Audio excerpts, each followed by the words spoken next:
Chapter 345. On the day that Yi Qian arrived in the western province, a farm vehicle drove 70 yards through the narrow roads of Megati County. With a loud screech, it stopped at the entrance of an old bus station. The car door was slammed shut. Xie Jinyuan, who was covered in yellow dust, strode into the bus station that didn't even have a door. It was hard to tell the original color of his clothes. "Shit, wait for me." Han Zheng, who got out of the car a step later, choked on the yellow dust that came out of the car. He coughed and jumped out of the car to chase after Xie Jinyuan. "Who are you going to ask? How are you going to find them? We don't even have a photo." The fighter jet test lasted for nearly 2 months. Every night when the plane stopped working, Xie Jinyuan could be seen standing on high ground, looking in the direction of the Hetian River. There, after a radar scan, 3 red dots appeared on the radar display, which meant that there were people in the desert. The military sent people to investigate in secret just in case. The results were shocking. But after that, the military didn't send anyone else. Obviously, they knew that the 3 people who stayed in the desert for a long time were not criminals who were spying on the military. Xie Jinyuan knew who the 3 people were. As for Han Zheng, he only found out 5 hours ago. Xie Jinyuan, who strode to the bus station staff to ask questions, didn't hear what Han Zheng said behind him. He looked tired and was asking about Yi Qian's whereabouts. According to the radar display, Yi Qian, Uncle Chen, and Uncle Zhen returned to Megati County from the Hetian River 15 days ago. Based on the travel time, it would take about 10 days. According to his calculations, the 3 generations should rest for about a week after returning to the county. But he was wrong. The travelers who left the Hetian River would rest for a week in Megati County to recover their energy before leaving. However, Yi Qian and the others only rested for a day before leaving. Xie Jinyuan had just finished a few months of fighter jet test missions. Last night, he began to inquire about the whereabouts of the 3 generations. Soon, he found out that they were at the bus station. In fact, when he was driving over, Xie Jinyuan knew that there was a 99% chance that Yi Qian had left Megati County. There was also a 1% chance that there was a problem with the maintenance of the bus that came in and it needed to be parked for a few more days. As soon as Xie Jinyuan asked, the staff immediately knew who he was inquiring about. He smiled and said, "We've seen the young man and the 2 elders you mentioned. They left 4 days ago." The little girl was fair and clean. She stood out among the group of tanned tourists. One of the ladies even asked the little girl what she used to smear it on her face. In fact, Xie Jinyuan already knew the answer, but he still wanted to ask again. Outside, Han Zheng found out from another staff member that Yi Qian had already left 4 days ago. He secretly clicked his tongue. Are these 2 fated or not? Our motherland is vast, but they actually bumped into each other in the desert. If they were fated, it didn't seem like it. It wasn't easy for them to have the chance to meet each other, but they missed it. The new year had just passed, and the small county still had a lingering New Year's atmosphere. Occasionally, the sound of firecrackers could be heard. Xie Jinyuan bought 2 bottles of mineral water that were 3 times the price outside. He stood alone at the place where Yi Qian had stood before, drinking the water and sighing helplessly. Little fox, you're really fast. You make me happy and sigh. Next time I see you, I have to ask for some interest." Chapter 346. What are you mumbling about? Let's hear it. Han Zheng, who was holding 2 bottles of mineral water in his hands, walked over. Seeing his tall and straight back, his childhood friend exuded the aura of a soldier no matter where he went. He teased, "Your little fox can become a celebrity wherever she goes. I can grab any staff member and they'll know her. She left 4 days ago and only rested for 1 day. She was lucky to meet the tour bus and left the next day. TSK, TSK, TSK. Mr. Xie, it's hard for you to catch your little fox." Xie Jinyuan tightened the cap of the half-empty bottle of mineral water. He glanced at his childhood friend who was teasing him and said with a smile, "Do you think my little fox is like those brainless women with big breasts? She had a plan to enter the desert and leave the desert. Luck. She never believes in luck. She only believes in herself and the truth. The truth was that they met the tour bus on the way back from the Hatien River. It was completely planned before they entered the desert and left just in time. Damn. There are benefits to having big boobs. I don't have to worry about them. Han Zheng was not convinced and snorted. I'll spend some money to get them. Unlike you, running around everywhere. How tiring. He did not have the patience to chase them like this. Xia Jinyuan laughed even more coldly. Your pursuit is not worthy of praise. You spent money to find women, but in the end, they are all unreliable. What are you after? It's hard for me, but I'm willing to do it. Finding a girlfriend who can fight side by side with you is like finding a soulmate. It's the highest level of love between two people. People like you who spend money to find big boobs will never know what it means to be connected. You're destined to be single for the rest of your life. You want to feel superior in front of Xia Jinyuan? TSK, the word blow will make you want to cry.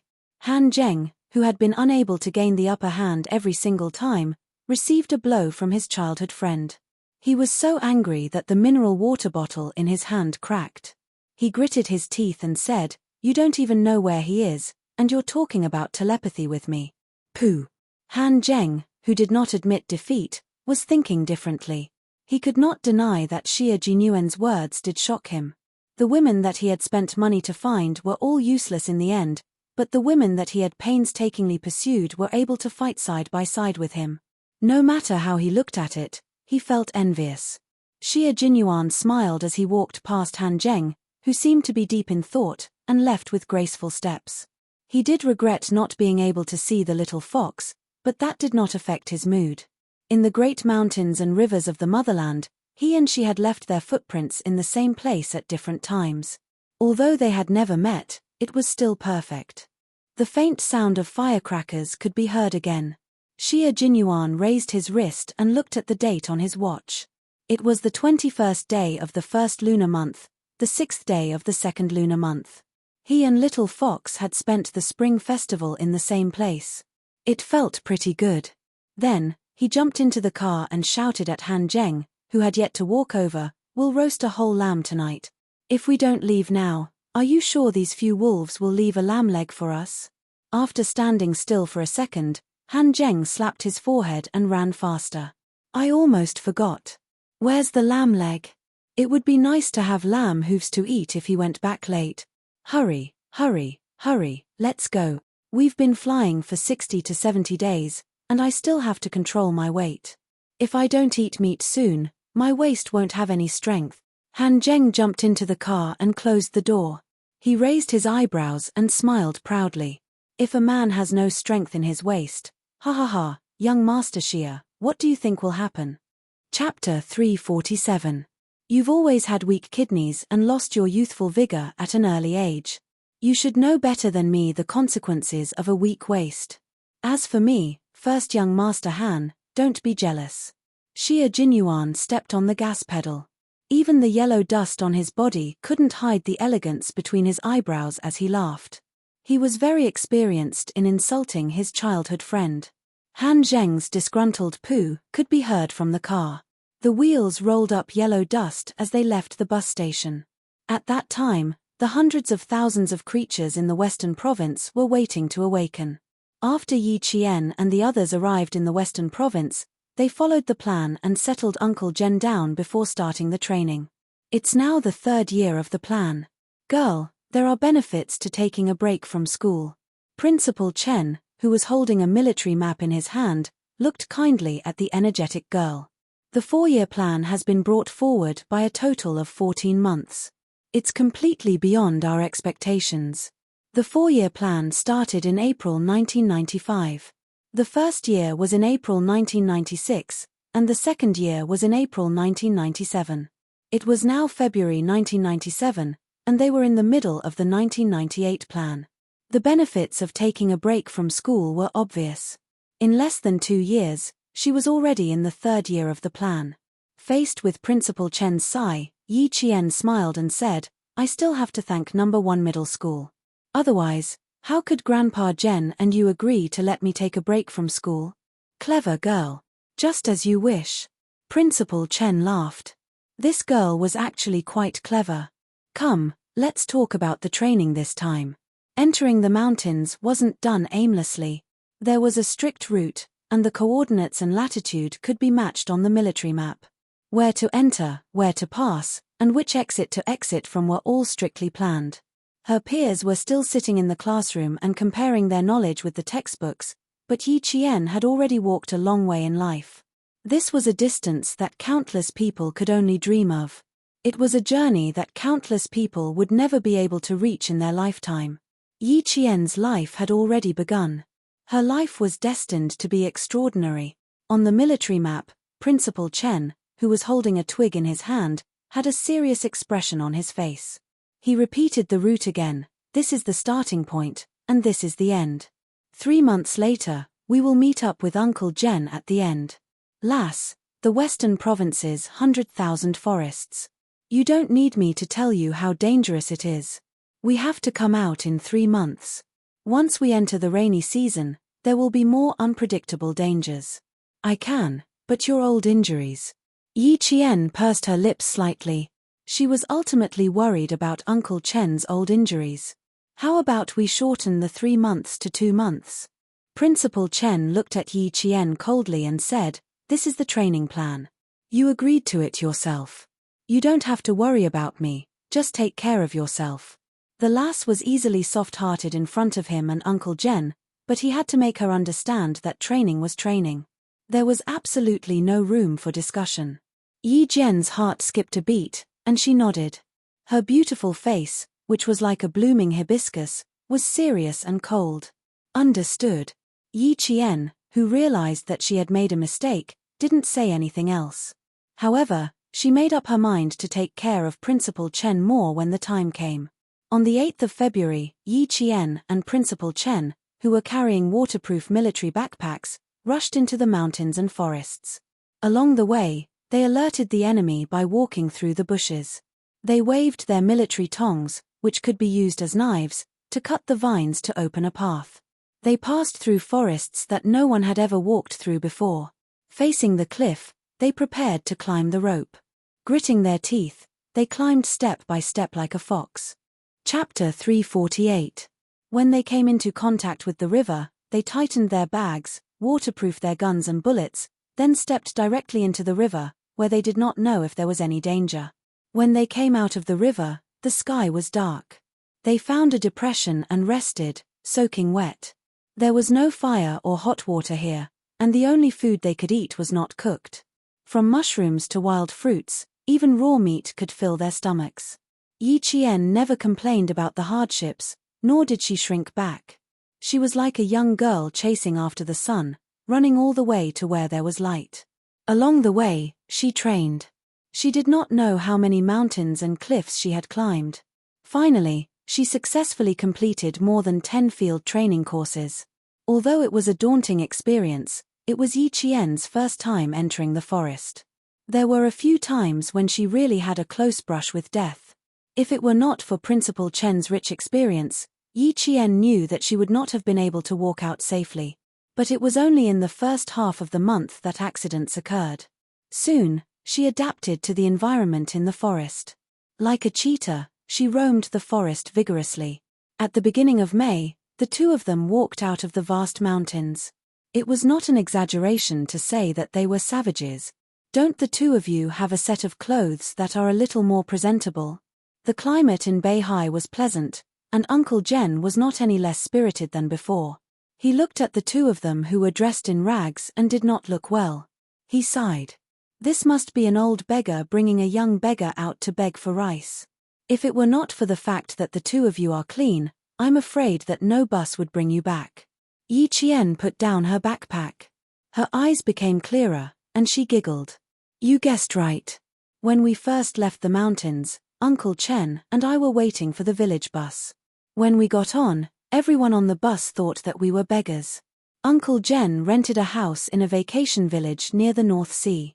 He paid a hefty sum every month just to wait for Yi Qian and Principal Chen to come out.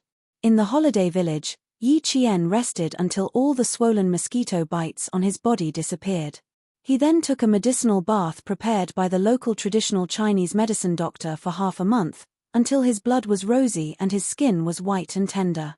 Only then did he return to Fujian town. At the end of May, there were still 20 days left before the middle school exams. Yi Qian returned to Fujian town and appeared in Class 1 of Grade 3 of Fujian Town High School the next day. When she was in her third year of junior high school, her classmates were still in their second year of junior high school. Even though he was 1 year ahead of them, when the teacher led Yi Qian into the classroom, which had been filled with chatter, immediately fell silent. After a while, the students in the class couldn't help but discuss in whispers. Isn't this Yi Qian? Why is she here? Yi Qian is so awesome that he tore up the notice right in front of the vice principal. Are you here to repeat your studies? Oh my god, that's impossible. Even if she wanted to repeat her studies, she would have done it a year ago. How could she repeat her studies after a year? The homeroom teacher had received instructions from the school leaders. Regardless of what the students were saying, she simply smiled and introduced, "Students, quiet down. This is Yi Qian. I'm sure everyone has heard of her before. From now on, she will be a member of our class. Students, please give her a round of applause to welcome her back to school." The applause was extraordinarily loud. Everyone was curious about the legendary senior who had suddenly appeared in their class. After the applause died down, the homeroom teacher smiled and said, "If you have any questions about your studies, you can look for her. I believe that even if student Yi Qian were to take a year off from school, he would not be worse than any of the students in our class. Even if Yi Qian had left school for a year, she was still a good student in the eyes of the teachers in Fujian town." Chapter 349. The students in the class looked at Yi Qian, who was standing shoulder to shoulder with the teacher at the podium. For some reason, they didn't dare to look her in the eye. Her eyes were clear and beautiful like colored glass, but they also contained a dark and mysterious power that seemed to be able to see into people's hearts. Some of the students who still had some ulterior motives accidentally made eye contact with her and left in a panic in less than half a second. Their backs were drenched in sweat. Yi Qian just wanted to go back to school peacefully and focus on her exams. She didn't mind giving a warning to the restless students. Standing on the podium, she didn't feel like a stranger at all. She could even speak with Rong Qian. The students below the podium secretly sighed. A top student was a top student. She didn't feel any pressure standing next to the teacher. There was one more thing that both boys and girls agreed on. The legendary figure on the podium was even more beautiful than before. Yi Qian returned to school after a year. That day, she caused a stir in the school. She only took half a class to remember all the names of her classmates. After class, whenever someone came up to talk to her, she would call out their names as if they were old classmates. It's nothing. At that time, I felt that I might not fit into high school life, so I took a year off to relax.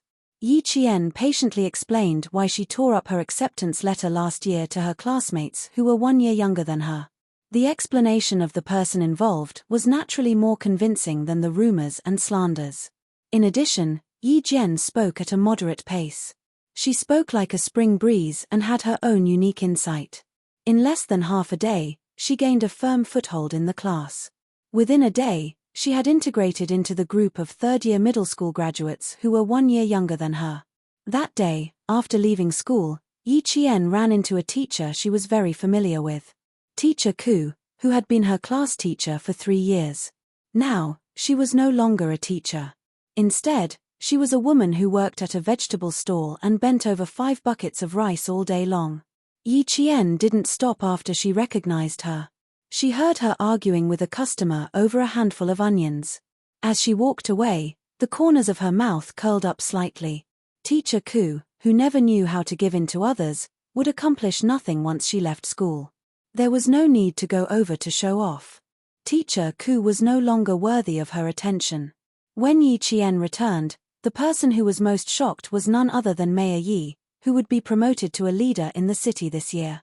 These past 2 years, Yi Jifan's official career had been very successful. He had been the mayor for 2 years, and then he was promoted again. Therefore, he had long put aside Yi Qian, whom he had not heard any news about.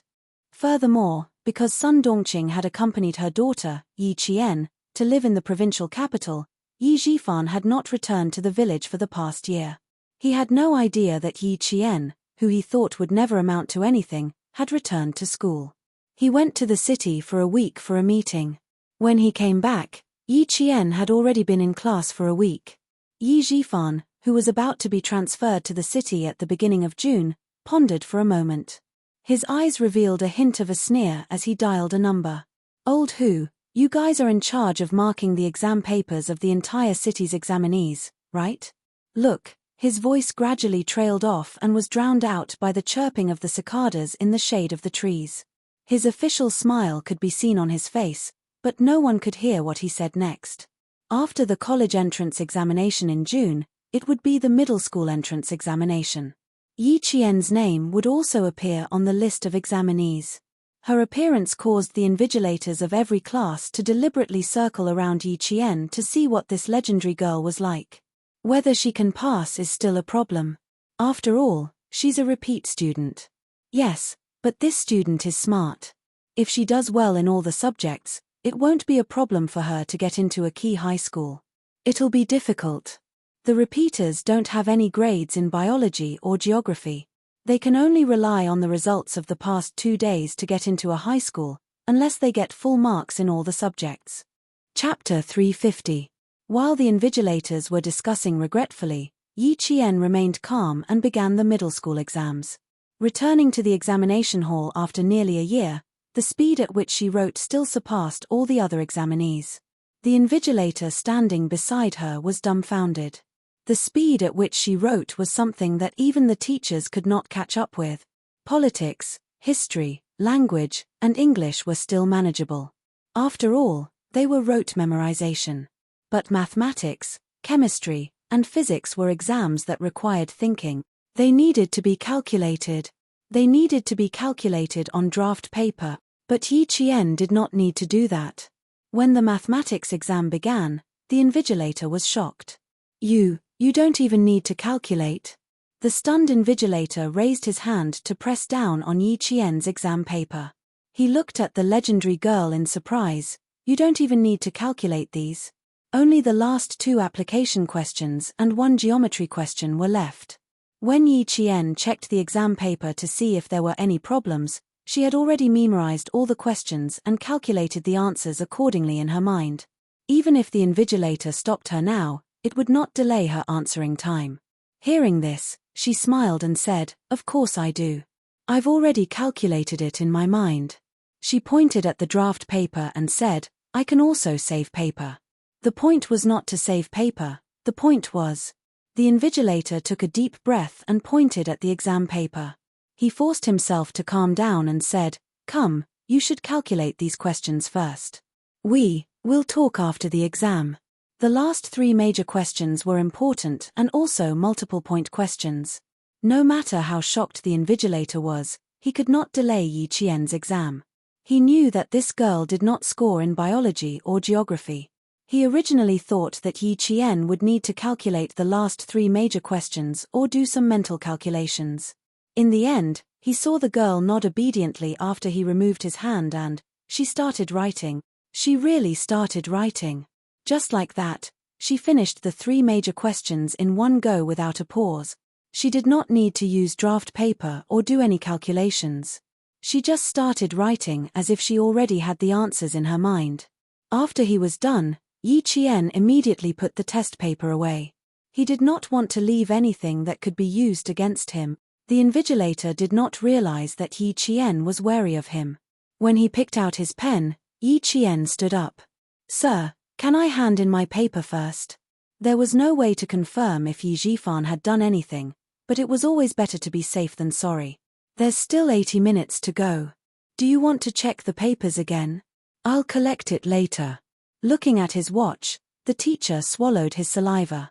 "This question is too fast. No need, I'm done." "And teacher, can I hand in my paper and leave the exam hall now?" Yi Qian was already used to her teacher's shocked expression. This time, she deliberately increased her speed to let some people know that his tricks were nothing. Trying to trap her. It was simply daydreaming. Moreover, if they tried to frame her, then don't blame her for not giving them face. The invigilator was a teacher from Chengtang Middle School. When he heard that she was done, he thought he heard wrong and repeated, "Do you want to check the entire test paper? You didn't score in geography and biology, so you can't be careless in these exams." At this point, Yi Qian vaguely remembered that her name had been passed around by the teachers of various middle schools. She looked up and smiled politely. "Yes, I'm sure I'm done. Thank you, teacher." Chapter 351. All right then, put the test paper on the podium. Don't be in such a hurry to leave. The invigilator raised his hand and gestured for Yi Qian to hand in the test paper first before returning to his seat. However, he heard Yi Qian say, "Teacher, if you have any questions, you can ask me outside. Leave the exam room immediately after handing in the test paper. This is the rule." Yi Qian could tell that the invigilator did not have any ill intentions towards him, but he still maintained a high level of vigilance and would definitely not leave any traces of criticism. The invigilator patted his head and waited for Yi Qian to hand in the test paper and leave the exam room. Then, he took out a piece of draft paper and walked out of the exam room. "You came out so quickly. The examinees inside are under a lot of pressure," the invigilator said with a smile. He was expressing his goodwill and did not want Yi Qian to misunderstand that he had ulterior motives. He said, "You did well in the teaching exam. You will achieve your wish." Sigh, Yi Qian's life as a student was not easy. As teachers, they could guess what happened last year if they thought about it.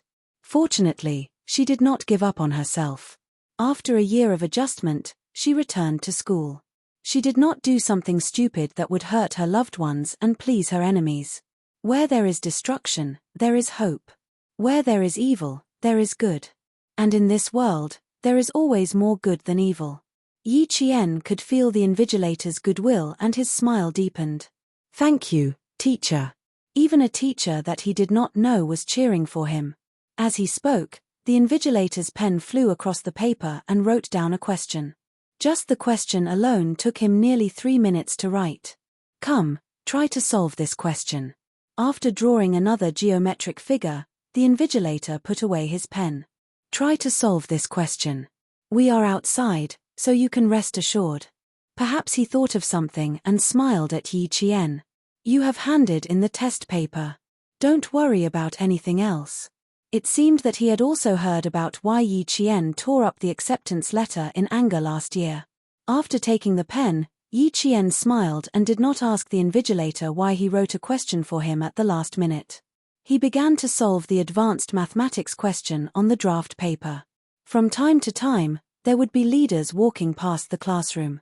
When they saw a student and a teacher standing outside, they thought that they had caught the cheating student and walked over. After the invigilator's explanation, they stayed back to watch Yi Qian solve the questions with interest. They then saw Yi Qian's clean-looking face. Under the teacher's orders, he was able to remain calm and composed. He lowered his head and quietly worked on the questions. Standing at the side, he had a tranquil and distant temperament. The teachers and leaders who surrounded him all smiled approvingly. After he was done, Yi Qian politely bowed to the teachers and school leaders who were looking at him. He said calmly, "I'm done. I'm sorry for wasting your time." Not only were her grades excellent, but her etiquette and manners were impeccable. What was even more surprising was that even at such a young age, when she was the center of attention, she was still calm and composed. Her every movement had a calm and steady aura, as if even if Mount Tai collapsed in front of her, she would not bat an eyelid.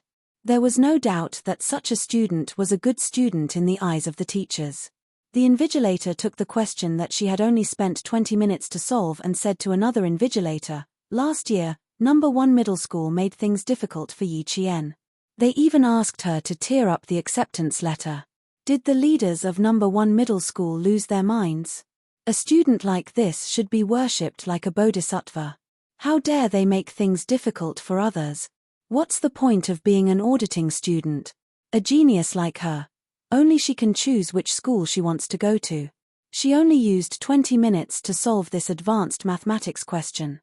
Chapter 352.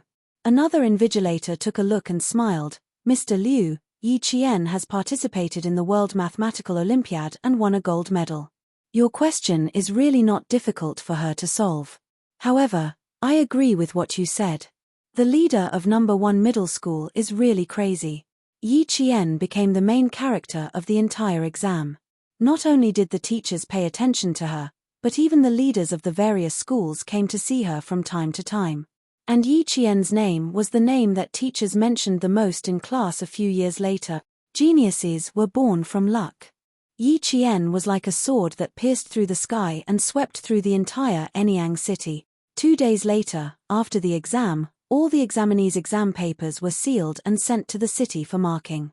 Yi Zhifan, who had been waiting for news, received a call from Old Hu in the afternoon. He answered the phone with a smile, but when he heard the first sentence, "It's not easy," his face instantly changed and he said coldly, "Not easy? Old Hu, aren't you the one who has been handling this?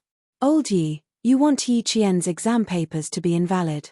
Aren't you making things difficult for me? Her exam papers were specially modified. They didn't even go through our hands.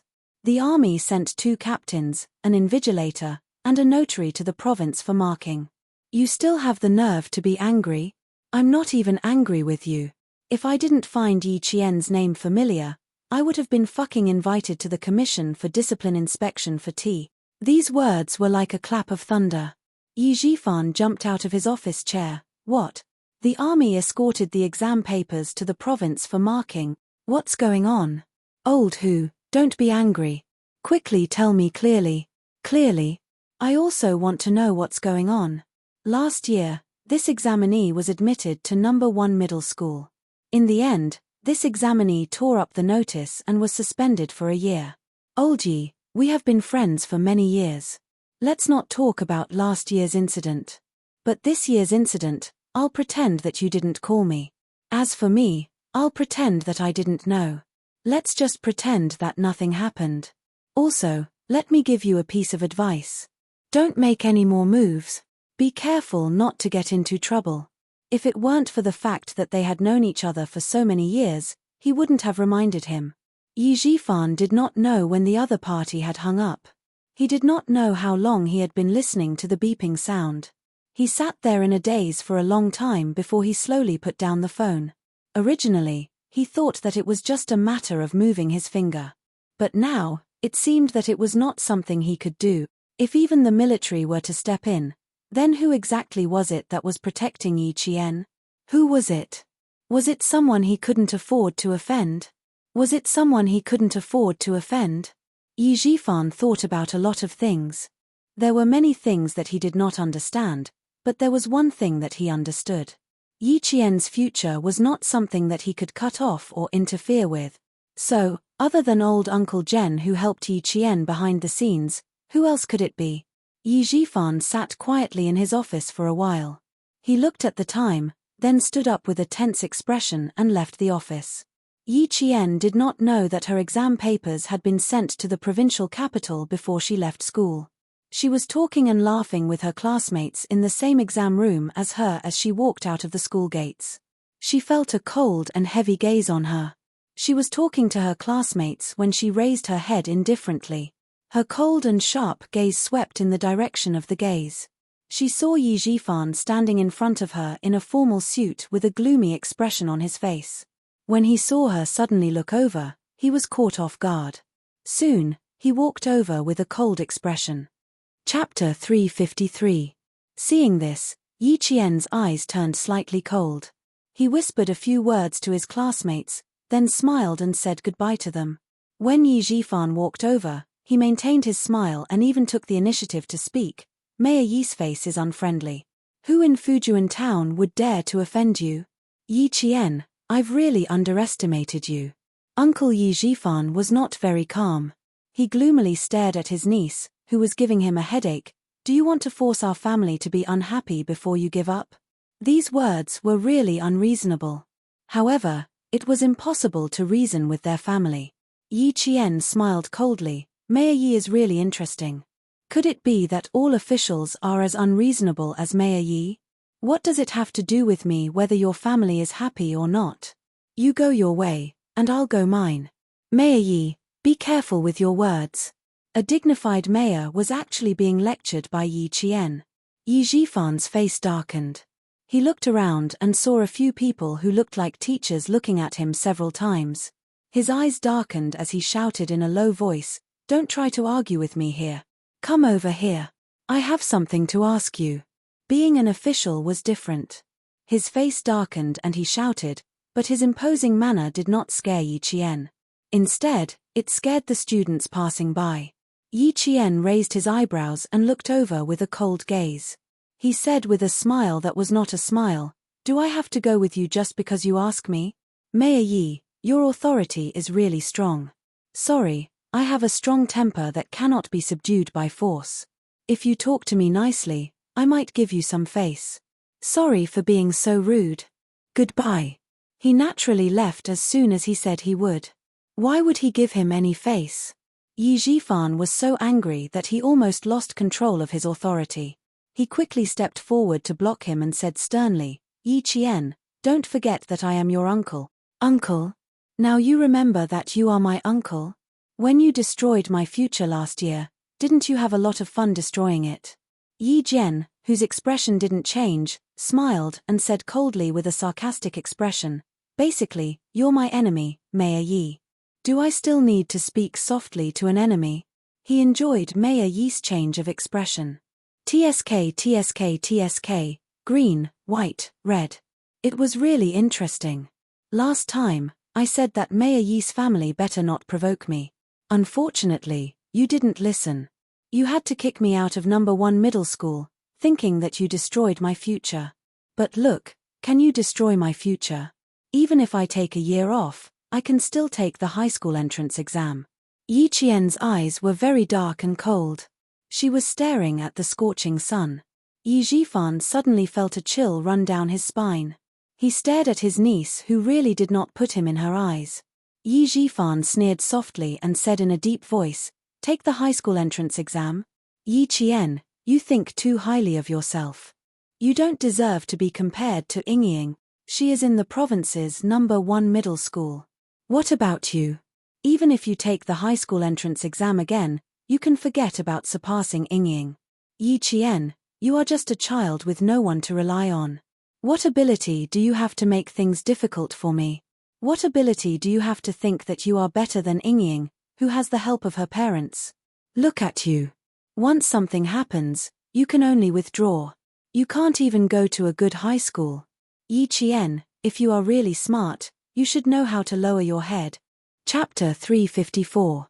His voice became colder and harsher, and the threat in his voice deepened. No matter who is supporting you, you can only survive if you learn how to lower your head.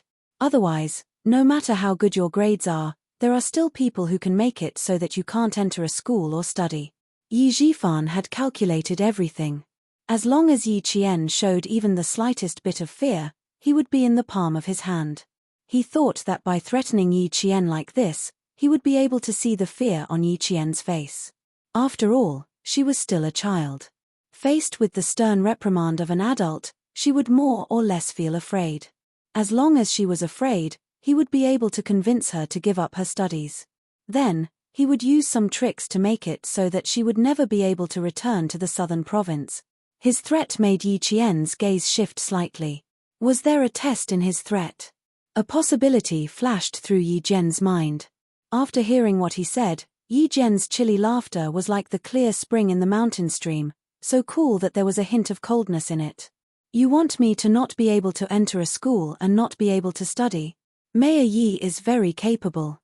Then, let's just wait and see." "Wait and see? You don't know the immensity of heaven and earth. I want to see how many marks you can get. You want to compare yourself to Ying. Who do you think you are?" At this time, Yi Jifan, who was already at a disadvantage, was completely under Yi Qian's control. He looked at Yi Qian with a gloomy gaze and revealed an arrogant expression. "Yi Qian, uncle will wait for you to cry and beg me. Who does Yi Ying think she is? I really don't want to compare myself to her. As for crying, please wait and see, Mayor Yi." By the time he finished speaking, Yi Jianqian had already replied with a smile, "Also, Mayor Yi, be careful that you don't fall from your horse."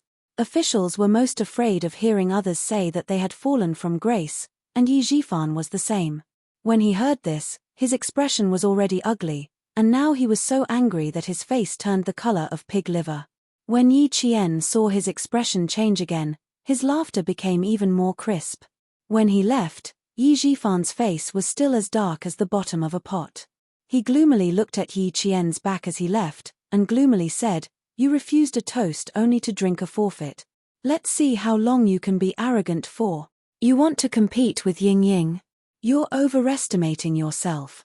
From the beginning to the end, he did not have the confidence to say that one sentence from him could make Yi Qian unable to read. This was because he knew that this exam was not something he could touch. Yi Jifan knew very well that someone from the army came and hired a notary to send the exam papers to the provincial government for marking. However, he was still angry and wanted to threaten Yi Qian.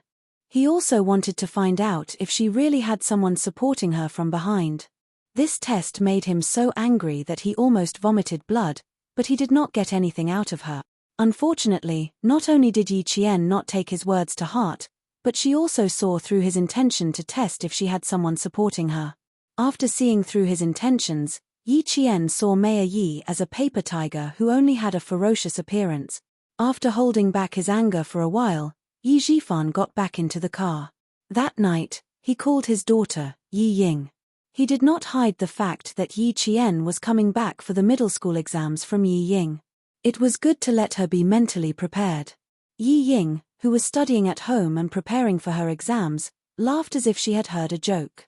"Dad, so what if she's taking the middle school exams? She'll still be screwed if she gets into a third-rate high school. My teacher said that as long as her grades are in the top 30 of the grade, I'll be in the best class in the liberal arts and science classes. Moreover, a first-rate teacher will be the head teacher." A year had passed, and Yi Ying was more composed than before. When she heard that Yi Qian was coming back to school, she laughed disdainfully. "I still have 2 years to graduate from high school. She still has 3 years. Just you wait. I'll definitely crush her under my feet." Chapter 355. Her confidence made Yi Jifan laugh out loud, and the haze in his eyes disappeared. "Ying is indeed my daughter, Yi Jifan. You have ambition. All right, I'm just letting you know. Since you don't take it to heart, I won't hold you back from your studies. Yes, and Dad, I won't be going back to the city during the summer break. I'll attend a few cram schools. If there's any news about Yi Qian, give me a call. Later, if she really gets into high school, as her sister, I'll definitely call back to congratulate her." Yi Ying's tone was full of contempt. She was sure that Yi Qian would not amount to anything. Even if she got into high school, it would only be a third-rate school. The father and daughter were able to get along well. Sun Dongqing, who had heard the gist of the conversation, also laughed scornfully. After Yi Ying hung up the phone, the mother and daughter continued to make fun of Yi Qian for a while before they stopped. Yi Qian did not care what the family thought. She returned to Shuiku village that day without any psychological burden. She only stayed at home for one night. Before dawn, she went through the long tunnel behind her house and returned to the army that she had not been to for almost 11 months. The military camp was made of iron, and the soldiers were flowing like water. Yi Qian saw many unfamiliar faces as soon as she entered the army. They were the new recruits from last winter. There were also many familiar faces that she could not find anymore. They had retired and returned to their hometown. "Little Jen, you've been hiding for almost a year. That's not very kind of you." The political commissar greeted Yi Qian as if she was his child. He patted her on the shoulder. "Not bad, you've grown taller. You're no longer the little girl from before." In a year, Yi Qian's height had shot up to 165 centimeters. She was indeed considered a tall girl among the students. After returning to the familiar army, Yi Qian's smile relaxed. She smiled and said, "Of course I have to grow taller. If I don't grow taller, I'll really be short. If I can't reach the height requirement for female soldiers, then I won't even have a place to cry. You're still such a naughty girl." The political commissar was still the same as before. His smile had the dignity of a soldier, but also the concern. "Let's go. Let's go to the field and practice 2 laps. Let's see if you've improved." After saying that, He led Yi Qian to the field. After taking a few steps, he looked at Yi Qian and sized him up. "Let's go to the Internal Affairs Department to get a set of training clothes."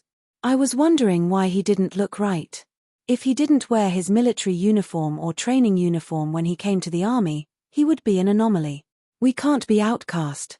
Thinking about Uncle Jen's request on the phone, the political commissar smiled and said, "Change your clothes and go to the field. Recently, there are a few troublemakers in the army. Come and teach them a lesson. Let's see if they still have the face to be troublemakers." Troublesome soldiers meant that they might be a little outstanding, but they didn't put the class leader in their eyes, and they would often speak ill of her. Before Yi Jian came, a few troublesome soldiers from the international metropolis crushed 2 green flies and threw them into the class leader's mung bean soup to relieve the heat. The poor class leader had diarrhea for an entire night and had even taken a few bottles of intravenous drips. These troublemakers needed to be taught a lesson.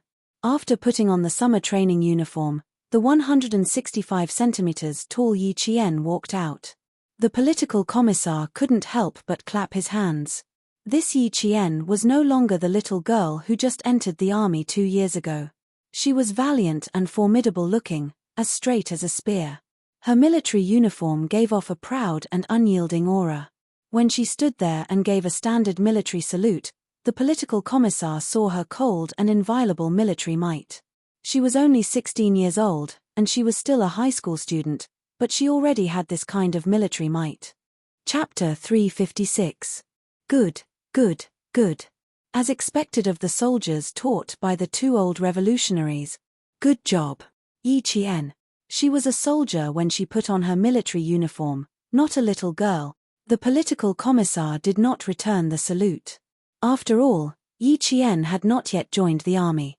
He walked in front of her and personally straightened her clothes and smoothed out the wrinkles on her shoulders. Go, Yi Qian. Your hot-blooded youth should be showered in the military camp. Don't praise me. However, the military camp is indeed my favorite place. Yi Qian tugged at the corner of her clothes and looked at the political commissar with her dark eyes that reflected the sky blue of the military camp. She smiled and said, "Forget about taking care of the troublesome soldiers. I just want to compete with them and see what kind of ability they have to be troublesome soldiers. Then you can't go easy on them." One of the troublesome soldiers comes from a wealthy family. He is indeed quite capable. He has learned self-defense and his physical fitness test was excellent. Amidst the laughter of the political commissar, the first thing Yi Qian did when she returned to the military camp was to fight with the troublesome soldiers.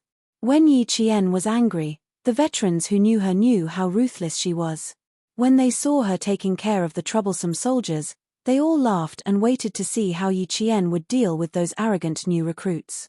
Yi Jian was the first person who had been in university for 2 years. Because he was too rebellious, his family had used their connections to send him to become a soldier. Yi Jian did not use force first. She stood in front of the bodyguard who had a look of disdain on his face and said with a smile, "Oh, so you're from an international metropolis. You speak English. Okay, let's recite each other's familiar English. First of all, I just graduated from junior high school. Don't feel pressured." Reciting was Yi Qian's strength. The moment she took action, she was able to compete with this soldier who had a sense of superiority. The next day, she challenged this troublesome soldier who thought he was great because he had been in university to a math, physics, and chemistry competition. The sun was still above her head, and her hand was holding a pen. It was noon, but Yi Qian did not move. Her opponent, on the other hand, got a heat stroke because he was nervous. From then on, he never dared to say things like, "I'm good at English, I went to college, you are all country bumpkins." Taking care of another recruit who knew some martial arts was even easier. Dueling was Yi Qian's favorite pastime. It didn't take a few hours.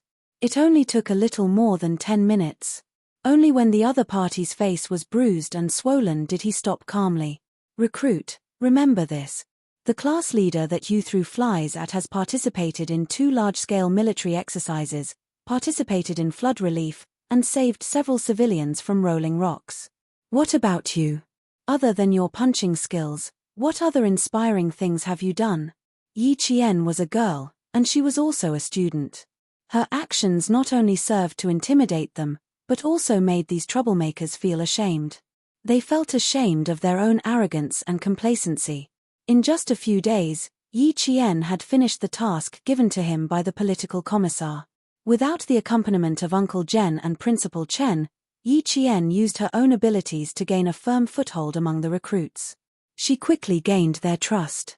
How to convince the masses and how to get along with the male recruits was not something that the elders could teach her. She could only rely on herself to figure it out. She had already become brothers with the recruits. The political commissar saw this and called Uncle Zhen, who was left in the village. Uncle Zhen had left the village for more than half a year. The first thing he did when he returned was to chat with the villagers who came to visit him. He did not care about how Yi Qian was doing in the army. Now that he received a call from the political commissar, he was truly relieved. Chapter 357. That's good, that's good. As long as she can make friends with the new recruits and make them believe in her, I can rest assured. Uncle Zhen had always remembered Xie Jinyuan's words, Yi Qian is not good at integrating into the team and will have a hard time in the army in the future. Therefore, when Yi Qian went to the army, he immediately called the political commissar. This was why Yi Qian had to deal with the troublemakers as soon as he entered the army. Principal Chen was also very busy when he came back. By the time he finished his work and contacted Yi Qian, it was already early August. It just so happened that Yi Qian called on the day of the results. She was still in the army and answered the call from the sentry box. You did well, girl. You got what you wanted. Before Principal Chen could report the results, Yi Qian, who was already confident, said with a smile, even if you don't tell me, I know how I did. After that, he reported the results. It was only 5 points lower than the actual score. Without the biology and geography scores, except for the Chinese essay, which was deducted 3 points, Yi Qian got full marks for all the other subject. Yi Qian even lowered the score for the Chinese essay by 5 points. Yi Qian did not become the top scholar in the province, but he still got 4th place in the province. When the principal of No. 1 middle school found out about Yi Qian's results, he regretted it so much that his intestines turned green. They had forced such an excellent student to leave the school last year. However, when he thought about Yi Zhifan's current status and the fact that the Provincial Education Bureau had warned him not to publicize Yi Qian's results, the principal could only sigh inwardly. He did not show it on his face at all. When the provincial high school entrance exam results came out, Yi Zhifan, who had been keeping an eye on it, did not let it go. He immediately called Old Hu, whom he knew from the Municipal Education Bureau. Yi Qian's results had been intentionally concealed by the Provincial Education Bureau. Old Hu, who was from the Municipal Education Bureau, naturally could not find out anything. If he could not find out anything, it meant that he did not get into the school. I only have the results of those who have been admitted to high school. Yi Qian's name is not on my list. Old Hu scanned the system but couldn't find it. When he saw Yi Zhifan paying so much attention to the examinee's results, he couldn't help but feel puzzled. I say, Old Yi, why are you so concerned about this examinee's results? If I remember correctly, you only have one daughter, Yi Ying, right? She seemed to have thought of something and tried to tease him. The candidate's surname is also Yi. Could she be an illegitimate daughter that you don't want to acknowledge? You are indeed a scholar. You have a rich imagination. He's a distant relative of mine. His parents have some conflicts with my family. I'm just asking. Knowing that Yi Qian didn't get into high school, Yi Zhifan was overjoyed. He didn't want Old Hu to probe any further. He happily said, let's have dinner together tonight. Don't you want to follow Secretary Wu's path? Deputy Seng has a dinner appointment with Secretary Wu. If you're free, come along. This sentence was to Old Hu's liking. He didn't care about other people's business. He smiled and said thank you before hanging up. When Yi Qian didn't get into the school, Yi Zhifan was happy. Naturally, Yi Ying and Sun Dongqing were also happy. Stupid girl, I told you she's a good-for-nothing. Look, it's obvious that she doesn't have the life to study. Sun Dongqing looked at her daughter who had blossomed into a flower. She couldn't hide the pride in her heart. She said harshly, Ying, Your sister didn't get into the school. You should give her a call later to comfort her. Yi Ying, who was full of arrogance, raised her chin slightly. Her voice was thin and sharp as she laughed. Mom, you're right. I'll call the village chief's house tonight and ask her to answer the phone. Chapter 358. The arrogant Yi Ying lifted her chin slightly and laughed in a thin and sharp voice. Mom, you're right. I'll call the village chief's house tonight and get her to answer the phone. She snorted with a look of disdain and said with a vicious look, she thinks she can compete with me? She's just an orphan. I can bully her however I want. Yi Qian had to answer Yi Ying's call so that she could show off her superiority. However, Yi Qian was not around, so she could only hold back her pride and ridicule.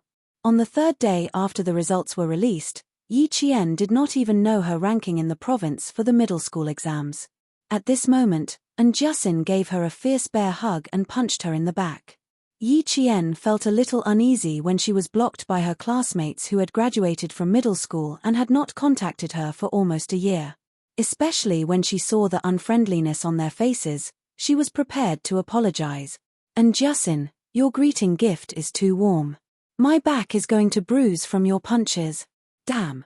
It's already a good thing that I didn't cut ties with you. So what if you received a few punches from me? Do you have any objections? Do you know how long you've been missing? It's been almost a year. Damn. We've been asking around, but no one has seen you. Jiasin's eyes reddened as she spoke. We were all worried about you. Where have you been for the past year? Zhong Na squeezed over from the side. I haven't hugged you yet. We'll start the scolding session after I hug you. As she spoke, she glared at Yi Qian and opened her arms to hug her. Yi Qian, just wait to be scolded by us old classmate. She hugged Yi Qian tightly and heard her slightly choked voice. Zhong Bin, who had entered the province's #1 middle school because of his specialty, stood at the back like a pillar. He looked at the girls hugging each other and laughed. Yi Qian, why don't we hug too? Damn. Get lost. Trying to take advantage of me. Jiasin kicked him in return. Learn from Zhu Liao. He's a gentleman. It's more polite to stand aside. Zhu Liao pushed up his glasses out of habit. After thinking for a while, he slowly smiled and said, I'm not a gentleman. I'm waiting for the girl to finish hugging me before I do it myself. 1 year of high school had changed the shy Zhu Liao of the past. Jane, let's ignore them. Now, Zhong Bin is the boy who makes the girls in school scream. He plays basketball and is handsome, just like before, Jiasin put her arm around Yi Qian's shoulder and looked at Zhong Bin provocatively. So what if he's handsome? You still can't hug Yi Qian. Just like when they were in junior high school, the two of them started arguing after a few words. Looking at them, Yi Qian knew that his friendship with them hadn't changed because of time. He smiled as he watched the two of them quarrel again. After exchanging a glance with Zhong Na, they both smiled knowingly. As for why, it was probably the thoughts of those young men and women. After laughing and arguing, the few of them sat in the bamboo forest behind Yi Qian's house. Each of them had a bamboo chair and held watermelons that had been soaked in well water in their hands. They talked about their high school lives and their academic results. After chatting for a while, Yi Jian found out that the 4 of them had taken part in the competition together and all of them had chosen to enroll in the city's #1 middle school. Zhong Na and Zhu Liao had always been top scorers in their classes, so getting into the city's #1 middle school was a given. Zhong Bin was admitted to the province's #1 middle school as a student with a specialty. Chapter 359. Jiasin was good at her subjects and applied for #1 middle school.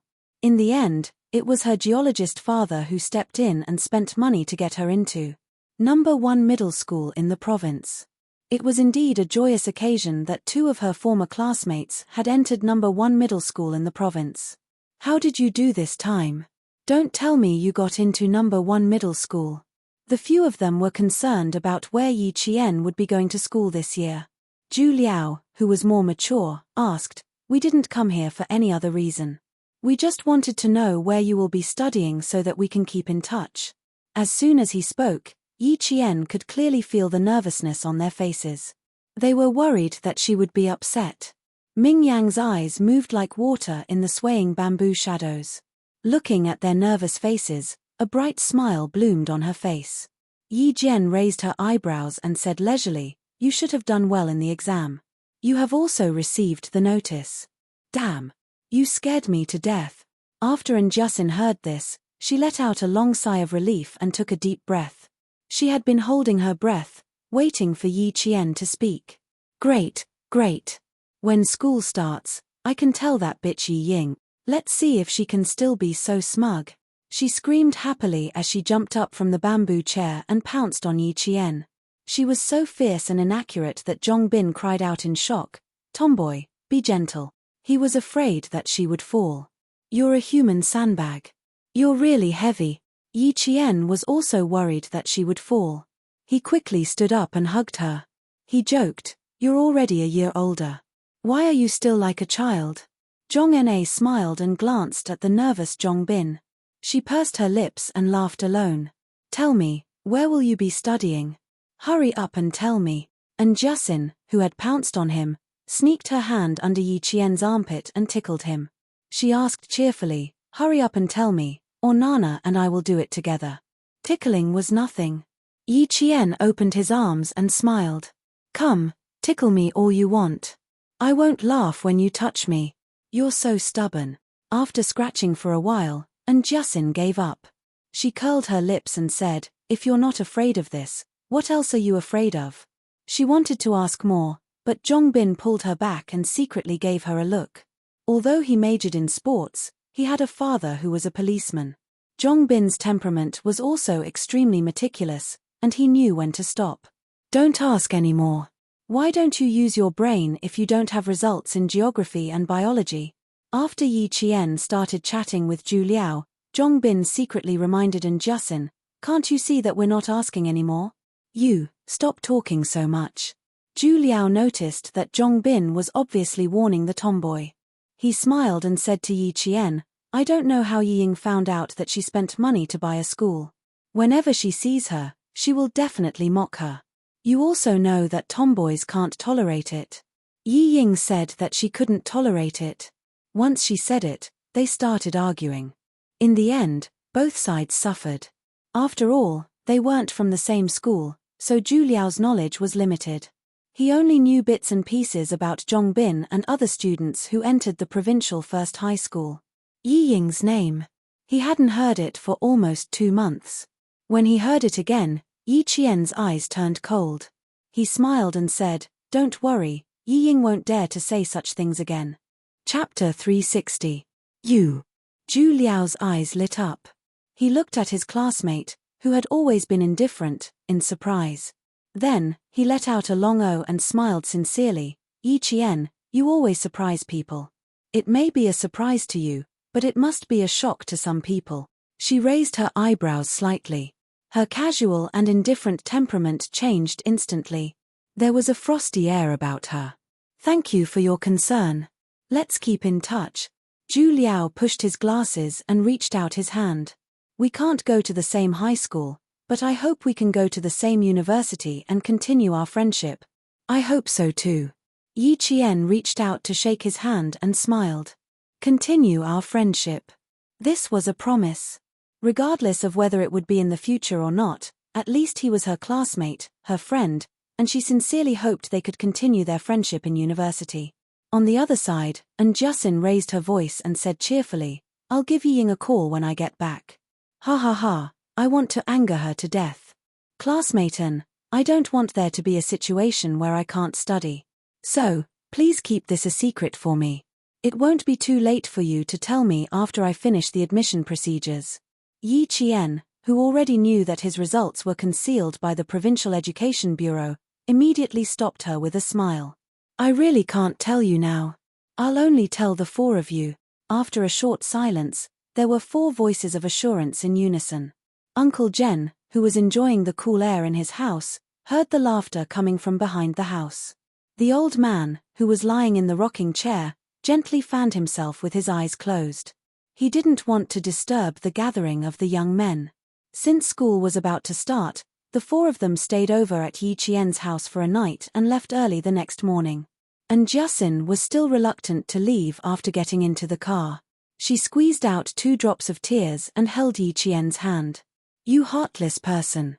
You must remember to write me a letter, or else. This is too embarrassing. Hurry up and pull her into the car." Yi Qian, who was covered in goosebumps, pulled his hand away and motioned for Zhong Bin to pull her into the car. Everyone in the car was watching, and Jiaxin laughed heartily. The car started, and Yi Qian saw 4 hands reaching out of the car window, waving goodbye to him. This was what friends were like. Because they were worried about you, they traveled thousands of miles just to see you. A week after they left, Yi Qian walked out of the village again with the letter of acceptance in his hand. He went to the province to study alone. Compared to last year, his state of mind was different this year. The car drove along the mountain road, bringing Yi Qian to a vast space. That was the provincial capital where she would be living for the next 2 years. Since someone was spouting nonsense and thought that it was a great thing to be admitted into the provincial first school, then she naturally had to walk in front of her and tell her that it was not a great thing to be admitted into the provincial first school. If she could pass the exam the first time, she could also pass the exam the second time. The provincial first high school. In the end, Yi Qian chose the provincial first high school. The train ticket was the same as before. It left at 8:30 p.m. and arrived at the provincial capital train station early in the morning. Yi Qian, who was taking the train to the provincial capital for the 3rd time, quickly found her seat. This time, she did not buy a sleeper ticket. Instead, she chose a more affordable seat ticket. She rode the bumpy train all the way to the provincial capital. When Yi Qian got off the train, she smelled like sweat. She ran to a travel agency near the train station and spent a few yuan to take a shower. She then changed into a clean set of clothes before coming out.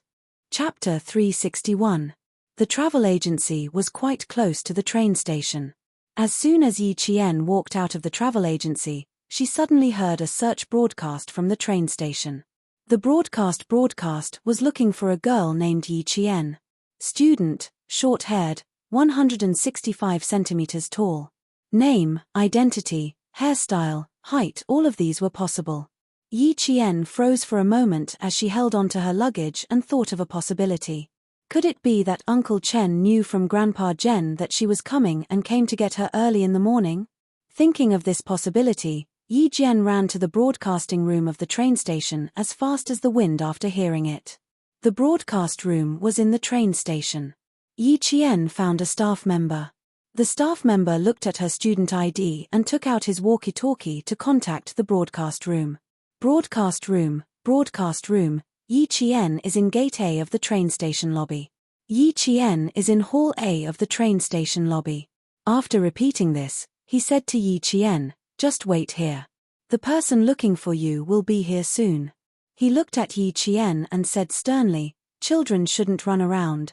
The train station is crowded and messy. Someone like you who is fair and clean, and also a student, is a perfect target for human traffickers." He treated Yi Qian as a child who had been separated from her parents. She didn't argue and accepted the kind reminder politely, "I'm sorry for the trouble. Then I'll just wait here, right? Stand on my side. Don't run around." The staff member was a middle-aged man in his 40s. He probably had a child around Yi Qian's age at home. He spoke as if he was reprimanding his own child. "It will take about 10 minutes to get here from the broadcast room. Just wait here, okay?" Yi Qian always gave people the impression that she was well-behaved and obedient, especially when she smiled. When her clear eyes curved into crescents, she was the standard image of a well-behaved girl. She quickly nodded and didn't say anything. The staff member didn't have the heart to say anything more. Instead, he softened his tone and said, "You students don't know anything. You think you're an adult now that you've grown up. How much do you know about the evil in people's hearts? Uncle isn't scolding you on purpose. I'm just reminding you." She smiled slightly. Although she was standing obediently to the side, she was like a winter plum blossom swaying with a faint fragrance. She was proud and elegant. "Little fox, your appearance is really bewitching. Fortunately, I met you in the mountains and saw your boldness. Otherwise, I might have been fooled by your obedient appearance." Yi Jian, who was chatting with the staff, suddenly felt a gaze full of tenderness fall on her from the front. She thought it was Headmaster Chen, so she looked up happily. Her palm-sized lotus face was smiling, like the dew on a lotus leaf in the morning, so clear and pure. Uncle was already at the tip of her tongue, but she quickly swallowed the word back down her throat. Yi Qian was shocked when she saw who was looking at her. A handsome man stood in front of her. His features were handsome, and he exuded a noble aura. He was wearing khaki trousers made of linen and a pure white shirt. It was casual wear, but on him, it not only made him look casual, but also incomparably elegant. It had been more than a year since she saw the dangerous man she had forgotten. Yi Jian's heart skipped a beat when she saw him again. Her reaction was, "Why is he here?" Chapter 362. The staff member looked at Yi Qian, then turned to look at the man walking over. She laughed and said, "Your brother is here. Hurry, stick close to your brother next time. Don't get separated again. You're making people worry." She mistook Yi Qian and Xie Jinyuan as a pair of siblings. There was no other reason other than the fact that the two of them had a similar temperament. They were like steel and spears, exuding a biting cold aura. Before she could explain, Xie Jinyuan, who was dressed casually, walked over and politely apologized to the staff member. Sorry for the trouble. Even the words he used were the same as Yi Qian's. What made Yi Qian feel most awkward was that after taking 2 steps, the staff member turned back to look and muttered, "What kind of parents do they look like to have such a pair of good-looking children? They're a little too handsome." Both of them had sharp ears and eyes. No matter how soft the staff member's voice was, they could hear it clearly. The man who was as white as snow in spring laughed. The staff member was quite thoughtful. Wasn't he her brother? However, the word brother was different from the word brother. He really wanted to hear her call him brother. "You're stunned just because I'm here?" Xie Jinyuan's clear voice came slowly. There was a hint of a smile in his voice, and it was as intoxicating as wine. "Brother came from afar. Why is my little sister so cold? She didn't even give me a warm hug."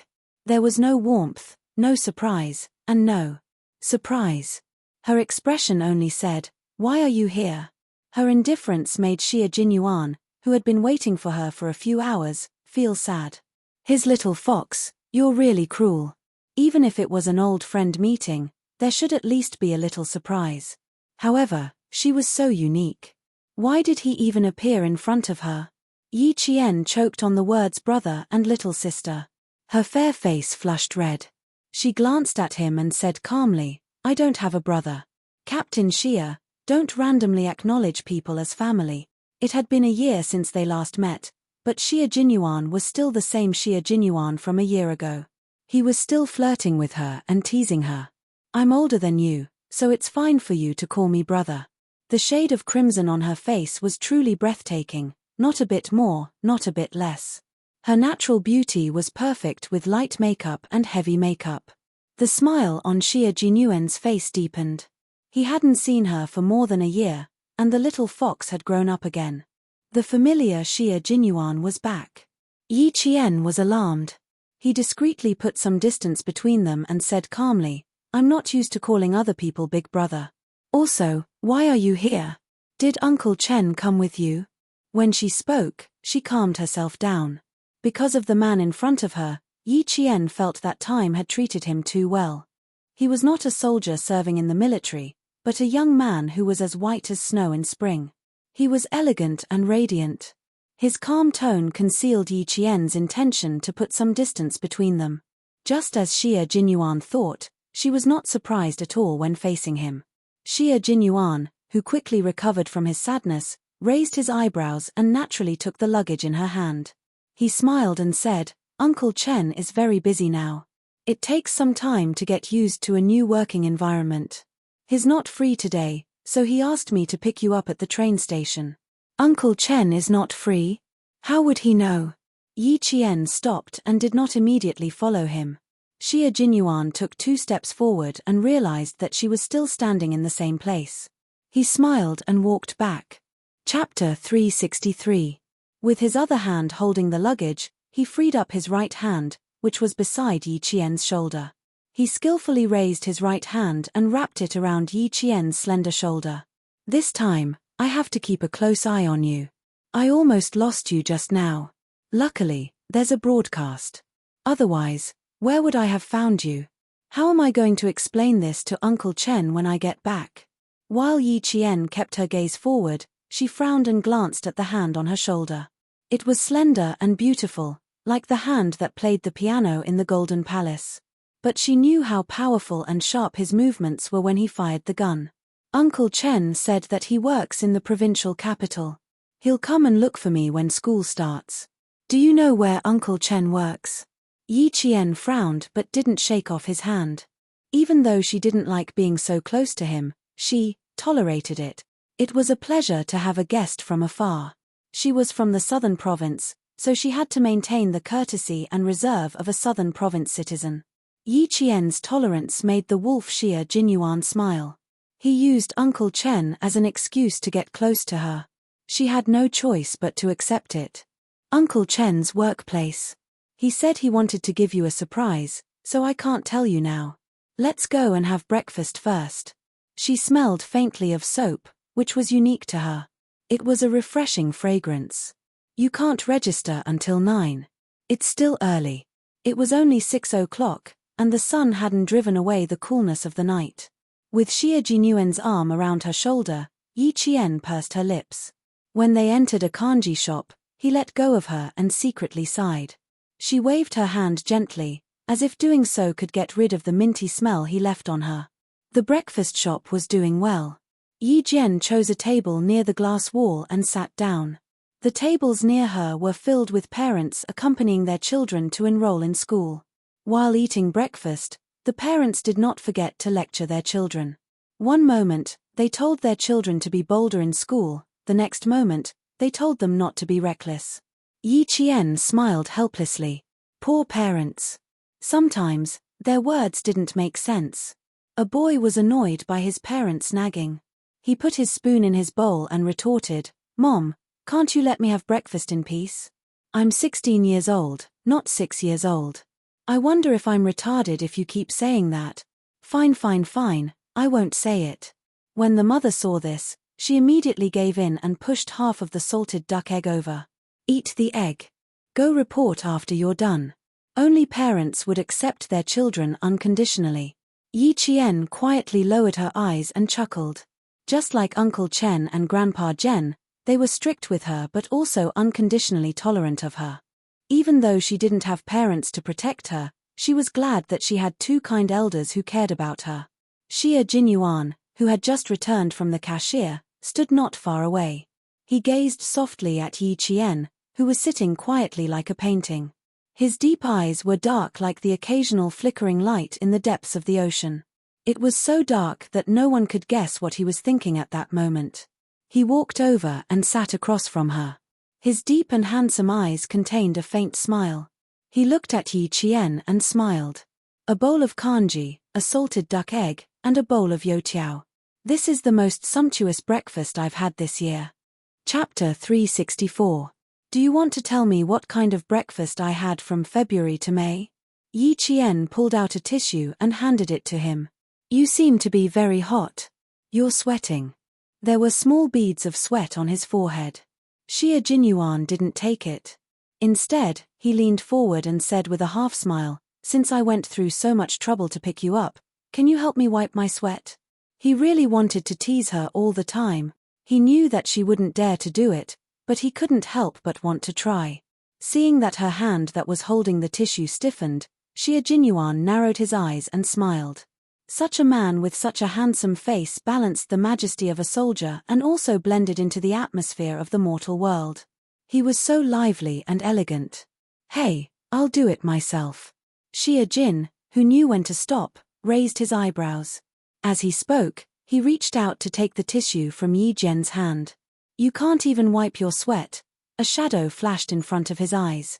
The tissue that should have been within his reach was pressed softly against his forehead and pressed down on it. He was completely caught off guard. She really did wipe his sweat for him. "I'm just wiping your sweat. I spent the summer in the army and I've wiped the sweat of countless male soldiers when I was competing with them." Yi Jian purposely used her wrist to block his line of sight, blocking the teasing in his eyes that she couldn't take. She said calmly, "It's just a small matter. Captain Xia, you can just say it next time. Is he still trying to tease me until I feel uncomfortable? I have to let him know that he doesn't think I can't fight back." With a sly smile on his face, Yi Qian wiped his sweat. When he noticed that Xia Jinyuan's expression was a little stiff, his smile became even more sly. "Xia Jinyuan, you finally have a day like this." Xia Jinyuan, who didn't expect to be teased by Yi Qian, laughed. His low and deep laughter was like the strings of a zither, pleasing to the ear. "Not bad. You've improved." Yi Qian gently wiped his forehead from left to right. He understood the meaning behind Xia Jinyuan's words and smiled calmly. "It's normal to improve. Last October, I went to the desert and ate the first raw snake meat in my life. I spent the spring festival in the desert. Captain Xia, if I don't improve, Grandpa Zhen and Uncle Chen will be disappointed." Her voice was really clear without a trace of impurity, but the words she said always made him feel helpless. The improvement he was referring to the fact that she dared to occasionally tease him. However, Yi Qian casually turned all of this into her own improvement and the nurturing of her two elders. Look at how interesting it was when the little fox made her move. "Okay, Captain Xia, please accept my gratitude." After he finished wiping his sweat, Yi Qian naturally withdrew his hand. However, Xia Jinyuan was faster. He grabbed her wrist and raised his eyebrows. He smiled and said, "Although soldiers have to be swift and decisive in their work, they still need to be meticulous in all aspects." As he said this, Yi Qian's expression changed slightly. He looked at her vigilantly and didn't withdraw his hand. Although she dared to go against him, she was just a smart and innocent little fox. No matter how sly she was, she would still be at a disadvantage because of her naivety. Xia Jinyuan held her wrist with just the right amount of strength to clamp her wrist. There was a faint smile in his dark eyes. "Little fox, there is sweat on my neck too. You didn't wipe it off." His little fox was at a disadvantage because of her naivety, and he was the one who took advantage of her. If someone else dared to do this, he would have cut off their claws. Chapter 365. How could the wolf, who was full of ideas, let go of the fox in front of him so easily? When they were in the county town of Machati, he had said that the next time they met, he would ask for some interest. This interest had just begun. Sure enough, when it came to playing a game with him, one could never let one's guard down. Wiping sweat was not a simple task. Smiling, Yi Qian glanced at the hand he was holding, then met his smiling gaze. The more he fought, the braver he became. Yi Qian glanced at the clean tissue, then slowly said, "Captain Xia, you have to let go of my hand first before I can take the tissue." This man had a nasty side to him that always caught her off guard. She thought he would let go, but unexpectedly, he pushed his luck even further. "You can take the tissue with one hand, and you can also wipe your sweat with the other. Do you think I'll cooperate?" Captain Xia. Yi Qian did not try to break free, but kept a faint smile on his face. "If you don't let go, then I'll have to ask you to wipe your sweat yourself, Captain Xia." From the moment he appeared in front of her, the man with the temperament of a mountain had covered up the remaining panic on his face. Also, the sweat that flowed down his neck and into his collar told her that he was indeed in a hurry. Because of this, she did not refuse when he asked her to wipe his sweat, because there was no way she could refuse. His progress was extraordinary. If it was before, the little fox would have said, "Xia Jinyuan, if you don't let go, I'm going to get angry." Then, she would stare at him with her star-like eyes. Her eyes were so clear that only his figure could be seen. Now that they had taken a step, it was even more interesting. He stepped forward, and she met him head-on. It was like a spear against a shield, neither of them had the upper hand. Naturally, he had to let go of her hand. He did not really want her to wipe the sweat on his neck. Xia Jinyuan pulled out the tissue and smiled lazily. "The porridge is here. Fill your stomach first.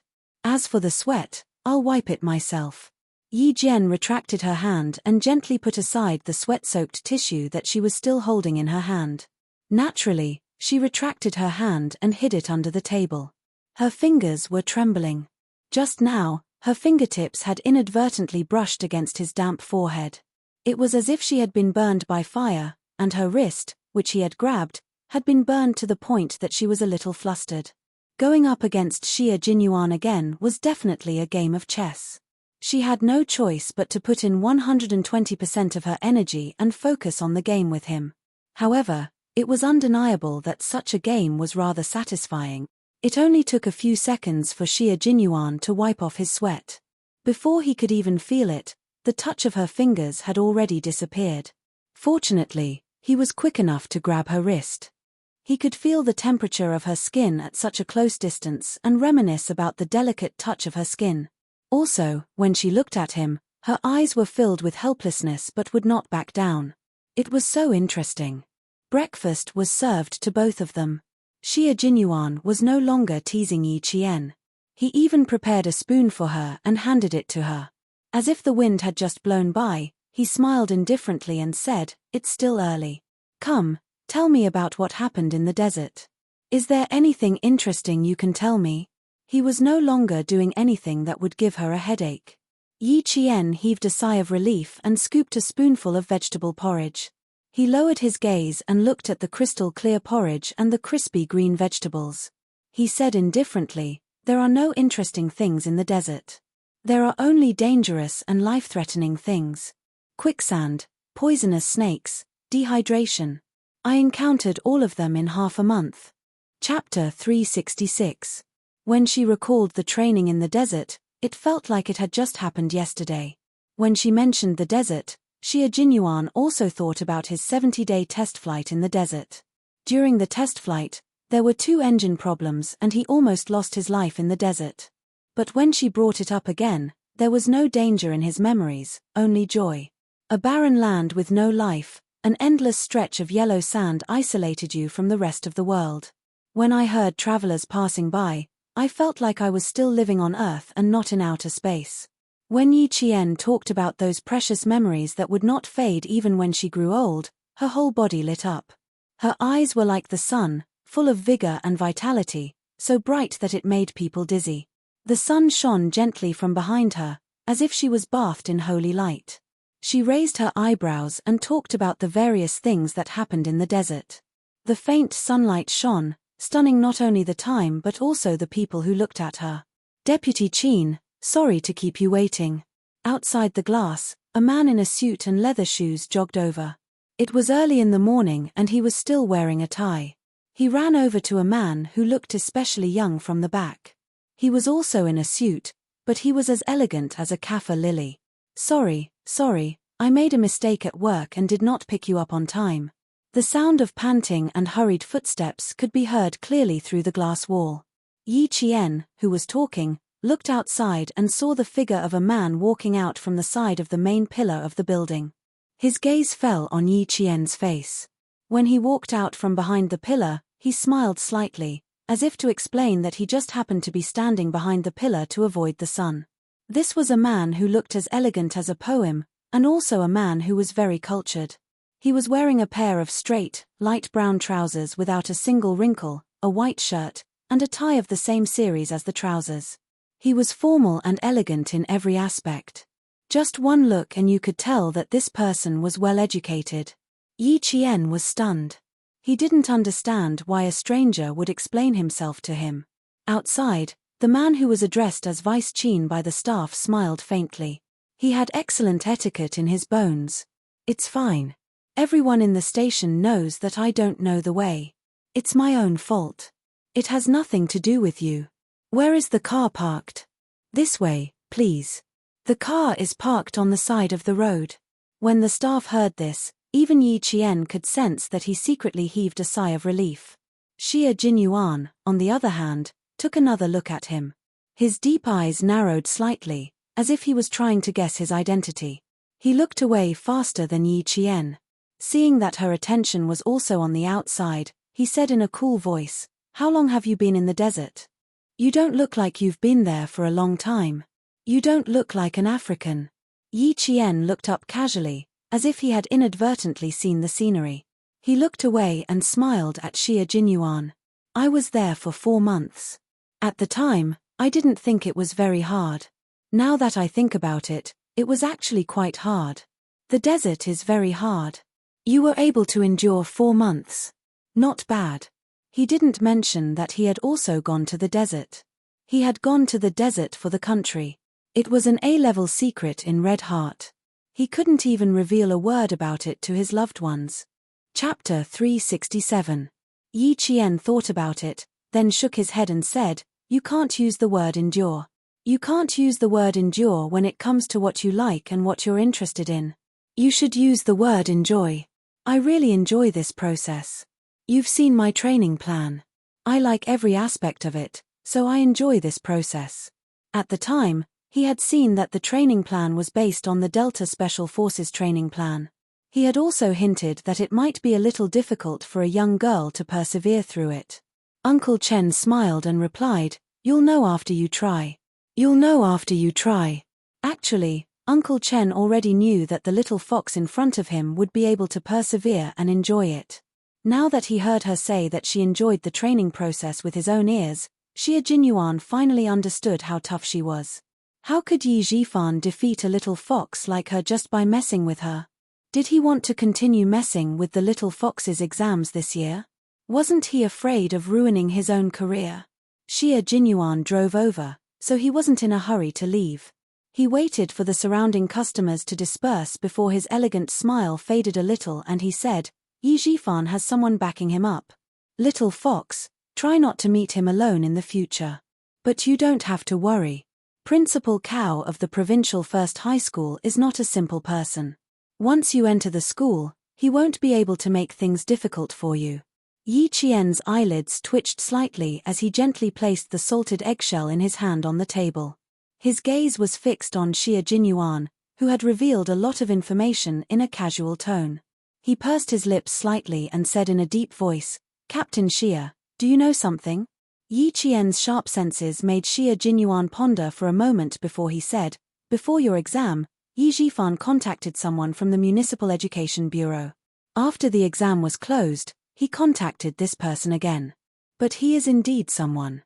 Just because of a few words, he immediately realized that your exam wasn't something he could interfere with and immediately gave up. He even let someone from the Municipal Education Bureau have a taste of his medicine." Xie Jinyuan's deep and cold eyes stared at the inexperienced girl who had a hard shell to protect herself. He said softly, word by word, "So, little girl, you need to avoid him. Don't go head-to-head with him before your wings are fully grown. Because he has someone backing him up, right?" Yi Jian narrowed her eyes slightly. Her indifferent expression made it seem as if she already knew some key points. She smiled faintly and said, "That's why he can be promoted so quickly. It's because someone is supporting him, right?" Her sharp senses and expression made Xie Jinyuan's eyes change slightly. She was unusually sharp and could see the crux of the problem at a glance. She could even calmly say that Yi Zhifan had someone backing him up. Why did it feel like she already knew? Xie Jinyuan nodded with some doubts in his heart. The smile on his handsome face had long disappeared and was replaced by a serious and cold expression. "That's right. It's precisely because he has someone backing him up that you absolutely can't go head-to-head with him. So there really is someone backing him up." Yi Qian slightly lowered his gaze. The corners of his mouth curved and his eyes gradually darkened. In her previous life, Yi Zhifan's official career had been smooth sailing up until her death. He had gone from a small-town mayor to the second-in-command of a large province. If there had been no help in between, how could he have risen so quickly? And how could Yi Ying have married into a prestigious family and become a young mistress? Chapter 368. As for Uncle Jen, he had also avoided Yi Zhifan. After transferring her household registration, he had never interacted with Yi Zhifan again. From this, it could be seen that Uncle Jen probably knew a little about him. In the end, when Uncle Chen left the school, wasn't it also to avoid the sharp edge? For her, the two elders had taught her to be self-reliant and independent. Only then could she go further and reach the peak that even Yi Ying could not reach. She could reach the peak where no one could threaten her. Putting all these things together, it was clear to her that Yi Zhifan had someone backing him up. And she had to be so strong that even the person backing him couldn't do anything about it. Yi Jifan was in politics, and she was in the military. As long as she had a firm foothold in the military, even if someone wanted to touch her, they would have to think twice about it. After Xie Jinyuan confirmed his suspicions, Yi Qian felt a lot more relaxed. He raised his head and smiled faintly. I've never met him head-on. Last year, number 1 middle school's actions made me realize that no matter how good my grades were, I would still be under his control if I stayed in school. So, I tore up my acceptance letter and left AY City. Yi Jifan's current sphere of influence is still limited to the city. As for the province, from the moment I received the acceptance letter from the provincial number 1 middle school, I knew that his influence had yet to reach the province. No matter how fast he gets promoted, it's impossible for him to get promoted every 2 years.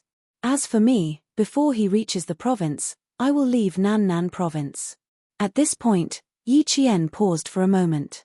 Under Xie Jinyuan's increasingly gloomy gaze, he leisurely said, I won't meet him head-on, but I have to let him know that I, Yi Qian, am not someone who can be easily bullied. With Yi Jifan's cautious and suspicious personality, he must also be wondering if I have someone backing me up. After weighing the pros and cons, his actions in the open will only become smaller and smaller, but his actions in the dark will also have to be wary of my backer. Why is he so certain that I have someone backing me up? It's very simple. I'm sure Xie Jinyuan has already guessed it. Not only did he guess it, but he also felt it. The little fox in front of him was indeed a fox. If it continued to be so smart, it would ascend to the heavens. She made use of Yi Jifan's suspicions to reveal her strength step by step in front of him. She even told Yi Jifan that she wasn't worried about not being able to go to school at all.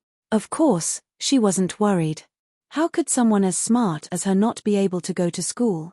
Even if in the eyes of others, Yi Qian had fallen on hard times and had to stop studying, in the end, she used a year to complete the Special Forces training and returned to school to retake the exam. She used her own strength to tell everyone that Yi Qian was not someone who would admit defeat easily. Thinking of this, Xie Jinyuan casually leaned back in his chair and asked with a smile, Aren't you afraid that Yi Jifan will really tamper with your exam papers? When 3 people form a wall, public opinion can melt metal. I handed in my exam papers early and solved the questions in front of so many invigilators and school leaders. After the exam, the students from the other schools also knew about my performance. Yi Qian. Yi Jifan wants to tamper with my exam papers.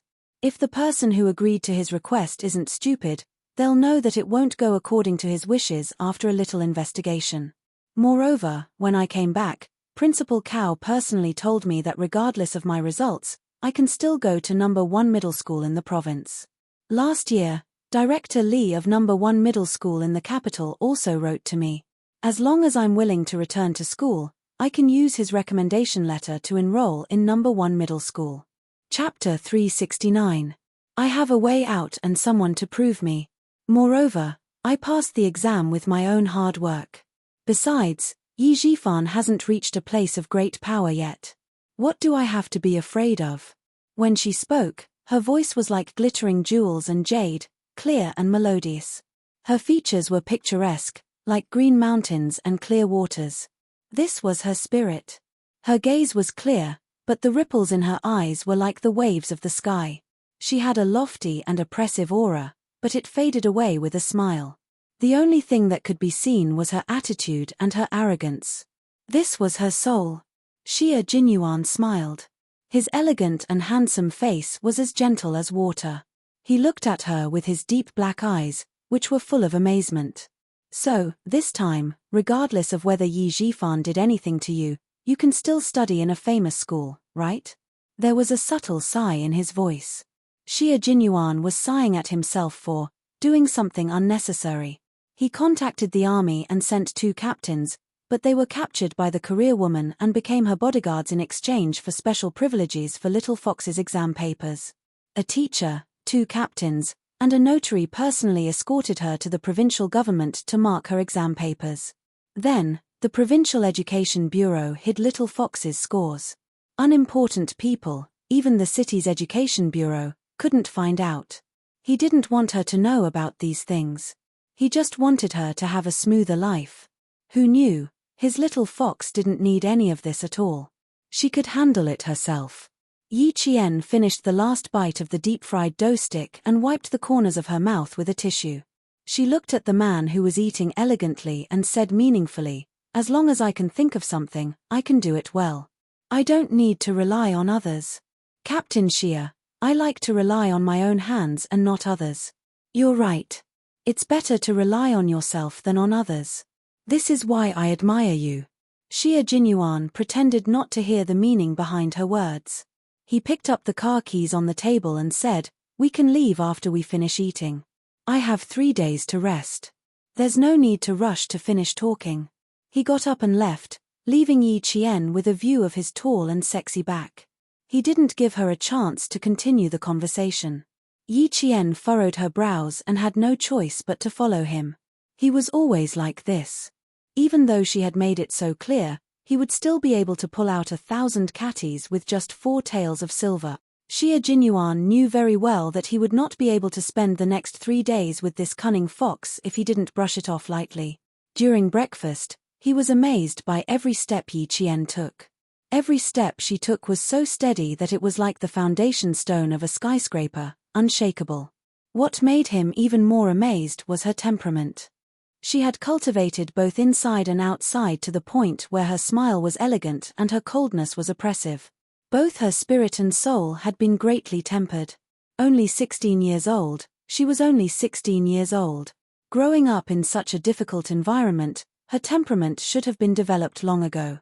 However, she didn't. After she walked out, it was as if she had washed away all the dirt on her body and was reborn on her own path. When they walked out of the breakfast shop, the sun was a little too bright. The ladies walking around had already opened their umbrellas. For a girl like Yi Qian who spent all her time in the military camp, an umbrella had never appeared in her bag. Xia Jinyuan wanted to remind her, but when he saw her straight legs under her hot pants, which were so fair that they reflected the sun's light, he realized that she didn't need an umbrella. Rolling in the desert, passing through the jungle, camping in the military camp. Her legs were as white and tender as tofu under the sun and wind. Chapter 370. It wasn't a long drive from the train station to the school. Yi Qian arrived at the school before 8 o'clock. Registration was supposed to start at 9 o'clock, but the school had already started at 8 o'clock. Yi Jian did not ask for Xia Jinyuan's help. She went through the admission procedures by herself. Then, she looked back at the words Provincial No. 1 Middle School that were shining under the sun. She did not expect that she would choose this school in the end. She chose the Provincial No. 1 Middle School that was 18 hours away from home. Xia Jinyuan watched as she walked towards him under the sun. Her short hair danced in the sun like a musical note. She walked calmly among the students coming and going. He could tell from the bright smile on her face that she liked the school as much as she liked the army. "Put your luggage away first. Where are you assigned to your dorm?" When she came closer, Xia Jinyuan, who had been waiting for her, smiled seductively and took out a school map. "The boys' dorm is here, and the girls' dorm is near Swan Lake. Which one is yours?" Yi Qian only had an admission form in his hand and nothing else. When she heard him, she said cheekily, "The dorm hasn't been assigned yet. It'll be done in a few days. I have to look for Principal Cao first." "Captain Xia, why don't you?" "What? Have you learned to kick me to the curb? Uncle Chen told me that I have to deliver you to him personally." Xia Jinyuan saw through her little scheme. She wanted to chase him away. His gaze darkened, and even his voice deepened. "I, Xia Jinyuan, never break my promises. I'll keep my promises." Xia Jinyuan didn't smile, and his expression was cold. Yi Qian's heart skipped a beat. She looked away and pursed her lips. After a while, she said, "Then I'll have to trouble you, Captain Xia." Sigh, if he didn't be serious with her and continued to smile with her, he would definitely be kicked out of school. He didn't use all his tricks when facing enemies, but when facing her, he really had to use all his tricks. However, it was indeed very interesting. The more she wanted to escape, the more he wanted to get closer. 16, 17, 18 years old. Even if he was 60, 70, 80 years old, he would still approach her tirelessly. He was so outstanding, and he could become a comrade who could fight side by side with him. It was difficult for him to give up. Principal Cao was having a small meeting with several school leaders and a teacher in his office. The main topic of the meeting was Yi Qian. Faced with Class 1's form teacher's question, Principal Cao smiled and said, "Oh, you, don't try to bargain with me after getting what you want. Didn't Teacher Ju already tell you? What? You want to take advantage of me? You were the one who fought for Yi Qian. Back then, I didn't want to go overboard and hand her over to you. She's the famous Abbess Mi Hu in the school. I'm afraid you'll drive her away." Teacher Mi Hu, Teacher Tong, was a special grade teacher. She was also the treasurer of the province's #1 high school. Together with the math teacher, Teacher Zhu, they sent out 40 key undergraduates and 14 second-tier undergraduates. There were 62 students in the class. Other than those who studied abroad, all of them were on the list. Teacher Tong didn't give the name Abbess Mi Hu by her classmates, but she gave it to herself. It actually meant that she didn't make the list. In her class, there was no such thing as failing the list. Teacher Tong was in her early 50s. She was a cheerful teacher. She wasn't like the other form teachers who always put on a poker face. She always had a smile on her face, and she had the dignity of a teacher and the kindness of an elder. Chapter 371. Teacher Tong glanced at the newly appointed librarian, Old Chen, who was qualified to attend the meeting. She spoke slowly and with a smile. "Principal, do you already know what I'm going to say before I even mention it? Come on, tell me. Let me listen." Hearing this, Principal Cao pretended to be all ears. He laughed and said, "Let's see what Teacher Tong, who is the most popular student in our school, wants to fight for her student." Teacher Tong was the most popular student in the school. Sometimes, her students would even call her Sister Tong. This was enough to show how good Teacher Tong was in the eyes of her classmates. "If Yi Qian comes to our class, other than free tuition, can you give her priority in the competitions and activities? Every activity will give her a certain amount of scholarship. Rather than sponsoring her for free, I think it would be better to stimulate her motivation to study and let her know the benefits of studying can also improve her life." She was really thinking from the perspective of the students. Principal Cao nodded and agreed with her suggestion. At that time, there was only one reason why he did not consider arranging Yi Qian to be in her class, and this reason could not be told. As they were talking, there was a knock on the door, followed by a low and steady voice. "Is Principal Cao here? I'm Xia Jinyuan." Xia Jinyuan. Principal Cao, who was in the middle of a meeting, glanced at the newly appointed librarian and said, "Old Chen, you know this comrade Xia. Is he looking for you? I met with him yesterday and asked him to pick up Yi Qian this morning." Old Chen, who was also Principal Chen, was now an idle librarian in the provincial first high school. He stood up and smiled at Teacher Tong. "It should be Yi Qian. Teacher Tong, if you have any questions, feel free to ask. She's very brave and has no stage fright." In order to not fall behind Yi Qian's training, Principal Chen declined the position of director and became a librarian who had nothing to do after work, especially during the winter and summer vacations. The door opened and several school leaders filed out. When they saw Yi Qian, they smiled and left with the dignity of a leader. Come in. Major Xia, come in and have a seat." Principal Cao politely shook hands with Xia Jinyuan.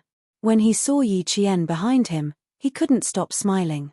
Last year, he was still lamenting the fact that his school had lost a good student.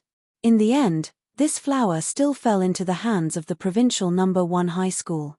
Looking at Yi Qian, who had grown taller and had a calmer temperament, she said, "Classmate Yi Qian, I feel much more at ease now that you're here. Come in and have a seat. Your future homeroom teacher, Teacher Tong, is also here." And Principal Cao leaned sideways so that Yi Qian, who was looking straight ahead, could look up and look in the direction Principal Cao was pointing at. "Old Chen has been waiting for you for a long time. If you didn't come, I'm afraid he would have gone to the train station to pick you up himself." Principal Chen, who was wearing the school's staff name tag, walked over and laughed as he looked at the dumbfounded girl. He said to Teacher Tong, "This child didn't know that I came to the provincial number 1 high school. I didn't tell her all this time. Now she's in shock." She couldn't be in shock, right? So the reason why Uncle Jen was so confident in leaving her alone was because Principal Chen was also at the provincial number 1 high school. Teacher Tong was familiar with Yi Qian.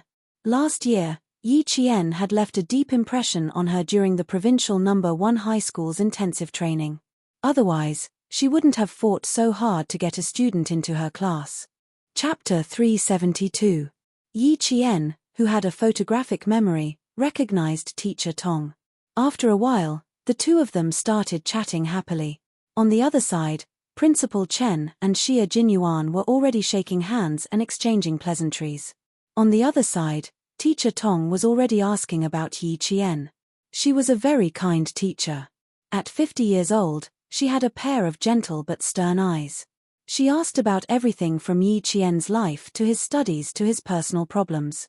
Teacher Tong also liked the quiet and strong student in front of her very much. She smiled the entire time and said, "All of us have looked at your test papers. Not only can you keep up with the class, you can even directly enter the 3rd year of high school. Class will officially start tomorrow. You will enter the classroom with me and give a simple self-introduction.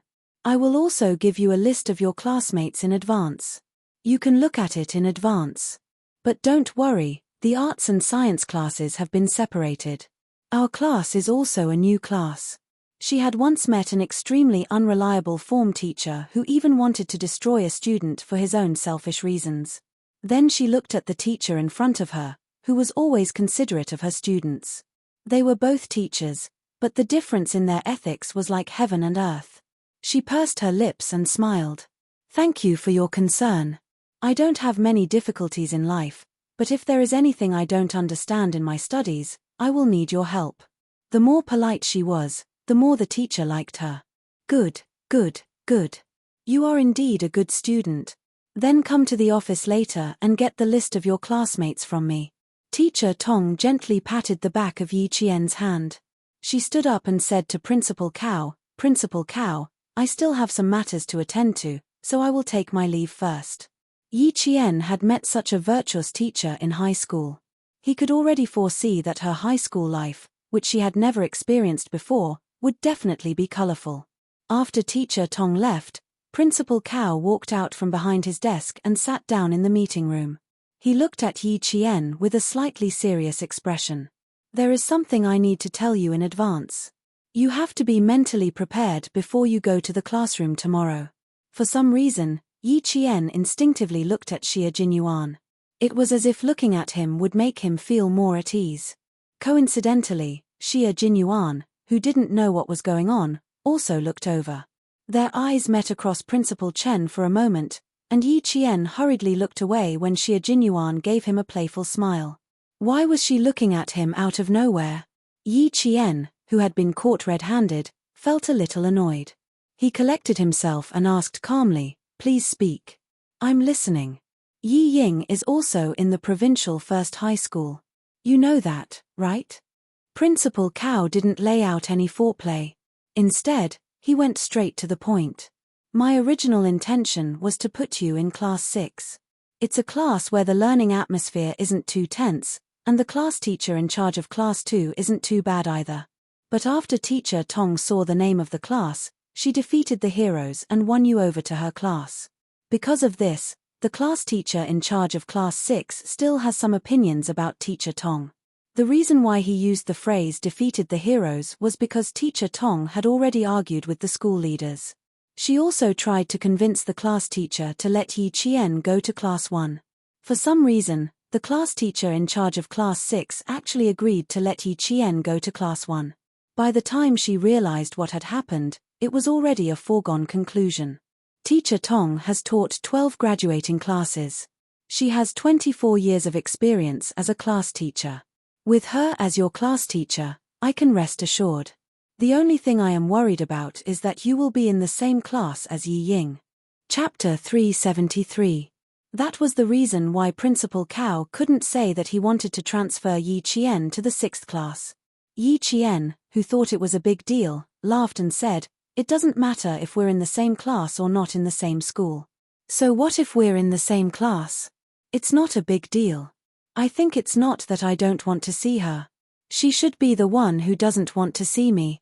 Xie Jinyuan laughed as well. It was indeed not a big deal, but his handsome face tensed up slightly, and a cold light flashed in the depths of his eyes. He had to be careful. It seemed that he had to trouble his strong female cousin. Looking at the time, it was already 10 in the morning. Remembering that he had something to do at noon, Xie Jinyuan smiled and said, "Uncle Chen, I've successfully completed my task, but I still have something to take care of, so I won't be able to accompany you for lunch. Goodbye." As he spoke, he stood up. His tall and slender body made the 3 people sitting in front of him look down at him. When Yi Jian saw his handsome chin, the memory of him asking her to wipe the sweat on her neck flashed through her mind. Her expression was a little unnatural. When his gaze landed on her, Yi Qian, who had finally relaxed, suddenly tensed up. She quickly stood up and said, "Then I'll see Captain Xie out. Uncle Chen, Principal Cao, I'll go look for Teacher Tong later. I'll also go back to the dormitory to pack my luggage." Xie Jinyuan was a little surprised that she took the initiative to see him out. Then, she pushed him out of the office. When he heard her slam the door shut like a thief, Xie Jinyuan couldn't help but laugh. He seemed to understand why she took the initiative. "Why do I feel like something bad is going to happen when I hear you laugh?" Yi Jian's ears were a little red. Just now, she was afraid that he would say something like, "See you tonight, little fox again." In a moment of desperation, she didn't care too much. She pushed his back with both hands and impolitely left the office. At this moment, Yi Jian's hands, which were still warm from his body temperature, were placed behind her back. Her fingers moved unnaturally. Yi Jian knew that her face was burning to the point that even her ears were red. Unnaturally, she stubbornly met his gaze. Her pupils clearly reflected his exquisitely sculpted handsome face. Perhaps the school was a place that was filled with innocence and made it easy for people to calm down. Yi Jian suddenly realized that the eyes of the man whom she had not seen for more than a year were darker than before. They were as dark as a bottomless abyss. She looked at the pair of eyes that were as vast as the sea. They could hold the world and everything in it. Time had been kind to him. It did not leave any traces on his jade-like handsome face, but it had imperceptibly increased his aura. Back then, he had a piercingly cold aura that made all living things in the forest crawl. Now, there was a layer of profoundness on top of that. When he raised his eyes, the light that burst out from his eyes was unstoppable, with a might that made people unable to disobey. He was a soldier who had cultivated the prestige of the nation and made people tremble in fear. Is this a gift? Or not? Why, are you still thinking about whether you want to go back on your word? She just stared at him with her beautiful brows furrowed. Xie Jinyuan couldn't help but smile. He raised his hand and stroked her brows with his warm fingertips. "Why do you frown so much at such a young age? Be careful that you don't get wrinkles between your brows before you get old." He was so quick that Yi Qian only had time to tilt her head slightly. Because she was too engrossed in looking at him, his fingers stroked her brows. Chapter 374. His warm fingers miraculously smoothed her furrowed brows. She tilted her head, took a step to the side, and escaped from his gentle touch. Yi Qian, whose mouth was a little dry, said calmly, "Captain Xie, don't you have other things to do? Let's go. I have to go to Teacher Tong's office later." Like a frightened deer, she only wanted to leave the hunting area as soon as possible. Xie Jinyuan, who saw her unnatural behavior and escape, smiled faintly and walked down the stairs leisurely. The car did not stop at the campus. Instead, it stopped at the entrance of the campus. After they got downstairs, Xie Jinyuan said lazily, "I left a gift for you in the car and forgot to take it. Little girl, you have to accompany me to the school gate." He easily blocked Yi Qian's excuse of only walking him downstairs, so she had no choice but to follow him obediently. Xie Jinyuan could be said to be self-taught when it came to creating more time for each other. It was already past 10 o'clock, and the sun was already quite bright. Groups of students came and went in the school. Parents carried boxes, mats, buckets, and boxes, and the whole school was bustling with activity. No matter how hot the weather was, it could not take away the smiles on everyone's faces. The scenery at the school was very beautiful. After all, it was a famous school with 100 years of history, so the scenery was incomparable to that of ordinary schools. When Yi Qian saw Xia Jinyuan stop by a broken wall, her heart tightened. She pretended not to see him and continued to walk forward. Xia Jinyuan looked at her hurried back and laughed. How much did this sly little fox not want to spend another minute with him? What should she do? She didn't want to, but she couldn't stop him from wanting to. One walked in a hurry, while the other walked unhurriedly, taking advantage of his long legs. Fortunately, it was the registration day, so the students and parents who came and went were only concerned with their own things and did not pay much attention to them. Otherwise, one was handsome, and the other was beautiful.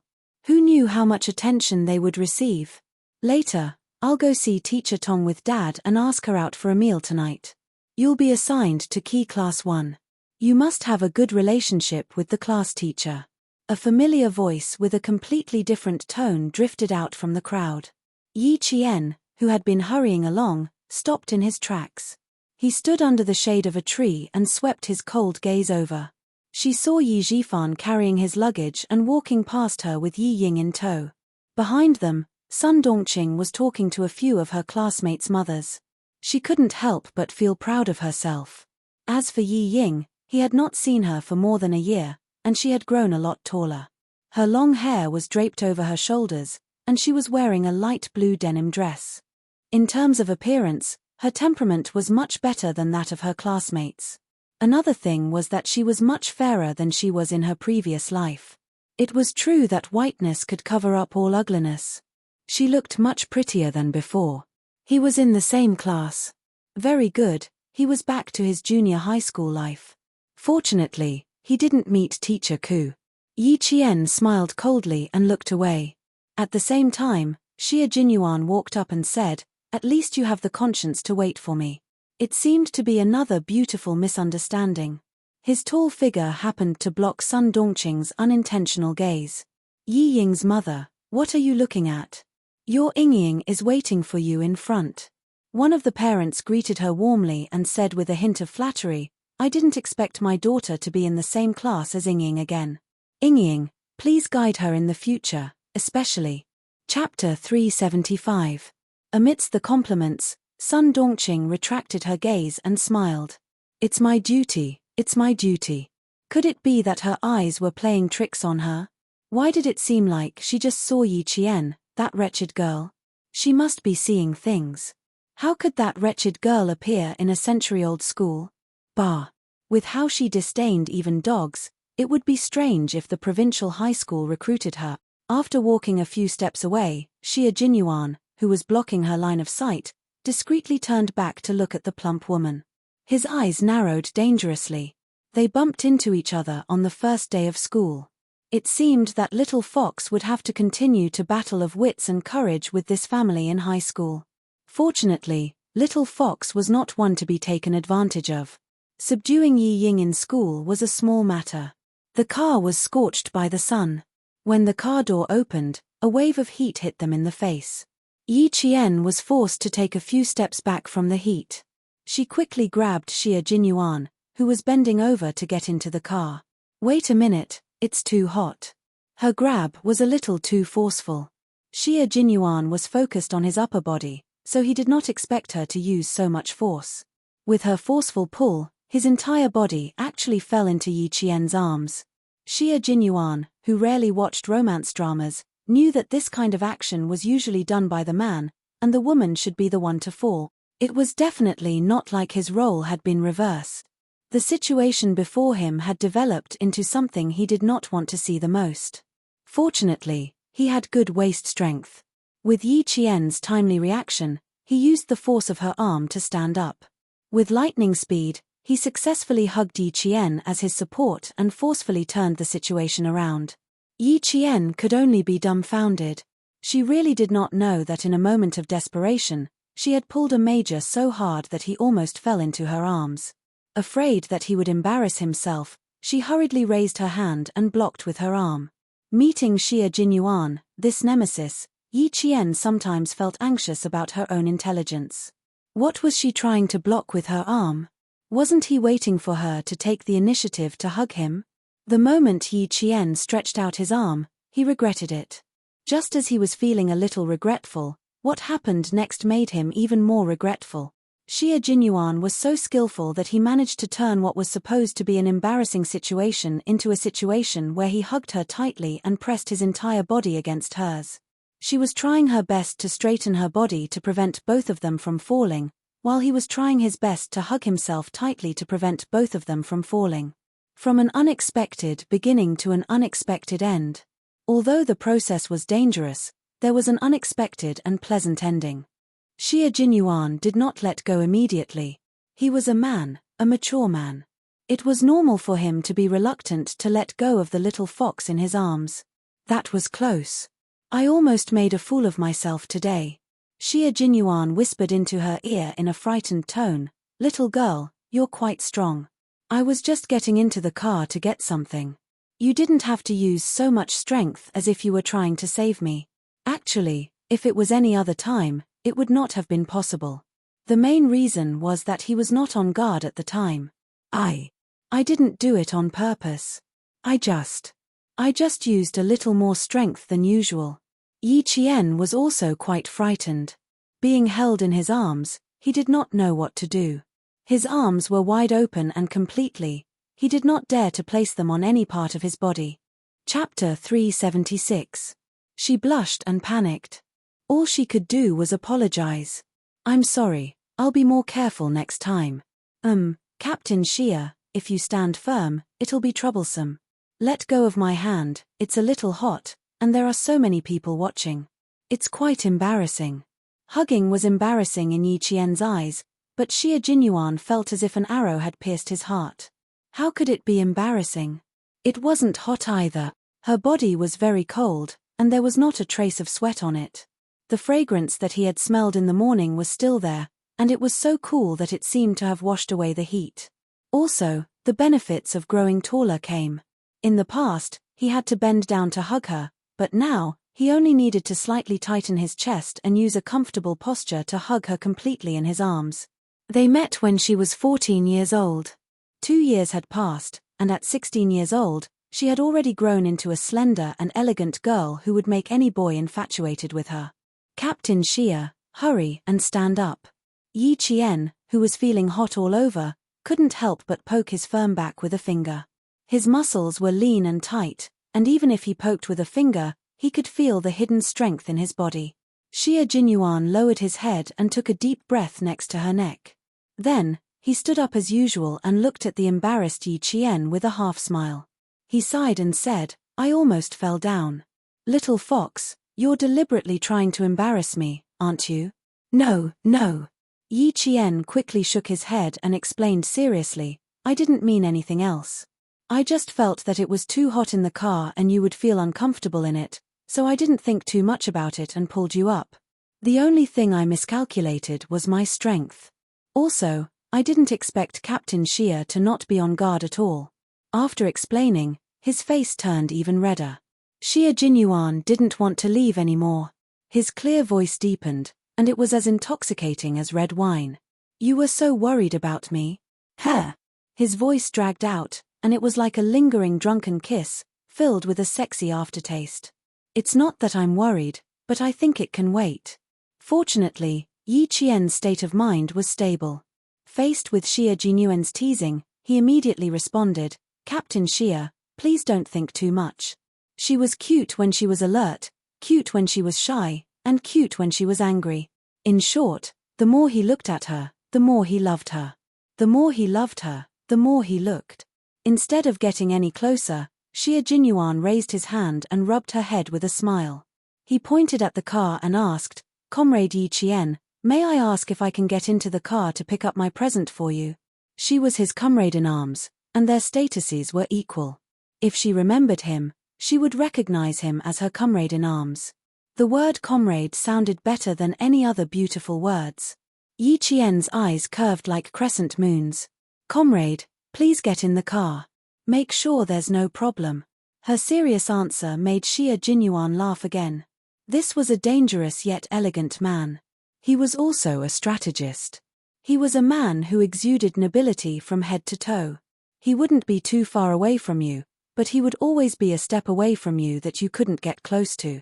His etiquette was impeccable, but you knew very well that this wasn't because he was close to you, but because of his upbringing.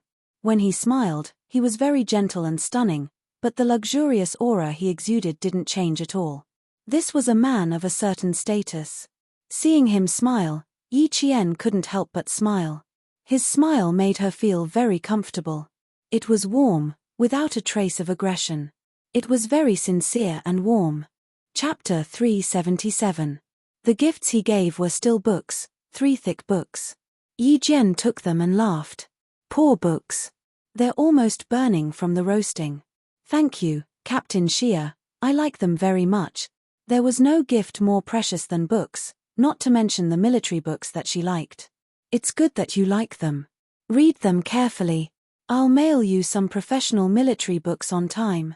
As for the books in the library, you can take a look at the famous generals. Xia Jinyuan had already started the car and turned on the air conditioner so that the heat inside would dissipate faster. Looking at the biography, I recommend the famous World War II General Montgomery. He liked to bet with the soldiers and soldiers in the army.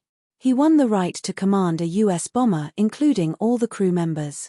The Battle of El Alamein reversed the situation in North Africa. He was known as the Rat of the Desert. He was also a general who would cry for his soldiers. He shed tears for the young soldiers who had fought bloody battles and sacrificed their lives for the country. Also, little fox, you are very similar to him. General Montgomery did not enjoy motherly love since he was a child, but that did not stop him from becoming a famous general. Yi Qian was fascinated as he listened. He remembered it and nodded. Okay, I'll definitely go to the library to look for books about this general. If you can't find them, I can send them to you next time. The heat in the car had completely dissipated. Xia Jinyuan saw that more than 10 minutes had passed. He had to leave no matter how reluctant he was. Go back to school, I'm leaving. He was a straightforward person. He bent slightly and stepped into the car. He put down the car window and told Yi Qian, I have 3 days off. Little fox, you can make the arrangements tonight. Goodbye. He put down the handbrake, stepped on the gas, and drove away without waiting for Yi Qian's reply. He did not tell Yi Qian why he had to read books about General Montgomery. It was because this was a general who married late. He only met his beloved wife at the age of 38 and married at the age of 40.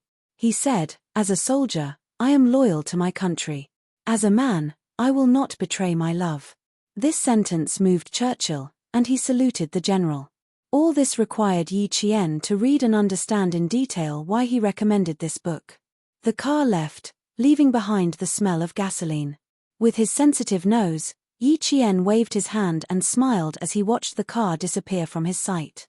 Only then did he turn around and walk back to school. I'm sorry, but are you a student of the province's No. 1 middle school? A courteous voice came from behind. Yi Qian turned around and looked at the man in front of him. His facial features were exceptionally refined, and even his eyes conveyed that he was a scholar. Yi Qian narrowed his eyes slightly and quickly filtered through the memories stored in his brain.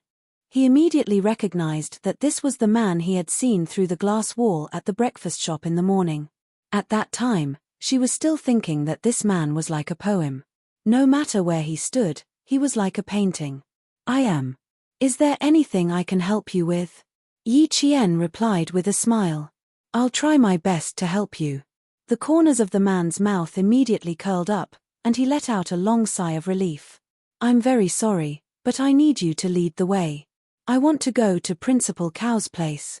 But my sense of direction is very bad. I clearly walked through the school gates, but after walking around once, I ended up walking out of the school grounds.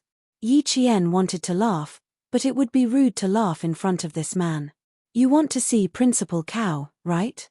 I can take you there. But I'll have to trouble you to register with the security guards and then make a phone call. Chapter 378. He was looking for the principal, not a teacher, so he had to go through the formalities. No need, no need. I can contact him now. When the man heard this, he immediately took out his cell phone and dialed a number. After a while, he smiled and said, "Uncle, I'm at the entrance of your school. Can one of your students please take me there?" "Yes, I met a girl at the entrance. The girl is quite vigilant. She needs me to register at the school security office and give you a call to confirm. Why don't you let her know?" "Uncle." Principal Cao actually had such a big nephew. After Yi Qian confirmed it, he led this man who had an unusually bad sense of direction into the office building. From his appearance and temperament, he didn't look like someone who would get lost easily. When Principal Cao heard that it was her, he immediately said, "Student Yi Qian, you must, seriously, lead my nephew to the office building like he's a pet dog, and send him to my office. He has no sense of direction. He's so bad that he can get lost at a crossroad. He can't remember more than 200 meters away. But, you can't underestimate him. He's a genius who can speak 8 languages. He's the darling of the Ministry of Foreign Affairs. He's much more precious than a pet dog. Please don't lose him." After holding it in for a long time, Yi Qian finally couldn't hold back his laughter when Principal Cao said like he's a pet dog. Luckily, it was just a laugh, and he managed to hold back his laughter with the qualities of a soldier. He took another look at the man who always walked faster than him. He had a strong aura, and he was always one step faster than others. This was a man who was used to walking in front of others. He was also a man who wasn't used to waiting for others. His elegance was only on the surface, but he was also a strong and restrained man. This kind of man was actually born with no sense of direction. He could speak 8 languages, the darling of the Ministry of Foreign Affairs. "Wrong, we should have turned right. Sir, you turned left." The man who was walking in an imposing manner suddenly took a step forward and walked in another direction. Yi Jian quickly ran to catch up with him. "This way, we'll reach the bishop's building. That's where the office building is." The man's movements were very natural. It was obvious that he often did this kind of thing. He turned around and smiled apologetically, sorry for the trouble. He was very gentlemanly. His apology was as smooth as flowing water, poetic and beautiful. "No need, it's my job." Yi Qian couldn't accept the frequent apologies and signaled for him to turn right. He took the initiative to follow behind. Seeing that they were about to reach the office building, the man's expensive mobile phone rang. Even the way he held the phone seemed to have undergone strict training. He took it out calmly and elegantly, and used the standard Mandarin of a television anchor to greet, "Hello." The change in expression and tone only took a second. The gentle-looking man just now still had a smile on his face, and even his tone didn't change. He said with a smile that was as gentle as the wind, "In other words, now you need me to come forward and pay for your mistakes. Saying that you haven't interacted with him before is an excuse for you to make mistakes, right? Or do you think that these mistakes can be made up for and that it doesn't matter?"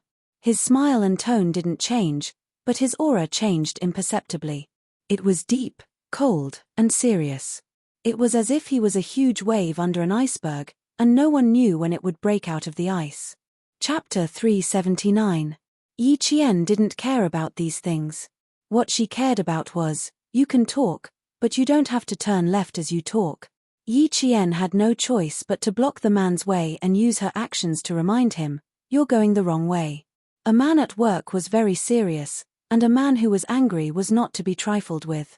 However, a man who was in the middle of a scolding suddenly appeared in front of him and blocked his way. He raised his eyes and glared at Yi Jian with a stern look. The smile on his handsome face was still shallow, but it was no longer poetic and elegant. There was only thunderous hostility. Yi Qian didn't move. She promised Principal Cao that she would be responsible for sending this person to the office. She had to keep her promise. This was her integrity. The man frowned and didn't turn around. Instead, he walked past Yi Qian and continued to turn left, walking in the opposite direction of the office building. Looking at his back, Yi Qian suddenly understood how Captain Xia felt when she chased him away. Fortunately, he was well educated and didn't turn hostile. "Take a look at yourself. It's just that you're a little lacking in temperament. Seeing this person in front of you makes you want to fall out with him.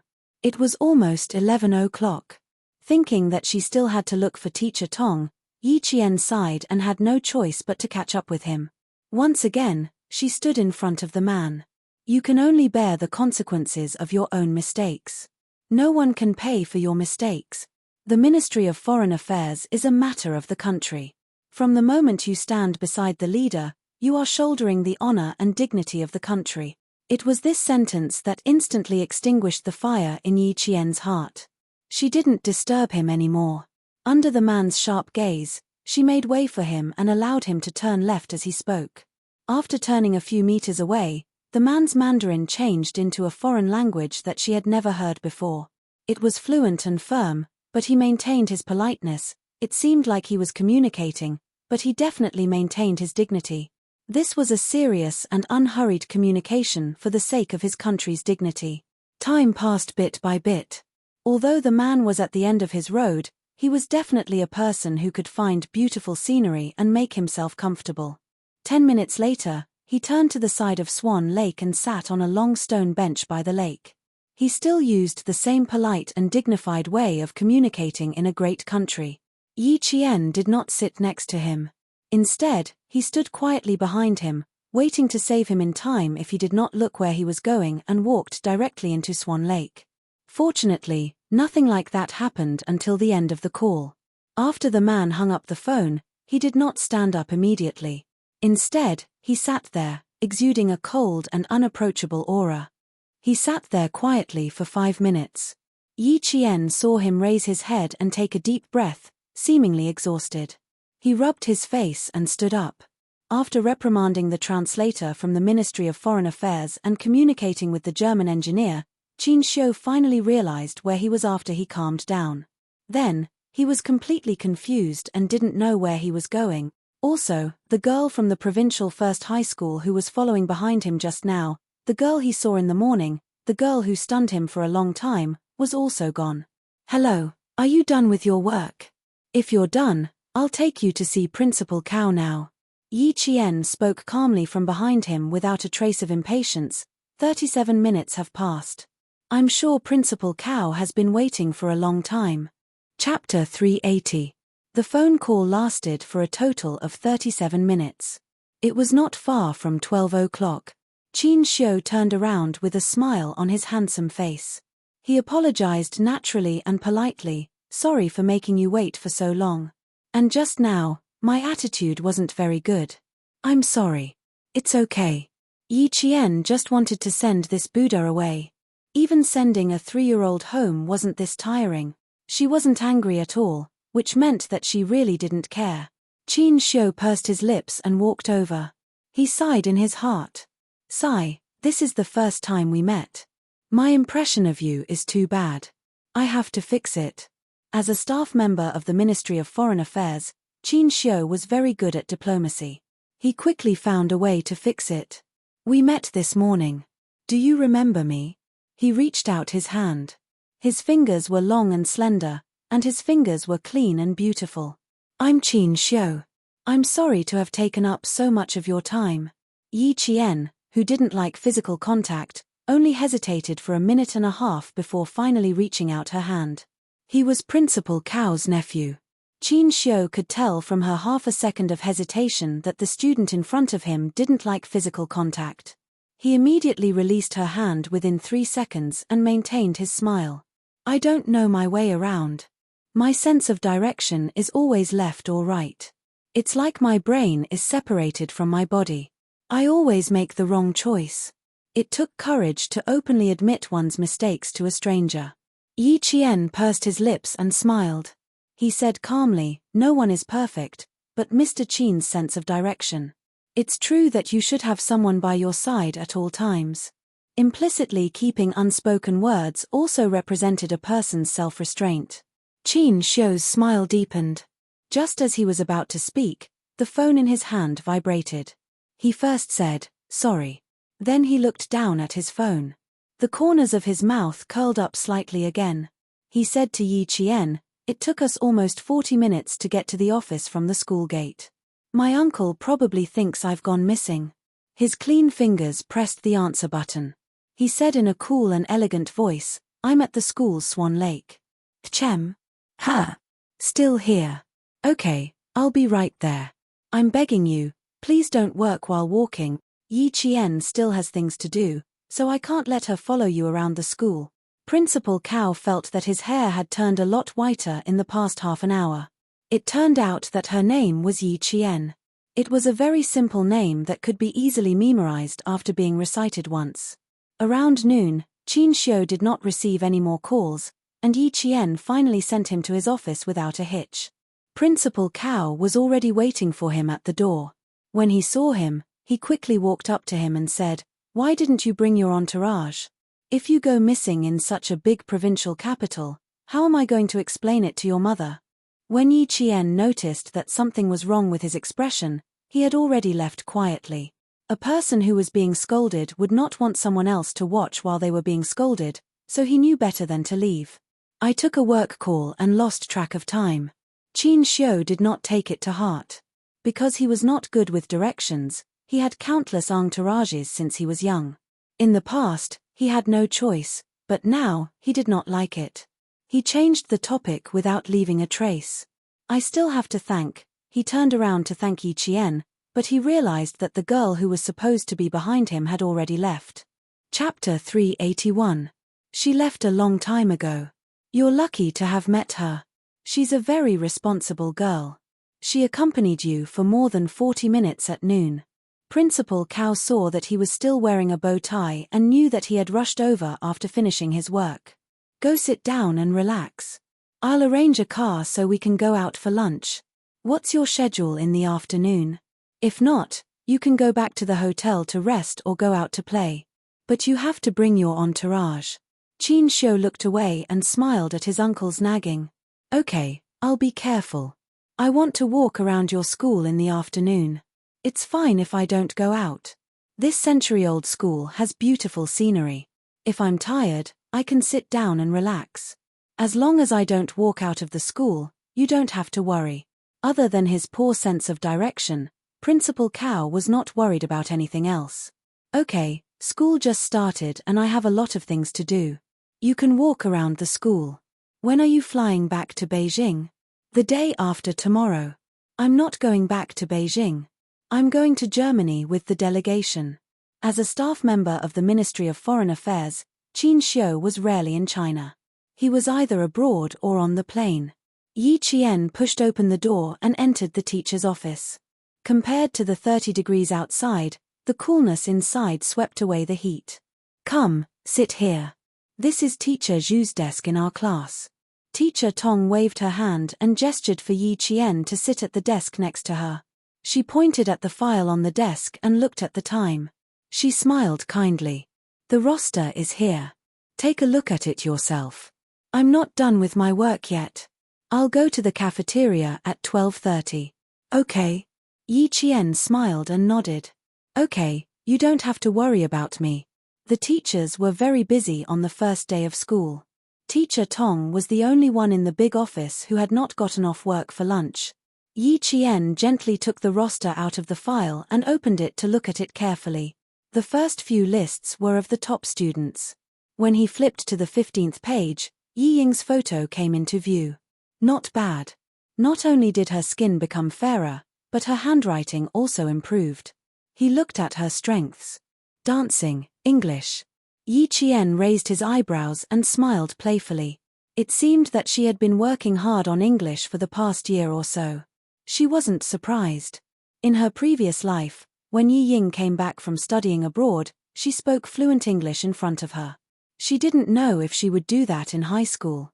After all, in her previous life, she had only studied in junior high and never sat in class again.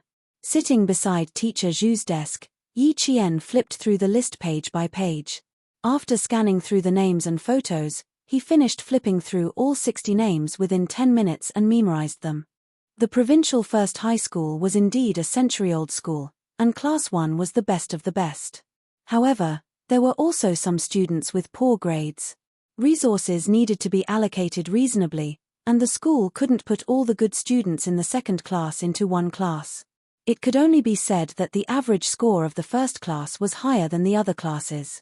When Teacher Tong was done with her work, she looked up and saw Yi Qian flipping through a high school math textbook. She glanced at the roster that was still in its original place and smiled at the girl who was engrossed in her book. "Why are you reading a textbook? Take a look at the roster. There are photos in it. You can also get to know your classmates." She thought that Yi Qian wasn't flipping through the book. "I've finished looking through the roster. I didn't want to disturb you because you were busy, so I picked up Teacher Zhu's textbook to take a look." Yi Qian closed the math textbook that the teacher had prepared for class. She didn't tell the teacher about her relationship with Yi Ying. Chapter 382. When she was working, Teacher Tong wore a pair of plain glasses tied with a black string. She took off her glasses and looked at Yi Qian with a slight smile. "It seems like you intentionally hid your true strength during last year's intensive training. Yi Qian, you know how to hide your true strength. That's really rare." To be able to remember the names and faces of 60 students, including herself, was not something an ordinary person could do. At the very least, she had never encountered someone like that in all her years of teaching. Furthermore, she was also curious as to how a girl who had just turned 16 in May could maintain a calm heart that was calmer than an adult's, restrain her sharpness, and walk down the path step by step in a solid manner. Yi Qian rarely talked about her family matters. Faced with Teacher Tong's inquiry, she thought for a moment before taking out her own registration form. She pointed to her parents' column and said with a slightly restrained voice, "I'm different from the other students here. I have to know how to protect myself. Sometimes, hiding one's true strength doesn't mean that one is weak. Hiding one's true strength is also a form of self-protection. Furthermore, as long as I can maintain a certain level, not be too abrupt, and not drop the ball at critical moments, I should be able to get along better with my classmates in class." This was Yi Qian's way of survival in both lifetimes. It was also the way to get along with others, especially with students. In an environment where there was competition, hidden strength, and even small groups, it was a good thing to hide one's true strength. Her words left Teacher Tong speechless for a long time. After a while, she sighed. "Yi Qian, I just want to say that I have no regrets in my teaching career for the past few decades to have a student like you before I retire. However, child, you have to remember that the fittest survive. This is one of the mottos of century-old famous schools. Here, the competition begins the moment you step foot into this school. It's the same with academic results. Especially in Class 1, where results speak louder than words. Your good grades may attract jealousy, but you have to remember that there is another side to human nature, and that is admiration for the strong."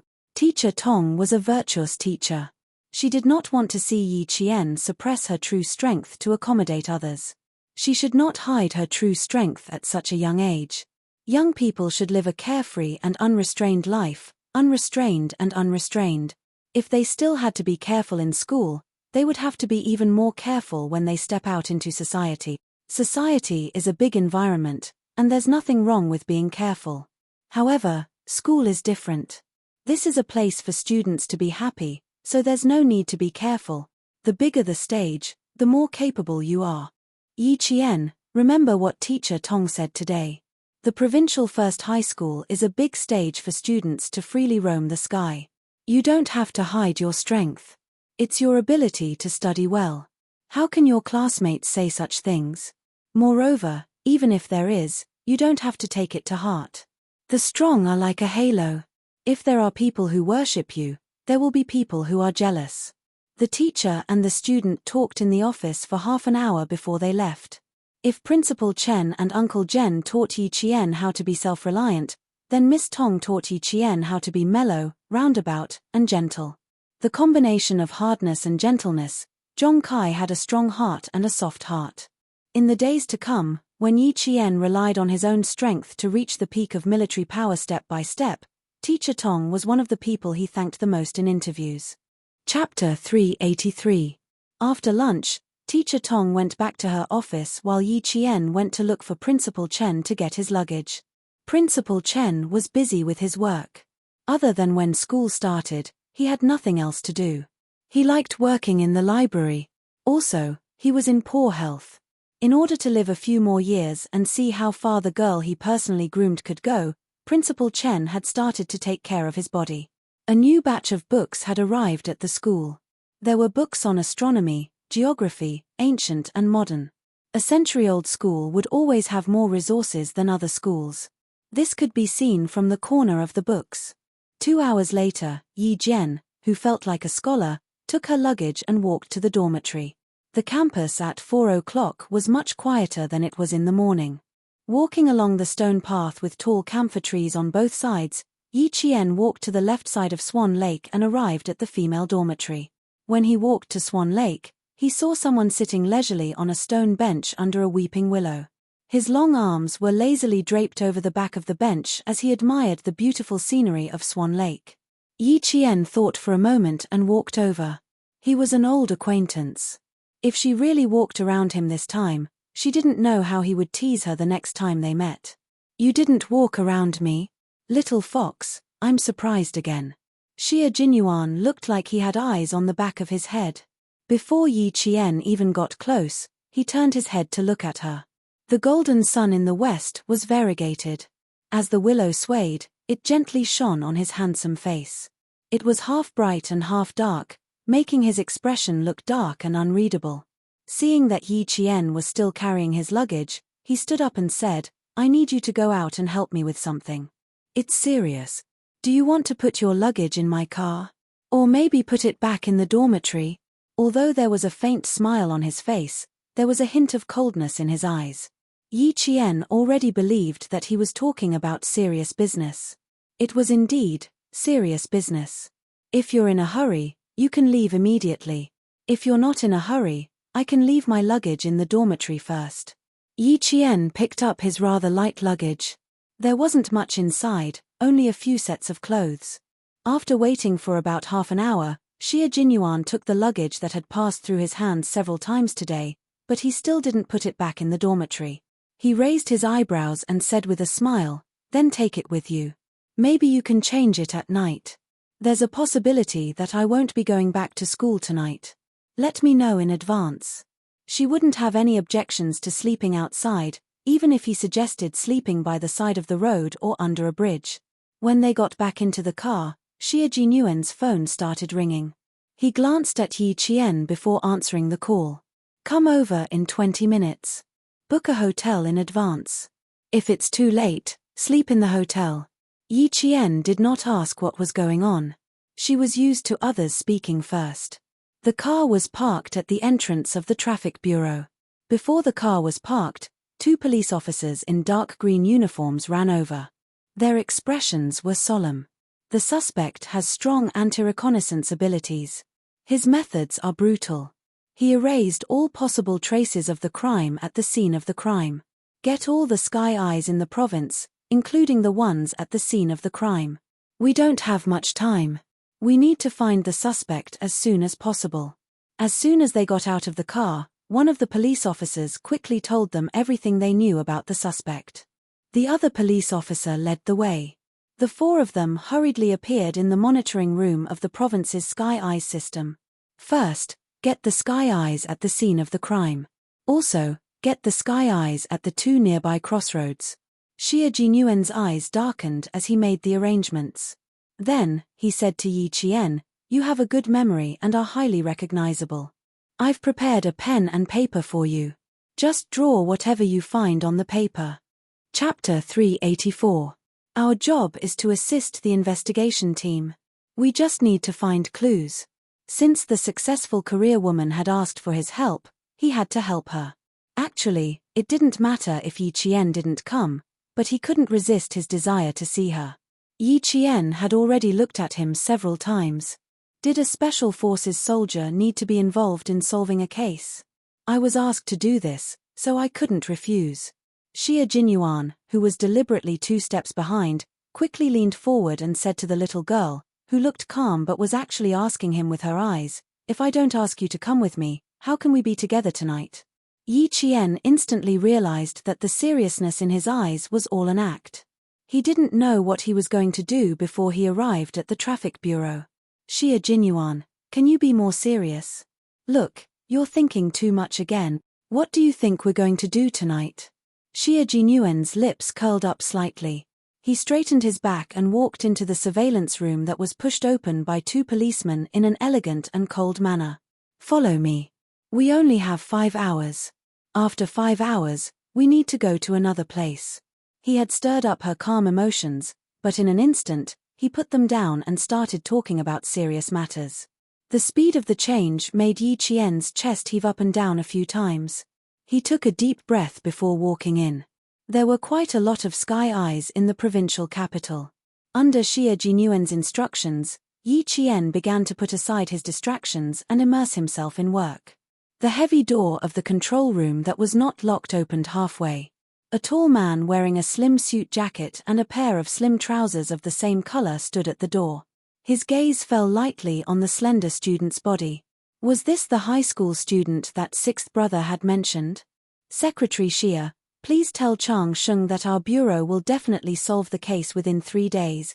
A uniformed police officer stood beside the woman and said seriously, "We will not give the suspect a chance to escape from our province." The woman's makeup was exquisite, and she looked capable and experienced.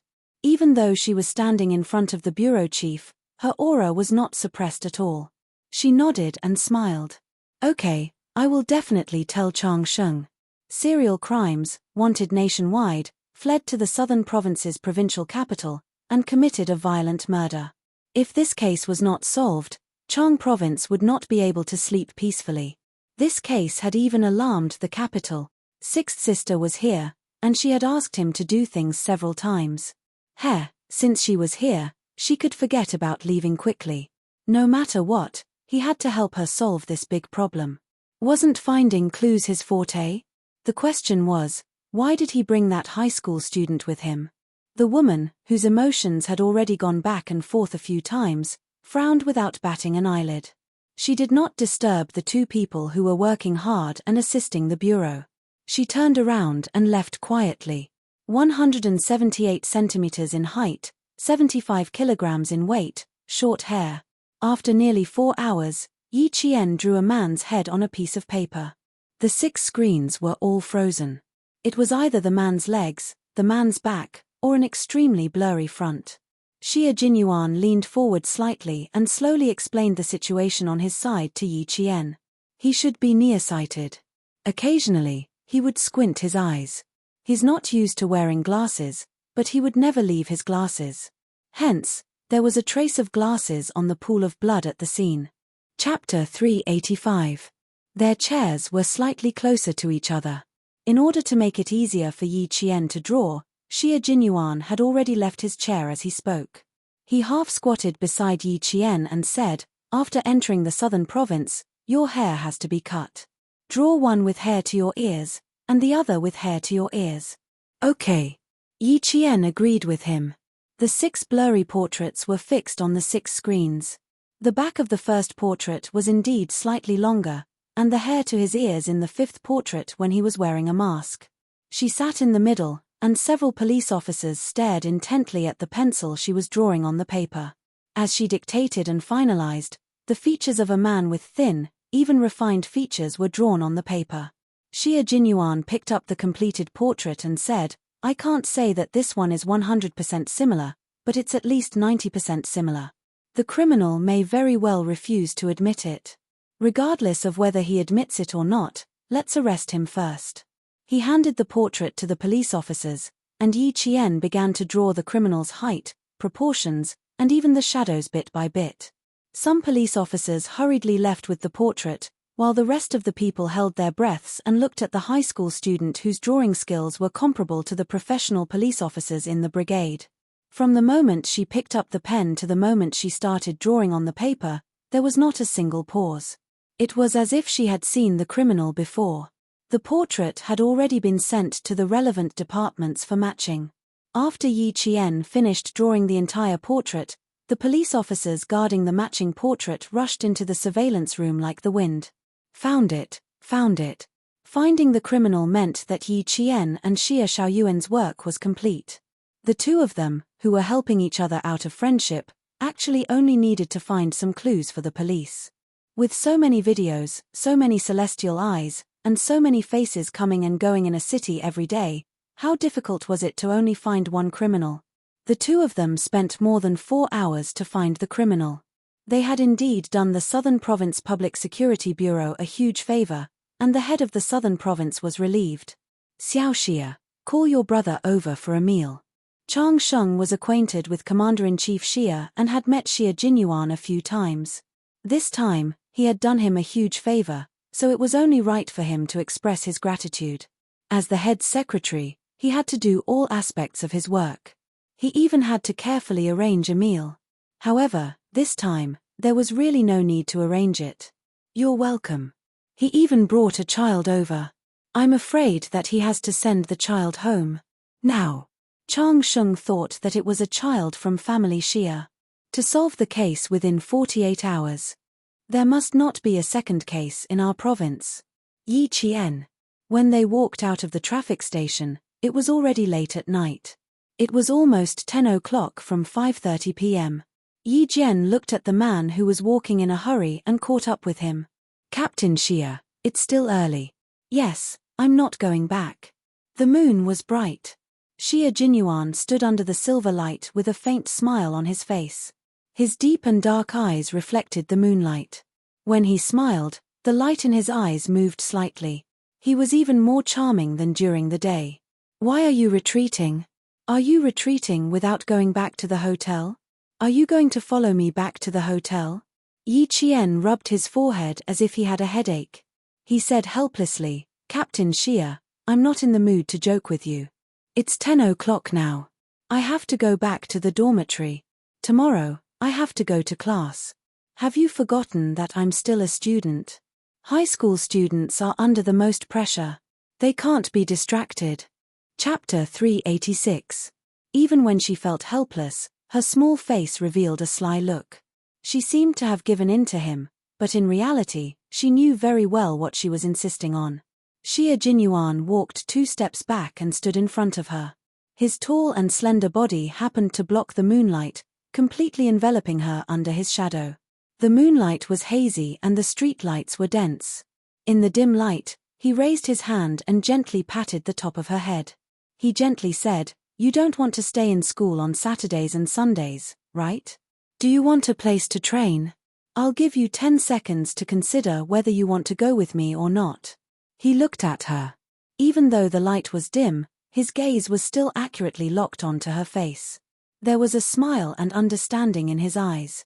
Yi Qian gently sighed and smiled faintly. I can't reject your suggestion. It doesn't even take 10 seconds. I've already made the decision to go with you within a second. Let's go, Captain Xia. His gaze was very warm, and there was a charm in his deep eyes that made her believe in him without a doubt. Yi Qian did not think that she had a reason to reject him. The city was still noisy after 10 o'clock. The car left the traffic bureau and headed in another direction.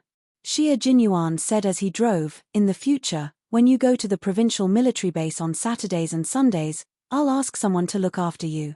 First, you'll have to identify people and apply for a pass. Come over after school on Friday and come back on Sunday afternoon. Little Fox, although the provincial military base is not as big as the one in Fujian town, trust me, there's no shortage of elite soldiers here. She was destined to join the military, so it was better for her to integrate into the environment in advance. Moreover, he could tell that she was a person who did not like to rely on others. In that case, he would give her a chance to use her own abilities to open up her own network of contacts. In order to obtain a cunning fox, one had to seriously attack to be able to conquer her. Yi Qian turned sideways and looked seriously at the man who had made everything convenient for her. Looking at his exquisite, jade-like face, she wanted to ask, Why are you so good to me? The words were on the tip of her tongue, but she could not say them. Her throat felt like it was stuck with thorns. It was as if she said those words, it would stab her throat and cause her to bleed. Because she did not want to accept his kindness to her. Because she had no way to repay him. What's wrong? Do you want to sleep? Xia Jinyuan, who had been looking at her from the corner of his eye, glanced at her and said elegantly, What's on your mind? Or do you have any questions? Oh, or you want to know why I'm bringing you to the provincial military, right? Her words made Yi Qian clench her fists. Her heart rose to her throat. Even though she appeared calm on the surface, her hair had already tensed up. Never say anything that would give her a headache. He looked at her again, as if he had seen through her nervousness, and explained with a smile, I called Uncle Jen before I came here, and he asked if it would be convenient for him to take you to the provincial military base. I won't reject such a small matter. You are indeed a seedling. Even the regiment commander and political commissar in the army have unanimously approved of you. If I bring you to the provincial military district, I think that even if I don't show up, the regiment commander and the political commissar will go to the provincial capital to mention it. His explanation made Yi Qian loosen her clenched fists. She secretly heaved a long sigh of relief. So that's how it is. Outside the car window, the flickering light from the street lamps flashed past. He could clearly see the relief on her face. She was indeed a young lady. Although she was intelligent, she was still young. She was extremely nervous whenever he moved, as if she was afraid that he would say something that she could not bear. Chapter 387. Grandpa Jen is just worried that I won't be able to take care of myself when I'm outside. Old people worry a lot. Captain Xia, I'm sorry for causing you so much trouble. Without those ambiguous words, Yi Qian relaxed and smiled. If Captain Xia needs any help from me in the future, I won't refuse. Just like today, I'm happy to help. She always believed whatever he said unconditionally. Xia Jinyuan's sexy lips curved into a gentle smile. It was the only tenderness behind the iron-willed soldier. Silly girl, if I ask you to go through a mountain of swords or a sea of fire, you won't refuse. Of course, Yi Qian answered without hesitation. His expression was solemn. I believe in you, Captain Xia. Even if there is a mountain of swords or a sea of fire, you and your comrades will definitely be the first to rush in. She trusted him so much and was so sure that she didn't say any excessive compliments. When he saw her bright and burning eyes, Xia Jinyuan only felt that his chest was so hot that even his heartbeat sped up. After a long time, he laughed softly and sighed. You really are a silly girl. He focused on driving and no longer looked at her. Yi Qian didn't see the indulgence in his eyes that could make one drown in it and not want to wake up. It was indulgence only for her. Silly girl, you trust me so much and treat me as the person you trust the most. How can I refuse everything from you? How can I bear to let go?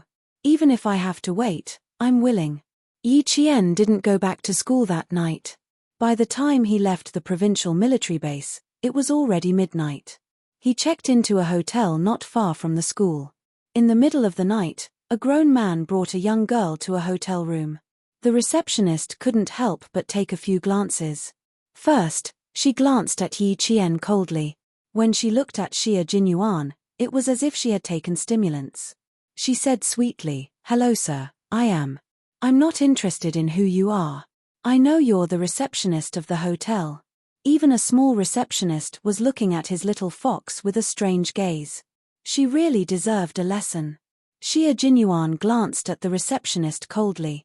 His arrogant aura and cold tone made the receptionist's face turn pale. He glanced at the electronic signboard for the remaining rooms and said coldly, 2 luxury suites. My sister likes cleanliness. I'll give you 10 minutes to check if the rooms are clean. Yi Qian reached out and tugged at his shirt, hinting that there was no need for that. There were too many people in this world who were biased.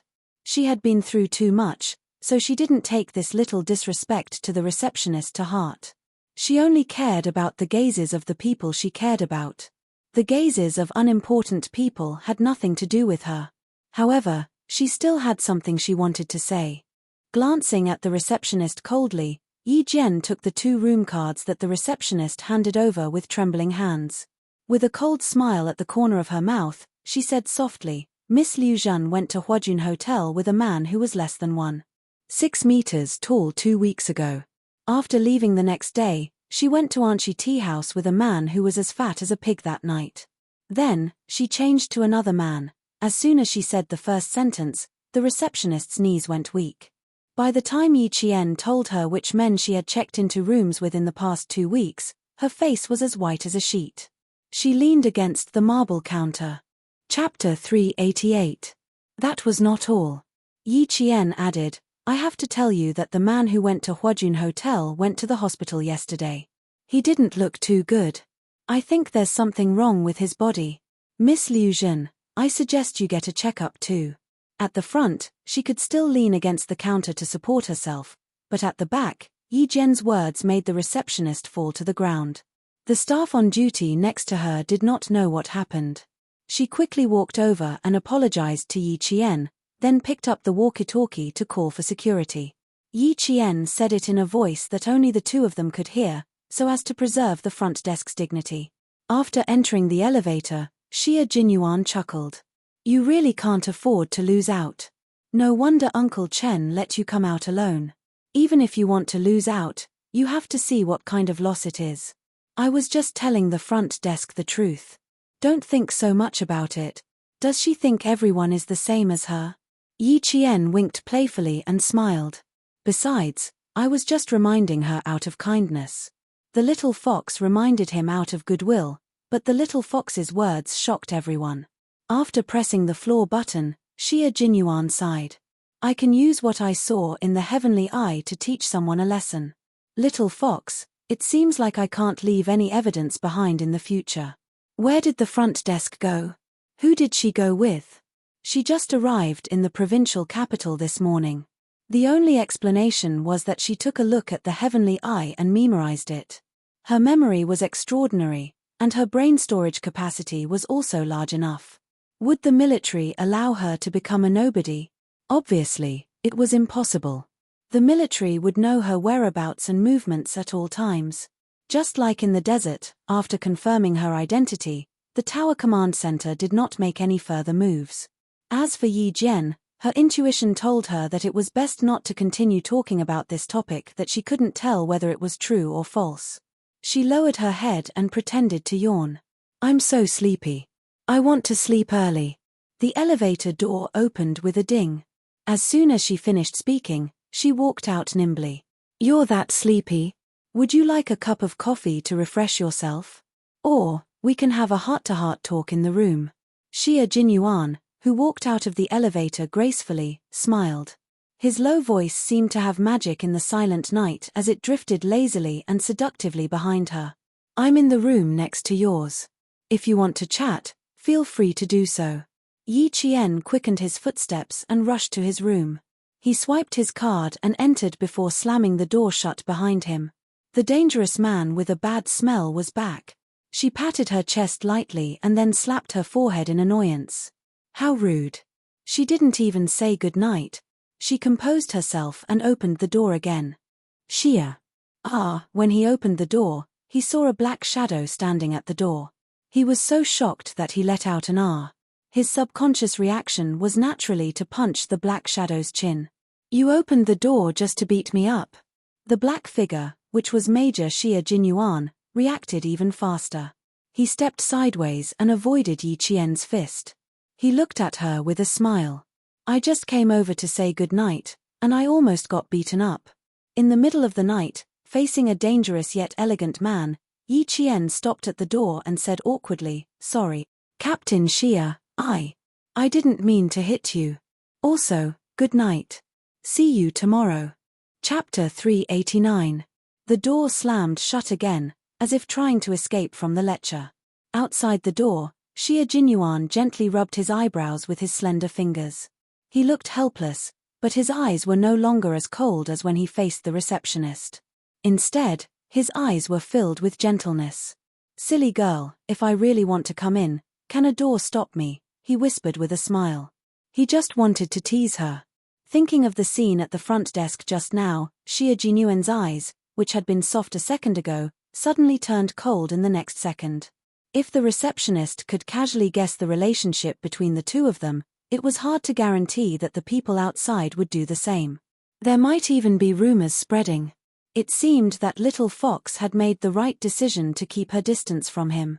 He left immediately after the holidays, so he naturally wouldn't hear any rumors. But Little Fox was different. This was where she would be living for the next 2 years. He would appear from time to time and interact with her in an ambiguous manner. After he left, all the rumors would be shouldered by Little Fox alone. He only wanted to spend more time with Little Fox, but he didn't consider that his decision would bring trouble to Little Fox in her life.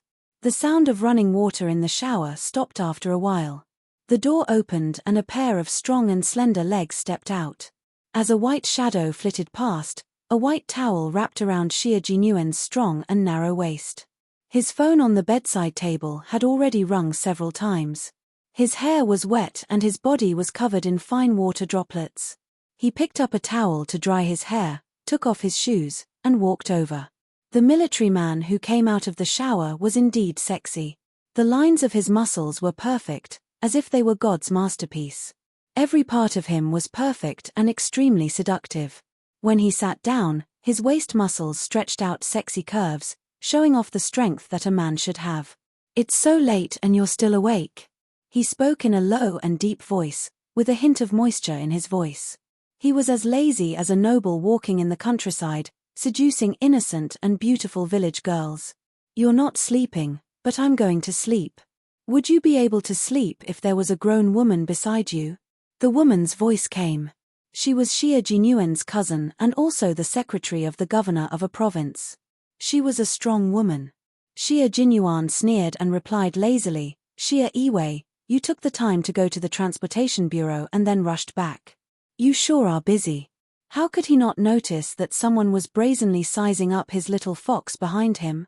"No matter how busy I am, I can't stop myself from wanting to see what the underage girl that young Master Xia is thinking about looks like." Xia Yiwei's legs were casually propped up on the study table in her house. Between her fingers was a long and thin lady's cigarette. The red dots were just halfway through smoking. Xia Jinyuan understood what she was implying. He smirked and said, "I'm just protecting an underage girl now. I'm not so horny as to establish a bad relationship with an underage girl." "Oh, so you know. I'll hang up then. Goodbye." He hung up the phone quickly. Xia Yiwei was relieved to know that he understood. Xia Jinyuan always had a sense of propriety. If he said he didn't, then he really didn't.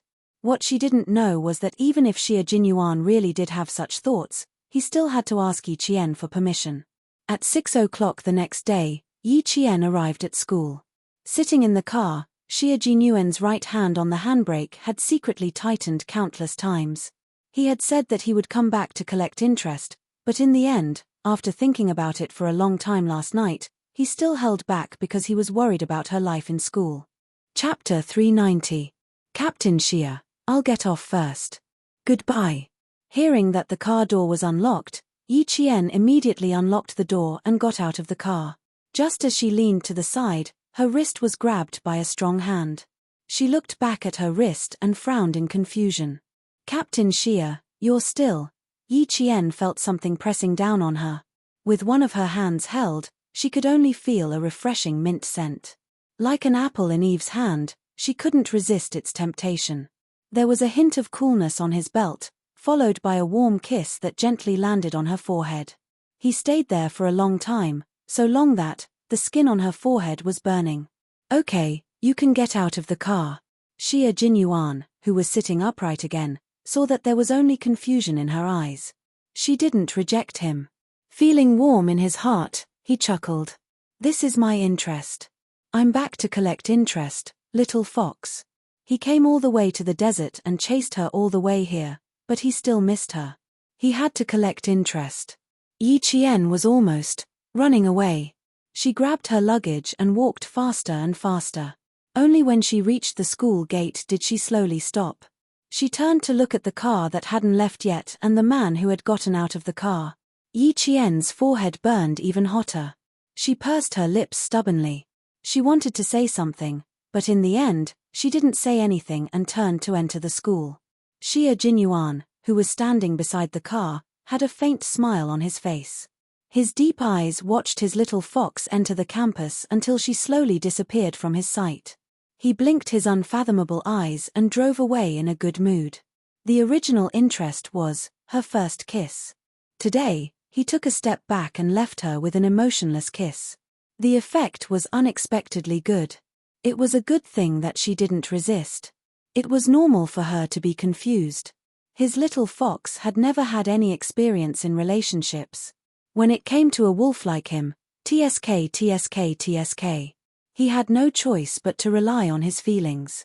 At 6 o'clock in the morning, there were only students who were used to morning exercises. Yi Qian was afraid that his roommates would not be awake yet, so he went to the teacher's office to wait for Teacher Tong to come over. Then they would go to the classroom together. In less than half an hour, Teacher Tong and Teacher Zhu walked over while discussing something in low voices. Yi Qian waited for the two teachers to come closer before he greeted them politely. "You came so early. Did you sleep well last night?" Teacher Tong, who knew what Yi Qian had been up to yesterday, quickly took out her keys and opened the office door. Behind him, Teacher Zhu said sternly, "There will be a test this morning. Yi Qian, you have to show your skills. I will announce the results in the afternoon." This was the usual practice of the provincial No. 1 middle school. They would start the exam on the first day of school to remind all the students that the summer vacation was over and the new semester had begun. It was time to settle down. Hearing this, Teacher Tong turned around with a smile and said, "Teacher Zhu, don't scare the students with your serious face." Then she said to Yi Qian, "Don't be in a hurry to put your luggage back in the dormitory. After the morning self-study session, come to the classroom with me." Teacher Zhu glanced at Yi Qian, whose expression did not change. It was rare for him to smile in front of the students. He said with a smile, "This student is bold and murderous. He even eliminated the foreign contestants. Why would he be afraid of an exam? Teacher Tong, I will switch with you for the language and math test today. I will take the first two classes first. It's early in the morning, let's wake them up." Yi Qian listened to the two teachers talking about how to wake the students up as soon as possible. He quietly flipped through the new textbook for the second semester of high school. Chapter 391. At 7 o'clock, the students who were not in the school dormitory began to enter the school. Like other classes, Year 2 Class 1 of the provincial first high school started to get to know each other in the new semester. "Hello, I'm Yi Ying. Nice to meet you." Yi Ying, who took the initiative to sit at the first table by the podium, started to introduce herself. She was pretty and had good grades. Her classmates had more or less heard of her name. Hearing that, they also started to introduce themselves in private. Some of the students were already classmates in Year 1, so they got to know each other without any introductions. There were also a few students in Year 1 like Yi Ying. However, when they saw that she only cared about getting to know other students, two girls showed a trace of disdain in their eyes. They lowered their heads and whispered, "She's still the same as before. She's just a butterfly. That's her ability. We can't learn it. She's a flower in the student council." Then, they saw her walk to the first-place boy in Year 1 and introduce herself with a smile. The two girls rolled their eyes. Yi Ying had always been good at pretending in front of boys. Not only did the two girls look down on her, but another girl also looked down on her. She said to her Year 1 classmates, "Do you see that girl? She's my junior high classmate. You guys need to be more careful in the future. She looks good, but she's full of bad intentions. Don't take her words lightly."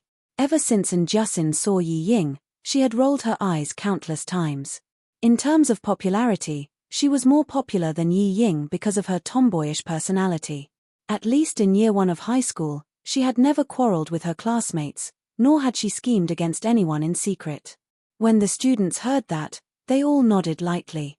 When Yi Ying was talking to the first-place boy in Year 1, she turned her gaze and saw Enchanting whispering to a few other classmates. With cold eyes, she smiled and said something to the boy, then walked over with light steps.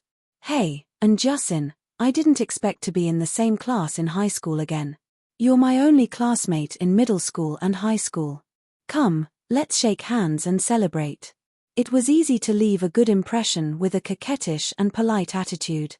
Enchanting, who did not expect her to have the cheek to walk over, grinned and stood up naturally. She smiled and said, "I didn't expect it either. Please guide me in the future." She wanted to embarrass her on the first day. "No way." Yi Ying's smile. Based on her understanding of Enchanting's temper, she should have been angry. "Look at my old classmate. She doesn't even know what to say if I'm a little more enthusiastic." Enchanting took the opportunity to checkmate him and quickly retracted her hand. Alright, let's just be indifferent and pass through high school peacefully. Don't ever bump into him in the same university again. How embarrassing would that be? Yi Ying, who had suddenly fallen into a disadvantageous position, came back to her senses. She frowned and looked at Injasin, who had become smarter in front of her. After a while, she smiled and said, "Yes, if we meet again in the same university, how can I get to know other students?" SSS. That's right. Too embarrassing. Clock SS years. S. Looking for trouble on the first day of school. At this moment, Yi Ying knew that she couldn't embarrass Injasin, so she smiled and turned around. She lowered her eyes to hide the coldness in her eyes. Wait and see. I won't let Injasin off easily. Chapter 392. Class 1 was a class with more boys than girls. There were 60 students in the class, 46 boys and 14 girls. The science class had always been the opposite of the liberal arts class. Yi Ying and Injasin were both good-looking, so some boys had been secretly paying attention to them. Someone said, "There are 60 students. Our class is still missing one." The time for the morning self-study session was approaching. The empty desks in the class were filled one by one. Soon, only the desks near the door were empty.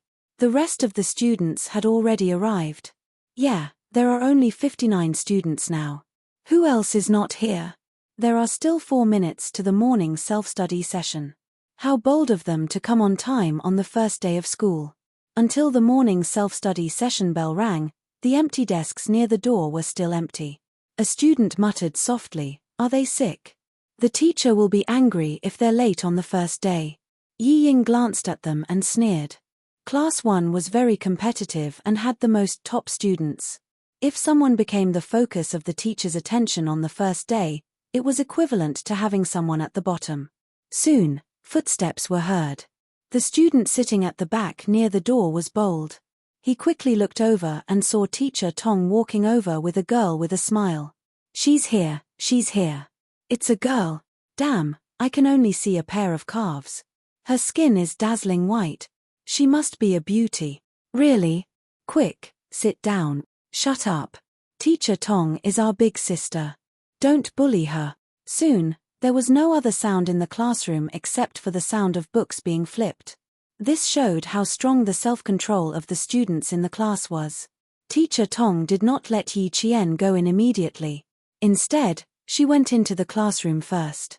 Seeing that all the students were looking down at their textbooks and no one was whispering to each other, she walked to the podium and joked, "All of you can hold it in.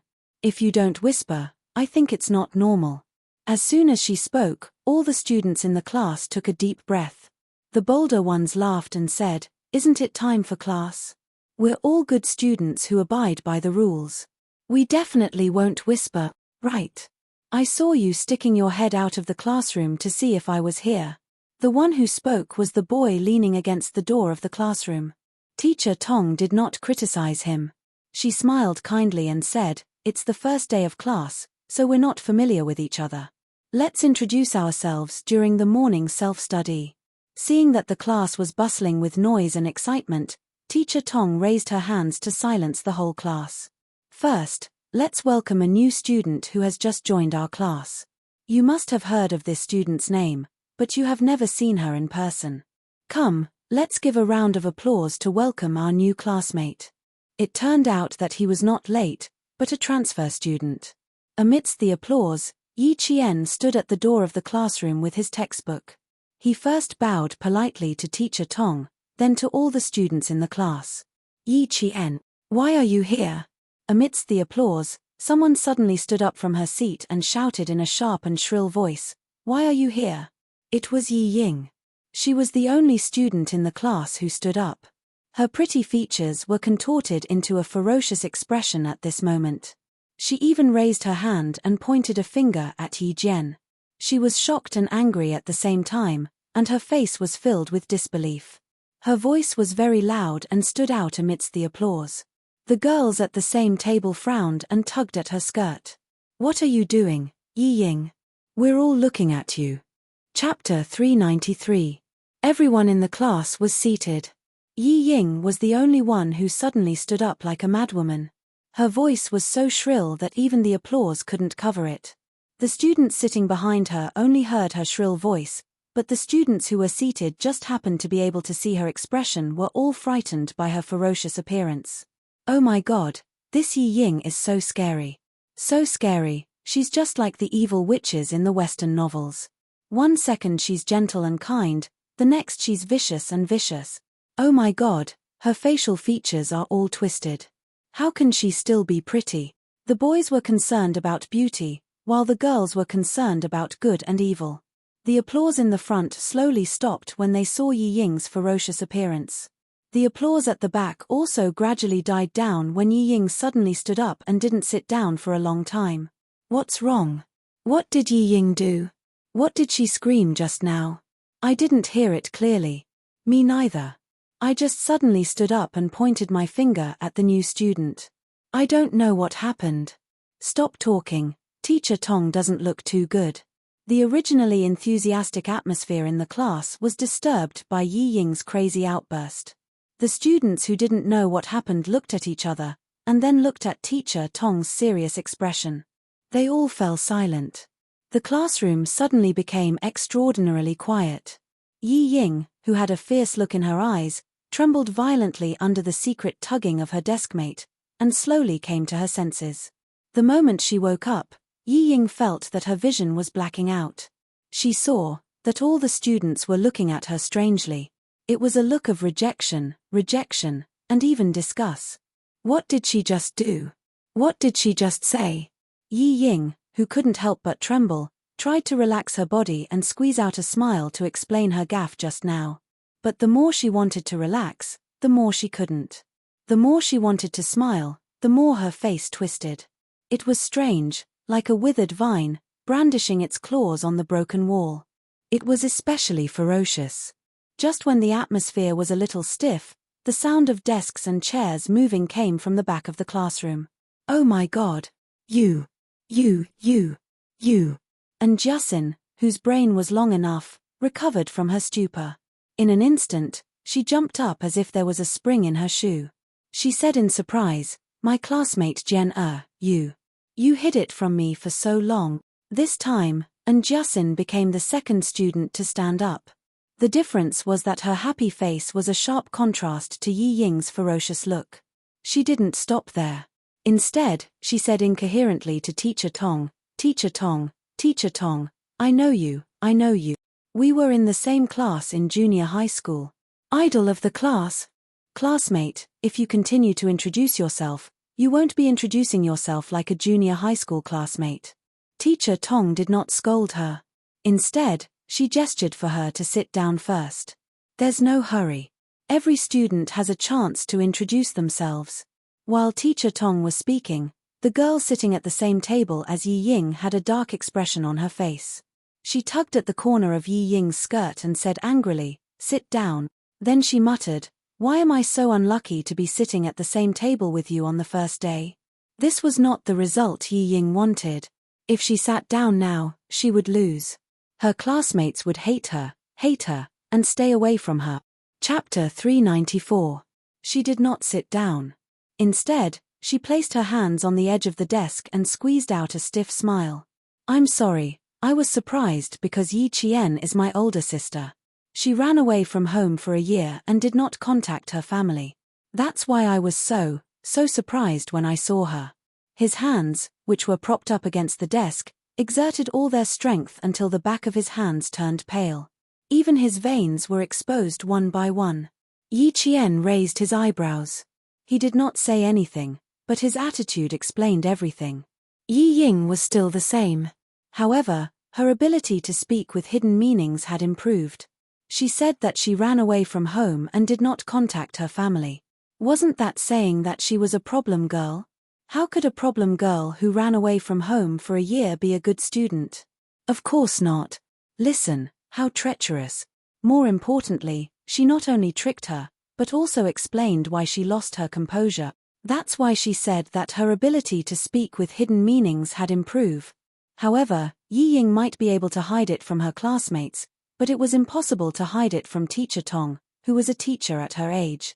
At this moment, Teacher Tong vaguely understood why Principal Cao had placed Yi Qian in Class 6 and not Class 1. The reason was right in front of her eyes. It was a far-fetched explanation, but at least most of the students believed it. Of all the things she should never have done, she should never have belittled her own classmate in secret. Moreover, she was her own sister. Teacher Tong's impression of Yi Ying immediately turned negative after meeting her for the first time.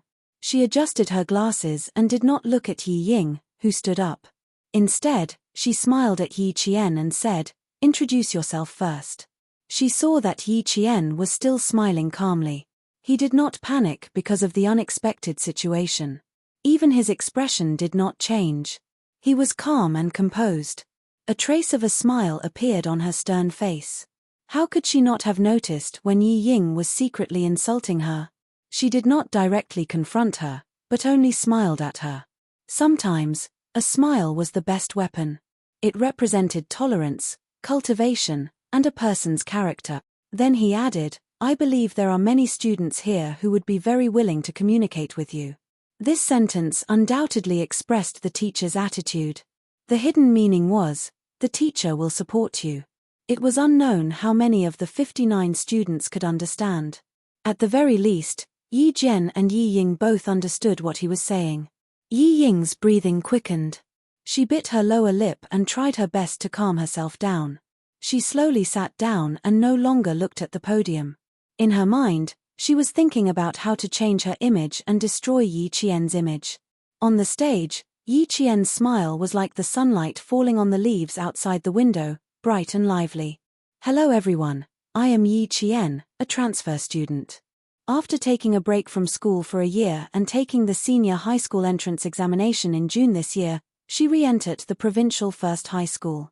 Considering her age, I think it's more appropriate for her to enter the second year of high school." When the atmosphere was a little tense, a humorous remark was made. With Jiasin as the leader, laughter was heard, breaking the tension, and the atmosphere was lively again. "I am fortunate enough to be assigned to Class 1 and interact with all of you. This is fate. In the future, if there is anything I don't understand in my studies, I hope everyone can help me. Thank you." It was a simple introduction, but it revealed all the important things about her. First, she took a year off from school. Second, she took the high school entrance exam this year. Third, she skipped a grade. Chapter 395. He did not praise her for skipping a grade. Instead, he used an indifferent tone and said that it was just a matter of age to downplay her ability. Yi Qian could be described with two idioms: deep as a lake and high as a mountain, open-minded as a valley. Before Yi Qian could walk down from the podium, and Jiasin, who could not restrain her joy, stood up with a proud expression amidst the applause. Her voice rose and fell as she said, "Yi Qian is really amazing. When I was in the same class as her, the seniors in the third year of junior high would come to her if they did not understand anything. Also, her memory is very good. She only flipped through a book, this political book. She only needed to flip through it once to remember everything." With her saying this, the other students' voices also became louder. A boy stood up and stared at Yi Qian with sparkling eyes. I know, Yi Qian, I know who you are. You won the gold medal in the World Mathematical Olympiad 2 years ago. In the oral questions, you always finished first and won time for our contestants. I also know that you were studying in Anyang High School last year. However, on the day of the report, you did not want to be an auditing student and could not accept the school's framing of you. So, in a fit of anger, you domineeringly tore up the notice. I also, amidst the adoring voices of the boys, some of them were so happy that they began to bang the table. Classmate Yi Qian, I also know you. Only you would dare to tear up the notice so domineeringly. Because you have the confidence. I really did not expect that I would be in the same school as Yi Qian. Oh my God, I have to tell my parents when I go back. So you dropped out of school. We all thought you changed schools. All the voices in Yi Ying's ears were ear-piercing and driving her crazy. Under the desk, her hands tightly grasped the corners of her skirt, and the corners of her eyes were bloodshot. Yi Qian, damned thing. She was my nemesis. She was born to be my nemesis. Why did she come back? Why did she come back? What shameful things did she do again? What underhanded methods did she use to get into number 1 middle school? She should not be in number 1 middle school. She should not be standing in the classroom. What right did she have to be praised by her classmates and teachers? Why? Why? The students' praises for Yi Jian were like a growth stimulant, causing the jealousy in Yi Ying's heart to grow like crazy weeds. Bit by bit, it eroded her rationality, making it harder and harder for her to calm down. The atmosphere of the entire class was stirred up. It was only when Teacher Tong stepped forward that the atmosphere gradually calmed down. She cleared her throat and smiled. You guys can learn more from Yi Jian. If your grades are good and you can be admitted to university after a year of suspension, I won't stop you from taking a break. Teacher Tong's voice was like the last straw, crushing Yi Ying's remaining calmness. Let her go to school with a bang. Amidst the silence, Yi Ying stood up slowly. She glared at Yi Qian, who was standing on the podium and receiving all the students' praises. The classroom became even quieter after she stood up. It was so quiet that you could hear a pin drop. The students' gazes were all on her. No one understood why she stood up again. Chapter 396. Yi Qian, you scored very high in the provincial first high school. How did you get in after taking a year off? All of us worked hard to get in.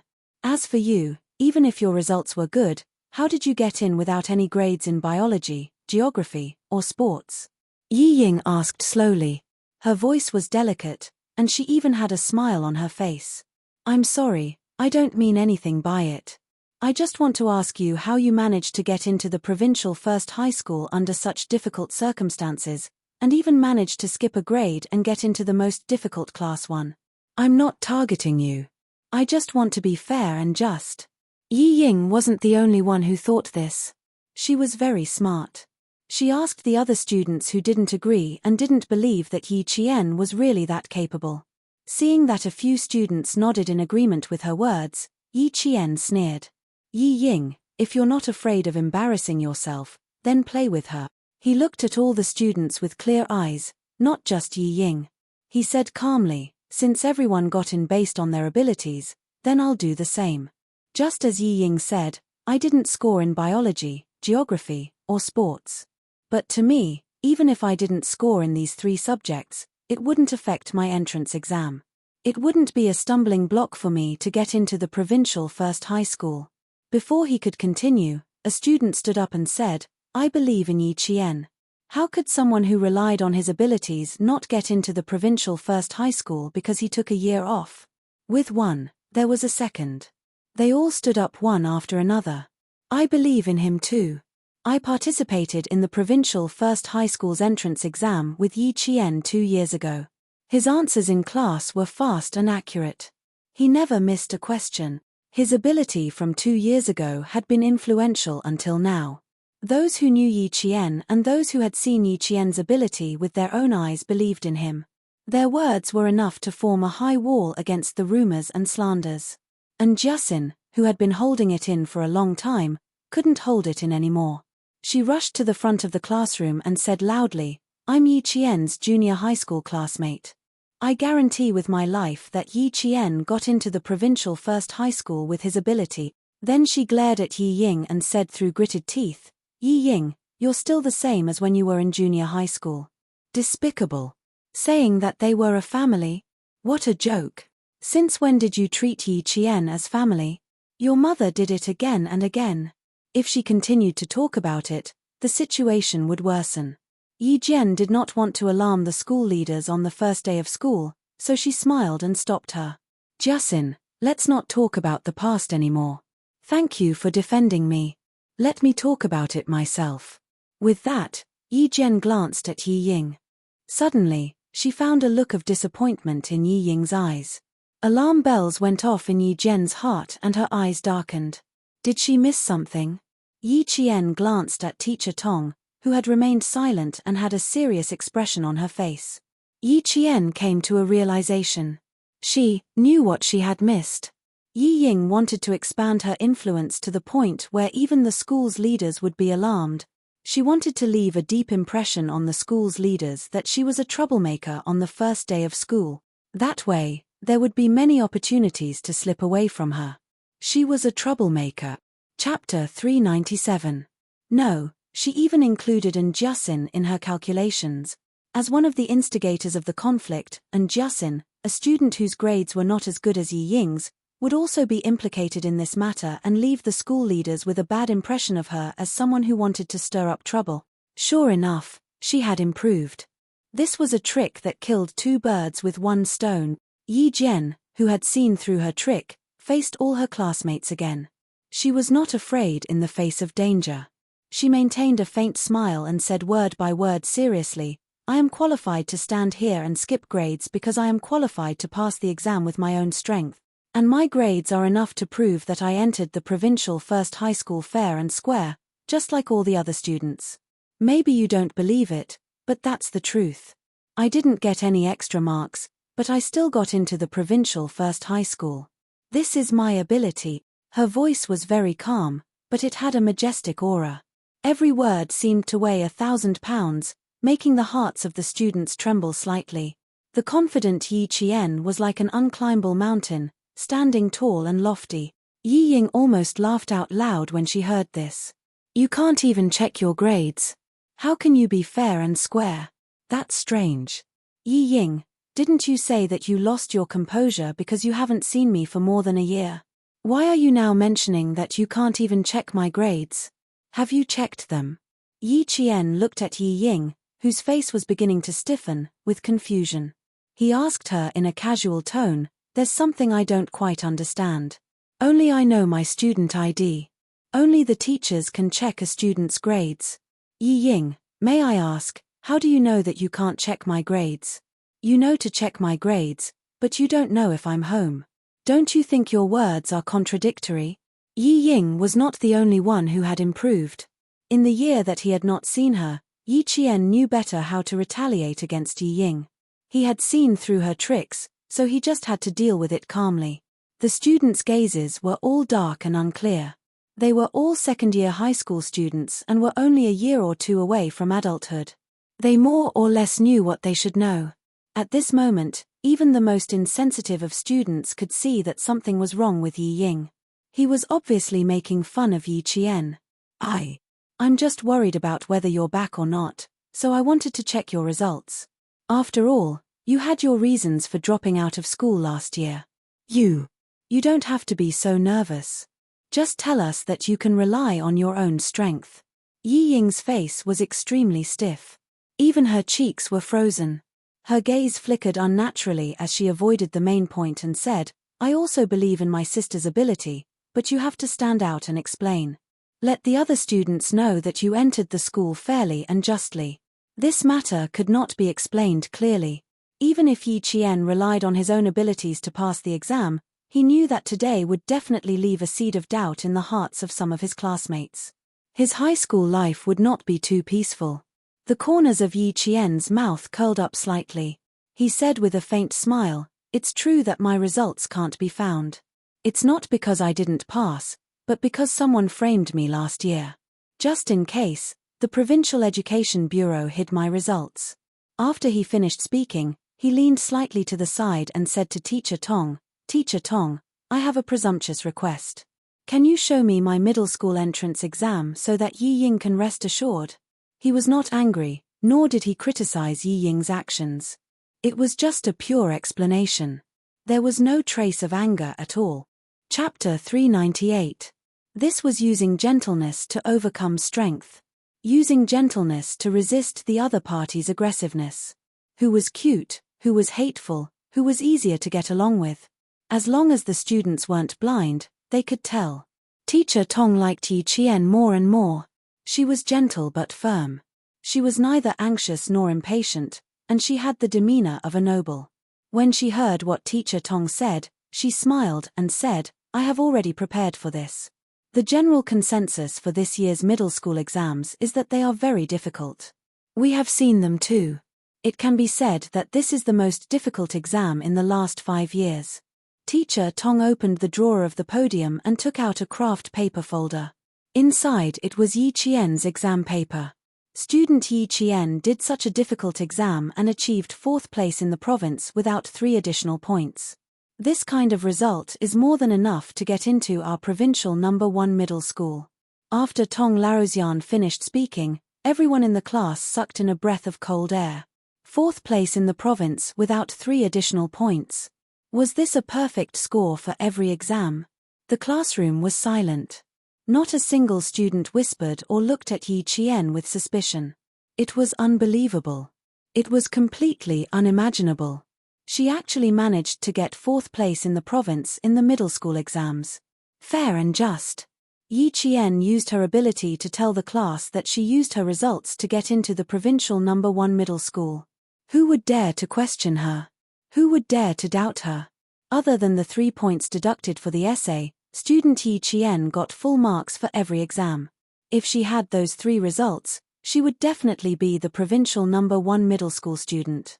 As teacher Tong spoke, she walked down from the podium and placed the test paper on Yi Ying's desk.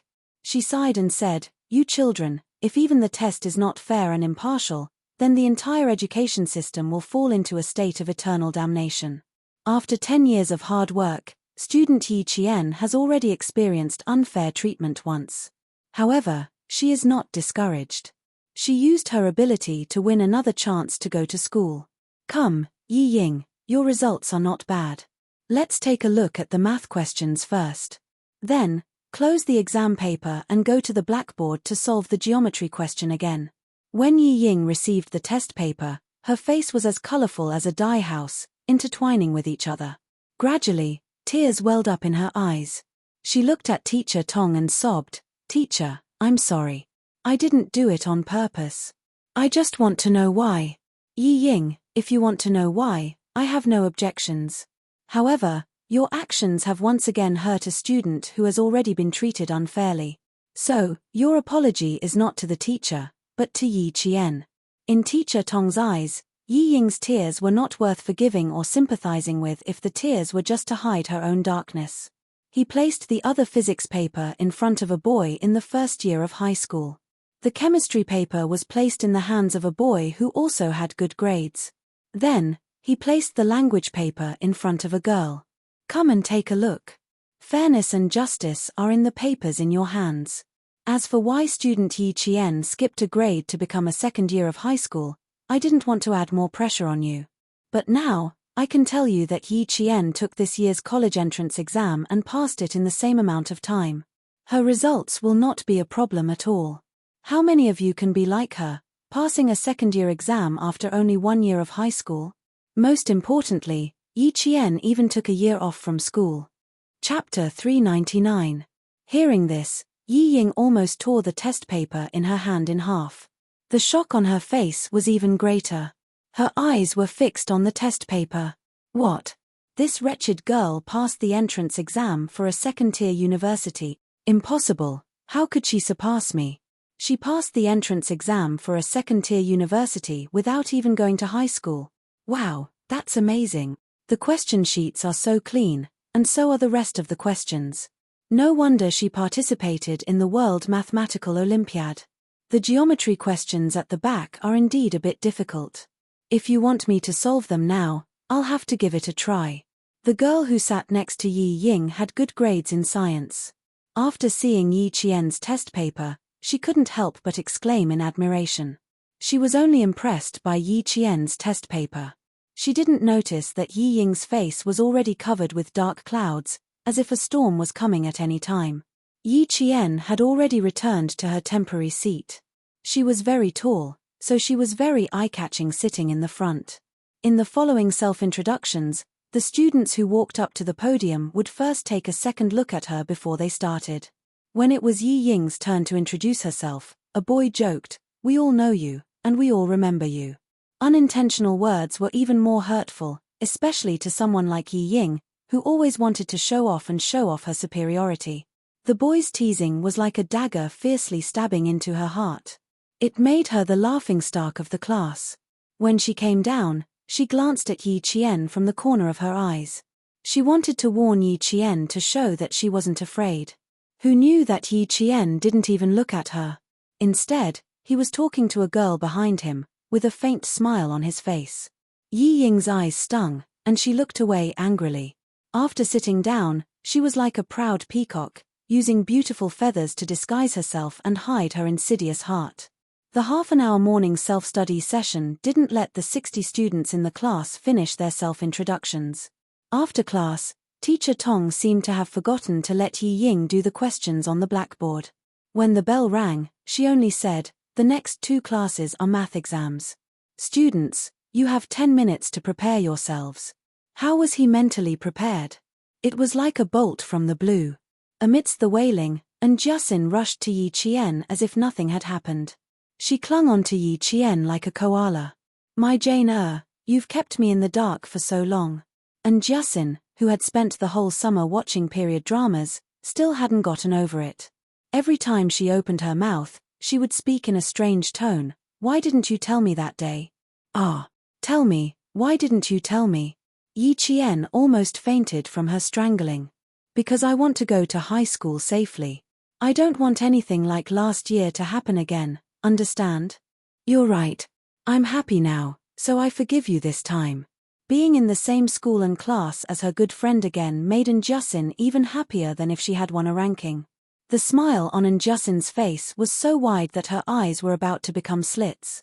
There were only 10 minutes before class ended, but all the students who came to talk to Yi Qian found that she could accurately say their names after they introduced themselves once.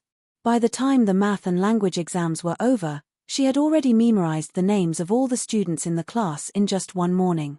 IQ and memory really have to be compared to know who's better. I'm impressed. With her IQ and memory, she could choose from any of the top universities in the country. She's amazing. She can't be compared to her at all. For both exams, she only used one class to hand in the papers. Pressure. Chapter 400. Seeing that even the top student in the cohort felt pressured, the other boys in the cafeteria laughed and said, "Bro, I'm afraid the top student in the cohort won't be guaranteed. That's normal. Yi Qian will crush us in terms of IQ, memory, and learning range. The top student in the cohort will become the uncrowned king." The top student in the cohort wasn't tall, only about 1.7 meters. He had a few pimples on his face and was a gentle and easygoing guy. He didn't feel pressured by Yi Zhen's arrival, so he smiled and said, 8 immortals crossing the sea, each showing his own abilities. We don't have to compete with Yi Zhen's results, we just have to stabilize our own. Comparing grades with her will only make us feel more pressured. Also, he paused and said, I think Yi Qian is easy to get along with. We can ask her if there's anything we don't understand. I don't think she'll reject helping each other and improving each other. That's right. I also think Yi Qian is easy to get along with. That Yi Ying. Hehe, I'm afraid she's not easy to get along with. She's not as pretty as Yi Qian. Fuck, go to hell. You're always staring at girls. The 5 boys joked and laughed as they walked to the cafeteria. Yi Ying, who had been walking alone behind them, heard their conversation and felt her blood boiling in her chest. The hatred in her heart deepened. Yi Ying bit her lower lip so hard that teeth marks appeared. Yi Qian, that damned thing. As long as she appeared, she wouldn't have a good day. No, she had to think of a way to get rid of her. She had to think of a way. It would be best if she could make this person disappear from this world forever. Yi Ying, who had wanted to eat in the cafeteria, turned around and jogged to the snack bar. Yi Zhifan was about to get off work when he saw that the call was from the school's snack bar. He quickly sat down and picked up the phone. Hello, Ying. How come you still have time to call Dad on the first day of class? Dad, Yi Qian came to the provincial first high school. It's not that we can't check her grades, but the Provincial Education Bureau deliberately hid her grades. Dad, what should I do? Now, the whole class revolves around her. I finally managed to get into class 1, but she appeared. What? Yi Qian has arrived at the provincial first high school, but he didn't have her results at all. Even the usually calm Yi Zhifan paused for a moment. His eyes darkened as he asked in a low voice, did she say anything else? What? She didn't say anything. She just said that she relied on her grades to get into the provincial first high school. Moreover, Dad, she was ranked 4th in the province. Yi Ying gnashed her teeth as she spoke. When she mentioned her grades, her facial features twisted again. Dad, you can't let her stay in school. You can't. I can't lose to her. I want her to disappear from the school. I want her to disappear completely. Dad, you have to help me. You have to help me. Yi Jifan, who was in a state of shock, felt his heart skip a beat. Even the Provincial Education Bureau came out to protect Yi Jian, which meant that there really was someone behind her. No, Ying Ying. You have to calm down. Listen to Dad. Yi Qian must have someone secretly helping her. Now, Dad has something to tell you. Since you're in the same class as her, pay attention to who is helping her.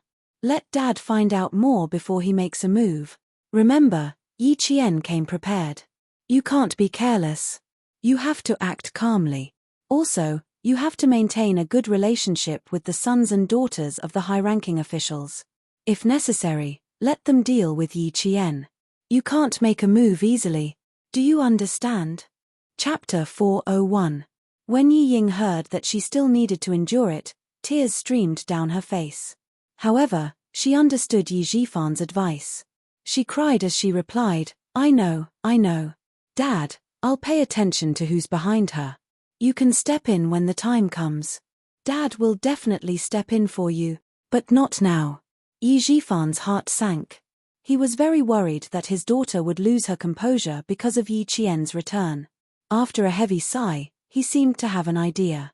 He covered the microphone with his hand and lowered his voice. Ying, you must hold on to the jade pendant well. Dad can tell you that this jade pendant is very useful. Even if Yi Qian has someone behind her, she's still just an ordinary citizen with some small achievements. You will definitely not be an ordinary citizen in the future. Trust Dad. Bear with it for a while and calm the waves. Take a step back and the world will be wide open. It won't be too late to settle the score with her after we find out the truth. Yi Ying was stunned. Why did he mention the jade pendant again? It sounded like it wasn't just a little important. Could it be that there was a secret on the jade pendant? This jade pendant was Yi Qian's. Dad, is the jade pendant really that important? I've heard you mention it countless times. Yi Ying took out the jade pendant. Because it was an expensive piece of jade, she used it as a decoration when she played with her classmates whose parents were officials in the first year of high school. Yi Jifan originally wanted to keep it a secret until his daughter went to university. After a moment of silence, he nodded. Yes, it's very important, very important. It's a symbol of status. A symbol of status? Yi Ying's heart skipped a beat. She was overjoyed. So you're saying that as long as I have this jade pendant, Yi Qian will live at my whim for the rest of his life? Isn't that right, Dad? Isn't that right? She was anxious to get confirmation. Her voice was anxious and trembling. Yes, Ying. So, before Yi Jifan could finish, Yi Ying hurriedly said, so, there's no need for me to be jealous of her grades, right? Because, no matter how good her grades are, they'll never be as good as yours, right? After laughing, Yi Ying's eyes narrowed slightly as she asked doubtfully, however, there's still something I don't quite understand. Why does this piece of jade represent an identity? Dad, please tell me. I need some consolation. I don't want to lose to that wretched girl Yi Qian.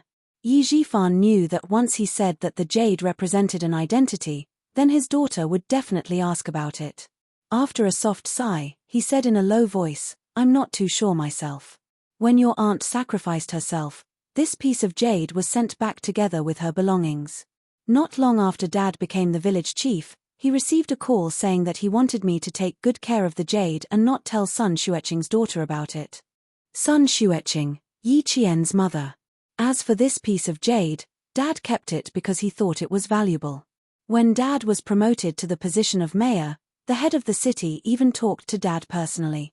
His words hinted that someone was helping Dad in the dark. In this world, there is no such thing as kindness without reason or resentment, and there is no such thing as help without a purpose. After thinking about it, Yi Jifan guessed that the person behind this piece of jade had been secretly helping him all this time. That was why he said that this piece of jade represented an identity. If it wasn't someone with an identity, how could they help him? But Ying, these are all Dad's guesses. Also, you have to do your best. Her grades are good, so you have to do better than her. My precious daughter is so smart, how could she be defeated by someone who has been inferior to her since she was young? Chapter 402. Compared to Sun Dongqing, Yi Jifan's words ignited Yi Ying's fighting spirit more. That's right. If her grades were good, then as long as her grades were better, wouldn't all problems be solved? After hanging up the phone, Yi Ying felt that all her worries had disappeared, and her chin was slightly raised. Even when she walked, her gaze was slightly raised. It was a sense of superiority. After returning to the dormitory, Yi Qian, and Jiaxin, and 4 other girls from the same dormitory whom they had met briefly went to the cafeteria to eat. Just as they were about to reach the cafeteria, they bumped into Yi Ying, who had just returned from a phone call. Their gazes met, and the air seemed to freeze. Seeing this, Yi Ying glanced at the girls. Her eyes were filled with disdain. At first glance, she could tell that they were all from ordinary families. Birds of a feather flock together. People of different backgrounds would associate with the same people. Sister, call home when you're free. My dad is very worried about you. Yi Ying, who spoke, unconsciously touched the pendant on her chest. She smiled and said, I just called my dad to tell him that you're back. Yi Qian did not want to involve her classmates in the dispute between her and Yi Ying. She smiled at Jiaxin and said, Jiaxin, go to the cafeteria with Xiaoyi and the rest first. Help me get food too. Thank you. But. And Jiaxin was worried.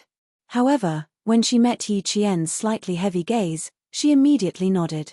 She pulled the girls from the same dormitory and said softly, let's go first. Once the students left, Yi Ying's ugly face was completely revealed. With a gloomy gaze, she laughed softly and said, stupid girl, don't think that you can surpass me just because you're back at number 1 middle school. Like people live like that. As for you, don't even think about surpassing me. Who's going to compete with you? Yi Ying, it looks like you're the one who's competing with me. Yi Qian smiled. The afternoon sun was shining brightly, but she did not seem to be sweating at all. She was refreshed, and her eyes were as beautiful as water. I stopped because I wanted to tell you that getting into number 1 middle school is not a big deal. It's hard for you to get into number 1 middle school, but for me, it's extremely easy. His words pierced Yi Ying's heart. Her expression changed and she said fiercely, so what? I'll let you be proud today, but just you wait and see. With your status, you don't deserve to be compared to me. When it came to bickering, Yi Ying had always lost every battle. After she lost, she would leave in a huff. But before she left, her gloomy eyes that clearly had other intentions, made Yi Qian frown slightly. After talking to Yi Jifan on the phone, it seemed like he had received some advice. In that case, he had to be more careful. The episode ended as quickly as it started. When Yi Qian went to the cafeteria, and Jiaxin had already ordered the food. Not only was there a girl from the same dormitory sitting next to her, but there were also other students from her class. In the cafeteria, Zhongbin from class 4 was carrying a plate and looking for Yi Qian. He wanted to come over after the math test, but he was caught by the PE teacher to move the sports equipment. Now that it was noon, he rushed to the cafeteria to look for Yi Qian. Because there was still a week of military training in the first year of high school, the cafeteria was slightly empty and not too crowded. Soon, he heard Jiaxin's voice. Following the direction of the voice, he saw Yi Qian. Not only were the two of them sitting together, but there were also a few other students sitting nearby. They were chatting and laughing with Yi Qian. They seemed to have a good relationship, and a few of them were students with excellent grades in the first year of high school. It could be seen that Yi Qian got along well with his classmates on the first day of school. Chapter 403. Zhongbin looked at Yi Qian, who was surrounded by his classmates, and then looked at Jiaxin. He thought about it and decided to look for them after school. A boy patted Zhongbin's shoulder and laughed. Hey, Zhongbin, you're looking at Jiaxin again. If you really like her, why don't you write her a love letter? It's good to let her know. But you have to be careful. Don't let the teacher find out. Their homeroom teacher, Miss Tong, is quite nice, but she can be quite scary when she's strict. What are you talking about? The transfer student from Class 1, Yi Qian, is also my junior high school classmate. The voices gradually faded away. Yi Qian looked at Zhongbin, who had walked far away, and whispered to Injusin, "Let's go look for Zhongbin after class." "Why should we look for him? He doesn't have time in the afternoon. He's a sports student, so he has to train every afternoon after school. Also, he doesn't live on campus. He lives at his grandmother's house." Zhongbin's father was from Fujian town, but his mother was from the provincial capital. And Jusin, who had always been carefree, was more attentive this time. She whispered, "Zhongbin's father doesn't have much contact with his grandmother's family. I heard that his mother fell out with her family because she wanted to marry into the countryside. In the future, when you see Zhongbin, don't ask him where he lives. He doesn't want to talk about it." Hearing this, Yi Qian looked at Jusin with a smile in his eyes. He purposely dragged out his words and said, "Not bad, you know how to care about people." "Who? Care about who?" The girls who didn't hear everything came closer. Soon, they were all laughing together again. Under the sunlight, the second-year students who hadn't entered the countdown to the college entrance exam were still smiling. Yi Ying, who had lost to Yi Qian again, was slapping the tree leaves fiercely and cursing. "Yi Ying, over here. Everyone is looking for you." A girl blocked Yi Ying's path and pulled her towards Swan Lake without any explanation. "It's an emergency. We didn't do our summer homework. Hurry up and help us." The us the girl was referring to was the classmates that Yi Zhifan had told Yi Ying to build a good relationship with. They were not from powerful families, but they were rich. When Yi Ying saw the girl, her eyes flickered. She smiled and said, "Sure, but don't blame me if I do something wrong." She came at the right time. She was just thinking about how to deal with Yi Qian. "TSK, you're the one with the best grades among us. Even if you're wrong, you're more correct than us. Let's go." The girl pushed Yi Ying's shoulders with both hands and said with a smile, "It's an emergency. We have to finish it by noon. If necessary, they could use the sons and daughters of officials to deal with Yi Qian." Yi Zhifan's ruthless voice kept ringing in Yi Ying's ears. "Great, isn't this an opportunity? Yi Qian, let's see how you'll survive in school after offending my friend." After lunch, Yi Qian went back to the dormitory to tidy up her bed. Just as Teacher Tong had said, the strong were respected by others. After lunch, the 6 people in the dormitory had a certain understanding of each other. The other 4 girls were even happier to be in the same dormitory as Yi Qian. They helped her pack her luggage and went to the convenience store to buy daily necessities like buckets. After lunch, the 6 people in the dormitory had a harmonious relationship. Teacher Tong had spent some effort in arranging the dormitory. She had arranged for a few gentle girls to be in the same dormitory as Yi Qian. In the afternoon, when the math test results came out, Yi Qian was unsurprisingly first in the class. His score was 24 points higher than Jiao Hai's. Chapter 404. This test was a demonstration of one's ability. Even if some students were suspicious of Yi Ying's words, they could only keep their mouths shut. Yi Ying stared at her score. She bit her lower lip and subconsciously looked towards the seat by the classroom door. That was Yi Qian's seat. She happened to see the students at the back table lean over to look at Yi Qian's paper. After hearing a low gasp, Yi Ying felt as if her heart had been violently slammed into. Teacher Zhu wrote the highest score on the blackboard. There are 2 students in the class who scored full marks. One is Yi Qian, and the other is Jiao Hai. Yi Qian's paper showed no signs of tampering. The time he took to hand in the paper was 34 minutes. Yi Qian is first in this test.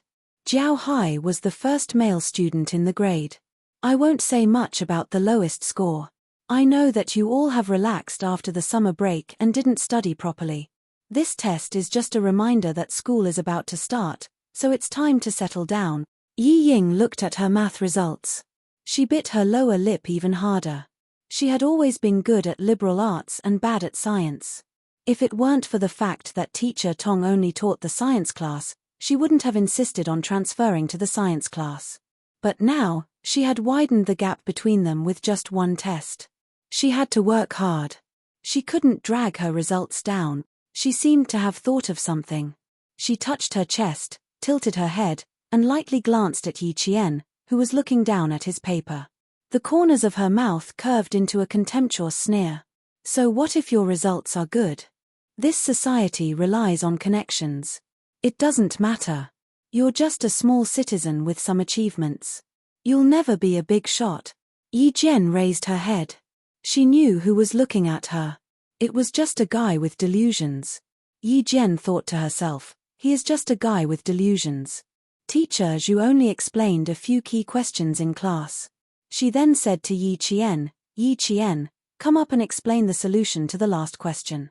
Connect the points O and M of the circle, and make the string MN. When Yi Jian was explaining, her voice was particularly soft, and it had a magical power that could make people focus all their attention on one point. Cicadas were chirping outside the window, and there was only the sound of the leaf fan hanging on the ceiling rotating in the classroom. All the students in the class were listening to her explanation carefully, and there was no extra sound. Only when the value of point N is taken on a semicircular arc that does not include point M. Our answer is obvious. Yi Jian wrote down her analysis step by step on the blackboard as she explained the questions. Some white chalk foam fell on her black hair. As she turned around, the ends of her hair swayed slightly, and the white powder fell off. The math class passed by quietly. Yi Qian's analysis process was written on the blackboard. Some students were still copying the answers on the blackboard step by step.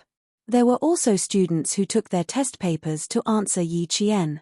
The students who asked the questions had forgotten that Yi Qian had taken a year off from school and skipped a grade to enter the second year of high school.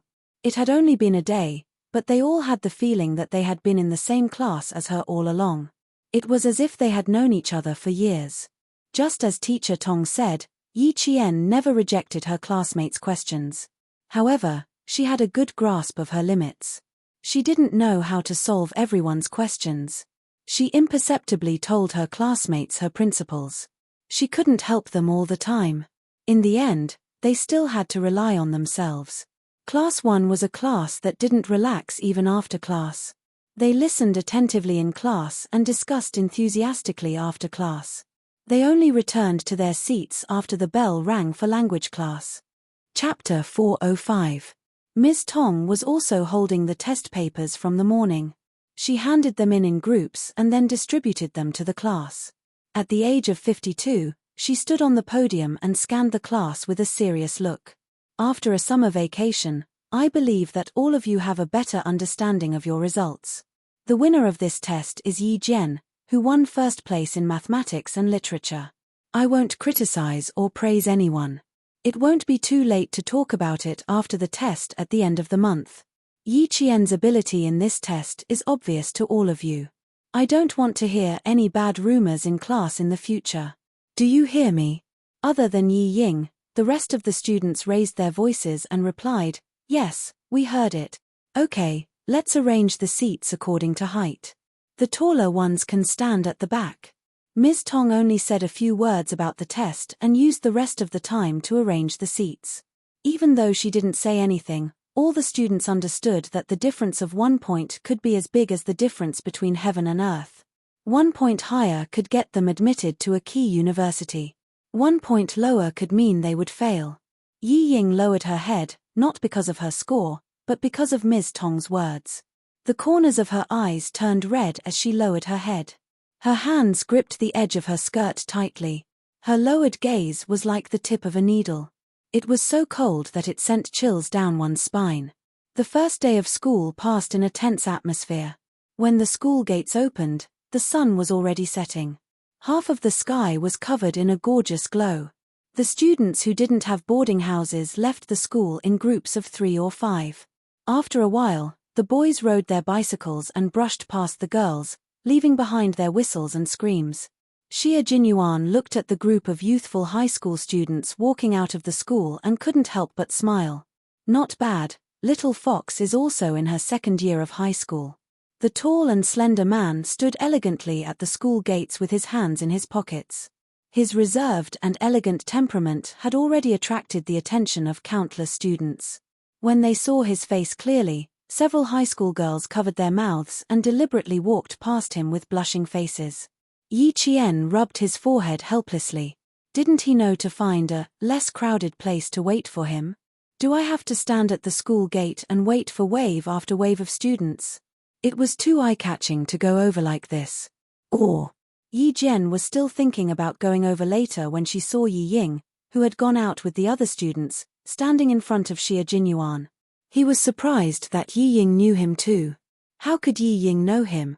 However, she had laughed and said that she thought he looked familiar, so the girls started to tease her. Then it must be fate. He looks like he's waiting for someone. I wonder whose brother he is. Go and ask him. Then, he was shoved in front of Xie Jinyuan, which was what Yi Qian saw. The little girl was fooling around in front of him. Not only was her eyes wanton, but they were also flickering. Major Xia's expression remained unchanged as he took a step to the side, patiently waiting for his little fox to come over.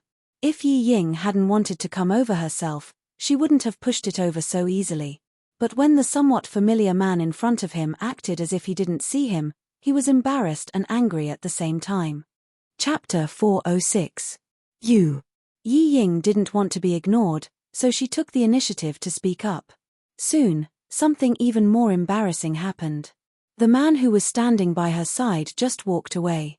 Xie Jinyuan didn't look at the girl standing in front of him, not even glancing at her from the corner of his eye. All his attention was focused on the school, so he didn't recognize Yi Ying, who had shoulder-length hair and a small bow on her temples. He never liked girls who took the initiative.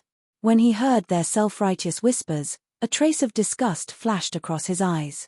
Out of gentlemanly behavior, he just walked a little further away to wait. 20 minutes ago, he asked the school guards to look for her in class. Now that the guards had all returned, she was the only one who hadn't appeared. TSK. She probably saw him standing at the school gate where students were coming and going and didn't want to come over. It couldn't be helped.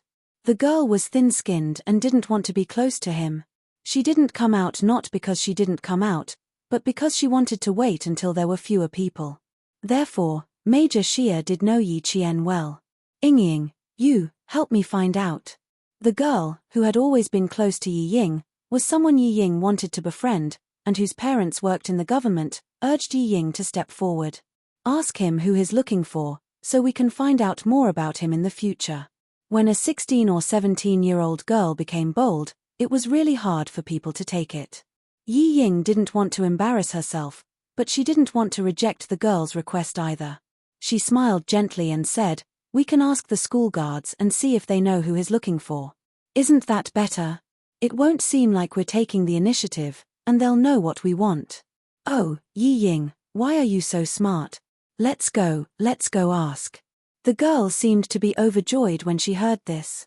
She grabbed Yi Ying's wrist and walked towards the gate guards. Yi Ying, who was about to go over, suddenly realized that if she really went with the girl to ask the school guards, wouldn't she be laughed at by the school guards who saw students every day? She hurriedly grabbed the girl and said to the other two girls, Dan, Lamai, you two quickly stop this crazy person.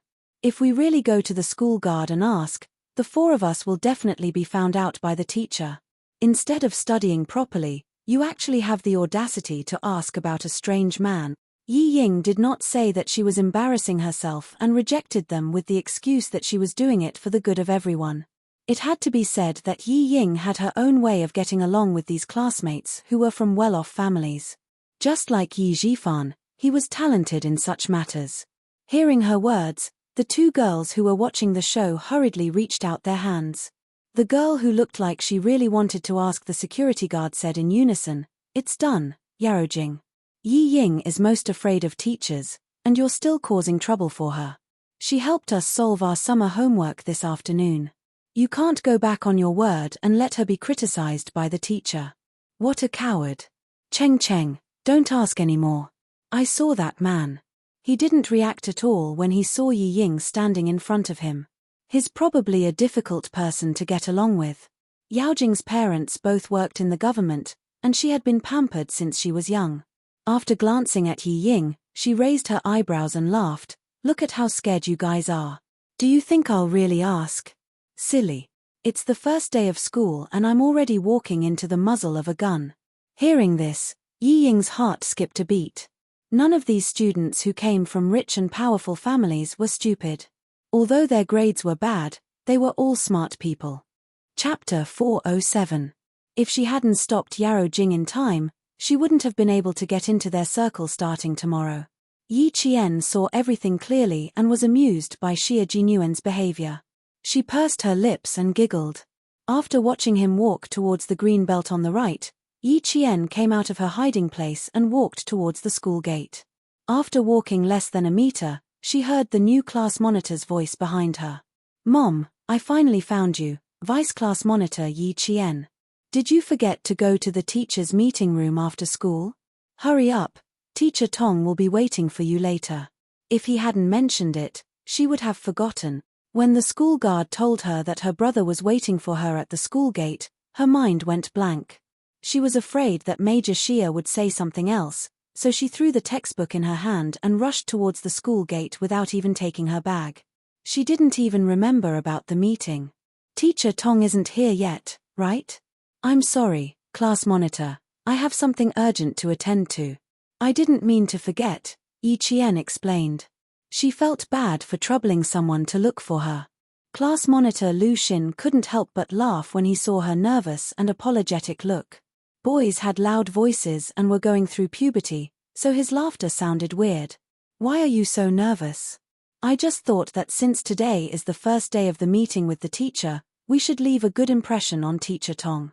Besides, I'm the class monitor. How can I be left behind when I take the lead? It's okay, Teacher Tong isn't here yet. She's in the principal's meeting room. Yi Qian felt a little relieved after hearing his words. Just as Lu Xin said, she was indeed a little nervous. When dealing with male soldiers, she could be rough with them. However, when dealing with students, Yi Qian inevitably had to be stricter with herself. She had never been to high school, so she was unfamiliar with this environment. Although she acted calm in front of the whole class, she was just trying her luck. However, Xia Jinyuan was still waiting for her outside. Since Teacher Tong hadn't come yet, she had to run out and inform him first. It wasn't that she didn't want to come, but something had happened in class. Yi Qian then said to LV Xin, class rep, my brother. After he finished speaking unnaturally, he swallowed his saliva and said vaguely, he's waiting for me outside. Give me 3 minutes, I'll tell him to go back first. Sure, I'll wait for you. Go quickly. Lu Xin agreed readily, and really stood there waiting for Yi Qian to come over. Yi Qian was running all the way to the campus.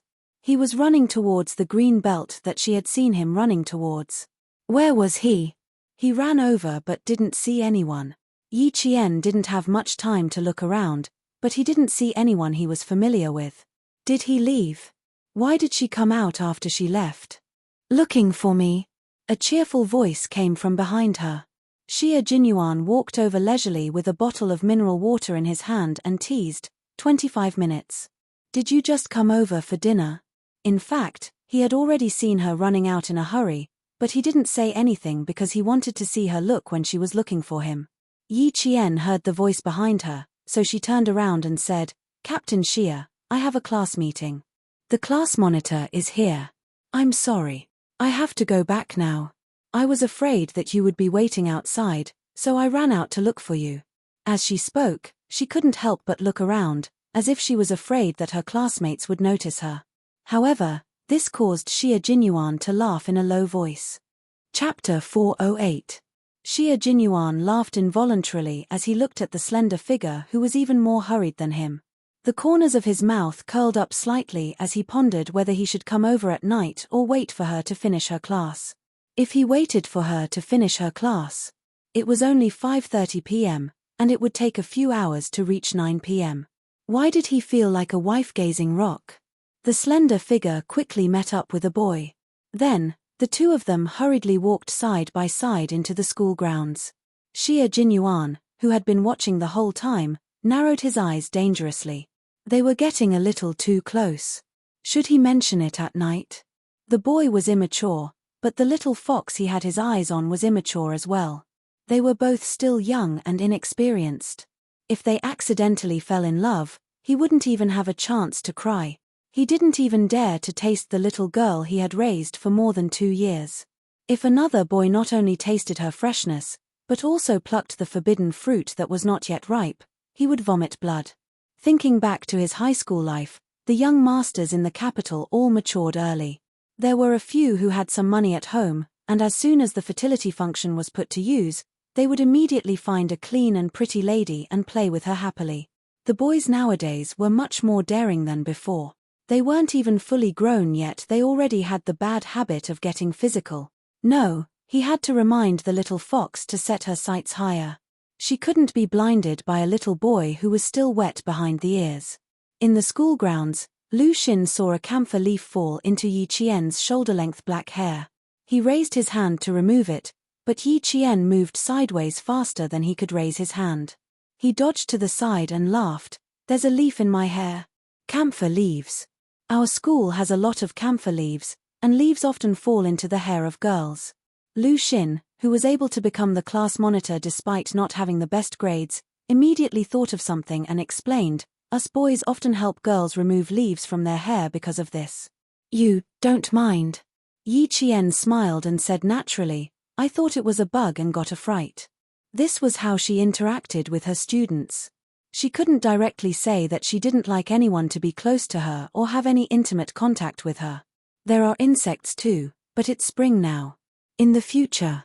Xin didn't take it to heart. Everyone was getting to know each other, and he was indeed a little rash just now.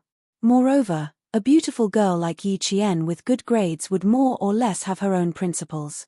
Xie Jinyuan saw this scene and his sexy thin lips curled up into a smile. His little fox was quite principled. At the very least, she was still not used to having even the slightest bit of intimate contact with other boys under normal circumstances. Xie Jinyuan glanced at the school gate, where his little fox was nowhere to be seen. He was about to wait outside the school when he received a call from Xie Yiwei. He continued to stand under the shade of the tree and answered the call with a smile. "Do you have any orders for me again?" In the principal's meeting room, Principal Cao gestured for the teachers to circulate the photocopied documents in his hand. There were many teachers' meetings during the start of the school year, and this time, the teachers attending the meeting were the form teachers of the 2nd and 3rd years. Social practice activities will be fully implemented this year. Our province's number 1 middle school has taken the lead. 7 of the first year's classes have already gathered together for military training. This document is the fax I just received. The Provincial Education Bureau has decided that there will be a social practice activity for the 2nd and 3rd years of high school this year, and it will be included as a compulsory course. The results will be recorded in the student records as one of the conditions for students to graduate. Chapter 409. Principal Cao sat at the head of the meeting and said seriously, "This is a practical activity to improve the students' ideological and political awareness, stimulate their patriotism, and strengthen their national defense and national security awareness. Therefore, our school must follow the arrangements closely and complete all the social practice activities for the 2nd and 3rd year classes in the second half of this year. In the meantime, the school will set up a student military training leadership group. Under the leadership group, the military training team will be responsible for the implementation of the students' military training and actively cooperate with the military training team to complete the arrangements and meetings for the 2nd and 3rd year classes." All the form teachers took the documents and read them. When they saw the military training schedule, they were all relieved. Fortunately, it did not take up the class time. The holidays were fine, they would definitely support it. Also, it was fine to let the delicate students get rid of their squeamishness. Principal Cao, who ended the meeting in less than 10 minutes, did not return to his office. Instead, he rushed to the school gate. After the meeting, Ms. Tong summarized Principal Cao's words and told the class committee. Yi Qian thought that she could not go back to the village to accompany Grandpa Zhen on October 1st. She did not think that she could not have fun during the holidays. She only wanted to go back to the village during the holidays. "My dad said he would take me to Mount Huangshan during the 7-day break. Now it's over." After Ms. Tong left, the lifestyle committee member, Wang Rui, complained, "Why are we so unlucky to have a 7-day break to participate in the military training this year? Don't complain. Didn't you hear what Teacher Tong said? This will be recorded in the students' records as one of the conditions for graduation." LV Shin did not have any objections. He said happily, "I think it's pretty good. My dad said that if I don't get into university, I will join the army after high school. That's a good idea. However, I heard that being a soldier is very tough." Another boy laughed and said, "So what? I think it's pretty good to be a soldier. LV Shin, why don't we make an appointment? If we don't get into university, we will both join the army." Wang Rui complained about not having a holiday. LV Shin casually changed the topic. When everyone heard that there was military training during the 7-day break, their depressed mood rose again. This was also the role of the class monitor.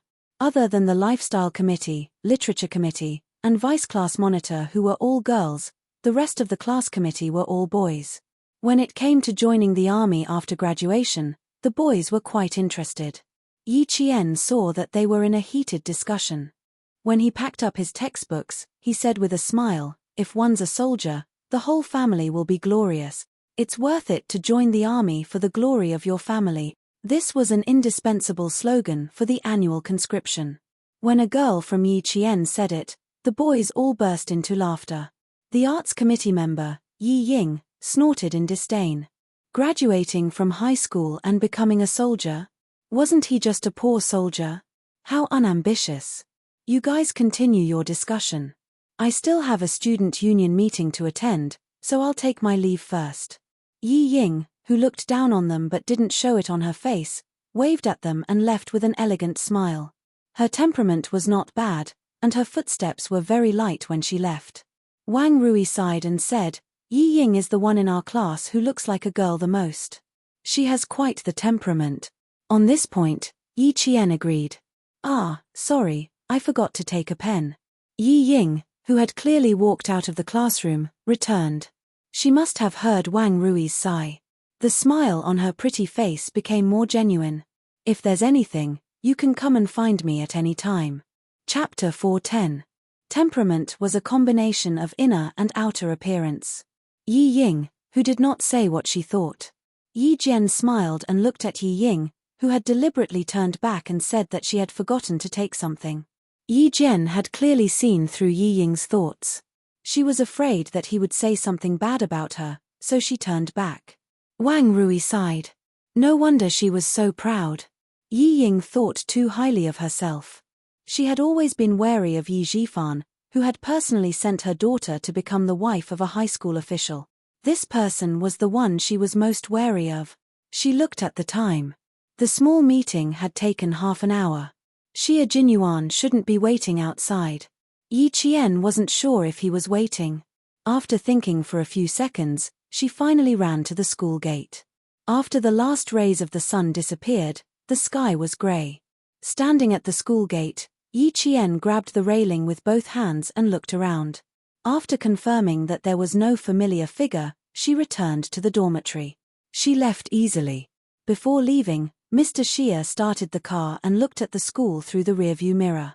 When he saw the gate slowly closing, he stepped on the gas and left. He returned to the hotel and parked his car. Just as he was about to enter the hotel lobby, he heard the sound of a car horn. After 2 beeps, Xie Jinyuan realized that it was him. He turned to look. "I thought my eyes were playing tricks on me. So it really is Major Xie." Principal Cao got out of a black car that was about to drive out of the hotel. The car door opened but didn't close immediately. In the remaining light of the sky and the hotel's streetlights, Xie Jinyuan saw a clean figure sitting on the other side of the car seat, elegant but with habitual indifference. He had a good memory, especially as a special forces soldier. As long as he took a second look at someone or something, he would remember it. Although the person in the car didn't get out, Xie Jinyuan already knew who he was. Qin Xiu, the most talented son of the diplomatic Qin family. Xie Jinyuan met Qin Xiu during a diplomatic meeting between the two countries.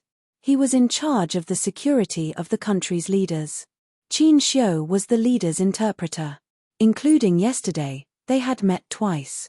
Headmaster Cao, hello. Xia Jinyuan, who was dressed casually, nodded slightly and asked with a smile, sorry for troubling you last night, Principal Cao. I didn't expect you to be so busy with Yi Qian until midnight. It wasn't convenient for us to go back to school, so we had to stay in a hotel for the night. Qin Xiu, who was in the car, slightly moved. Yi Qian. Qin Xiu narrowed his eyes. It turned out that she had helped the criminal police unit to find the needle in the sea of people last night. It seemed that not only was she stunningly beautiful, she was also quite capable. Qin Xiu's slender, artistic hands gently flicked on his knees. His mind flashed back to yesterday morning when he saw the girl's face through a piece of glass. She seemed to be full of sunshine, stunning him. Ian, this student is quite patient. Thinking about how she accompanied him for more than 40 minutes at noon yesterday, Qin Xiu's thin lips curled up slightly. She was quite an interesting girl. Qin Xiu didn't know Xia Jinyuan. In his impression, he had never met Xia Jinyuan before. He, who didn't get to know people easily, sat in the car leisurely, enjoying the air conditioner and waiting for the greetings to end.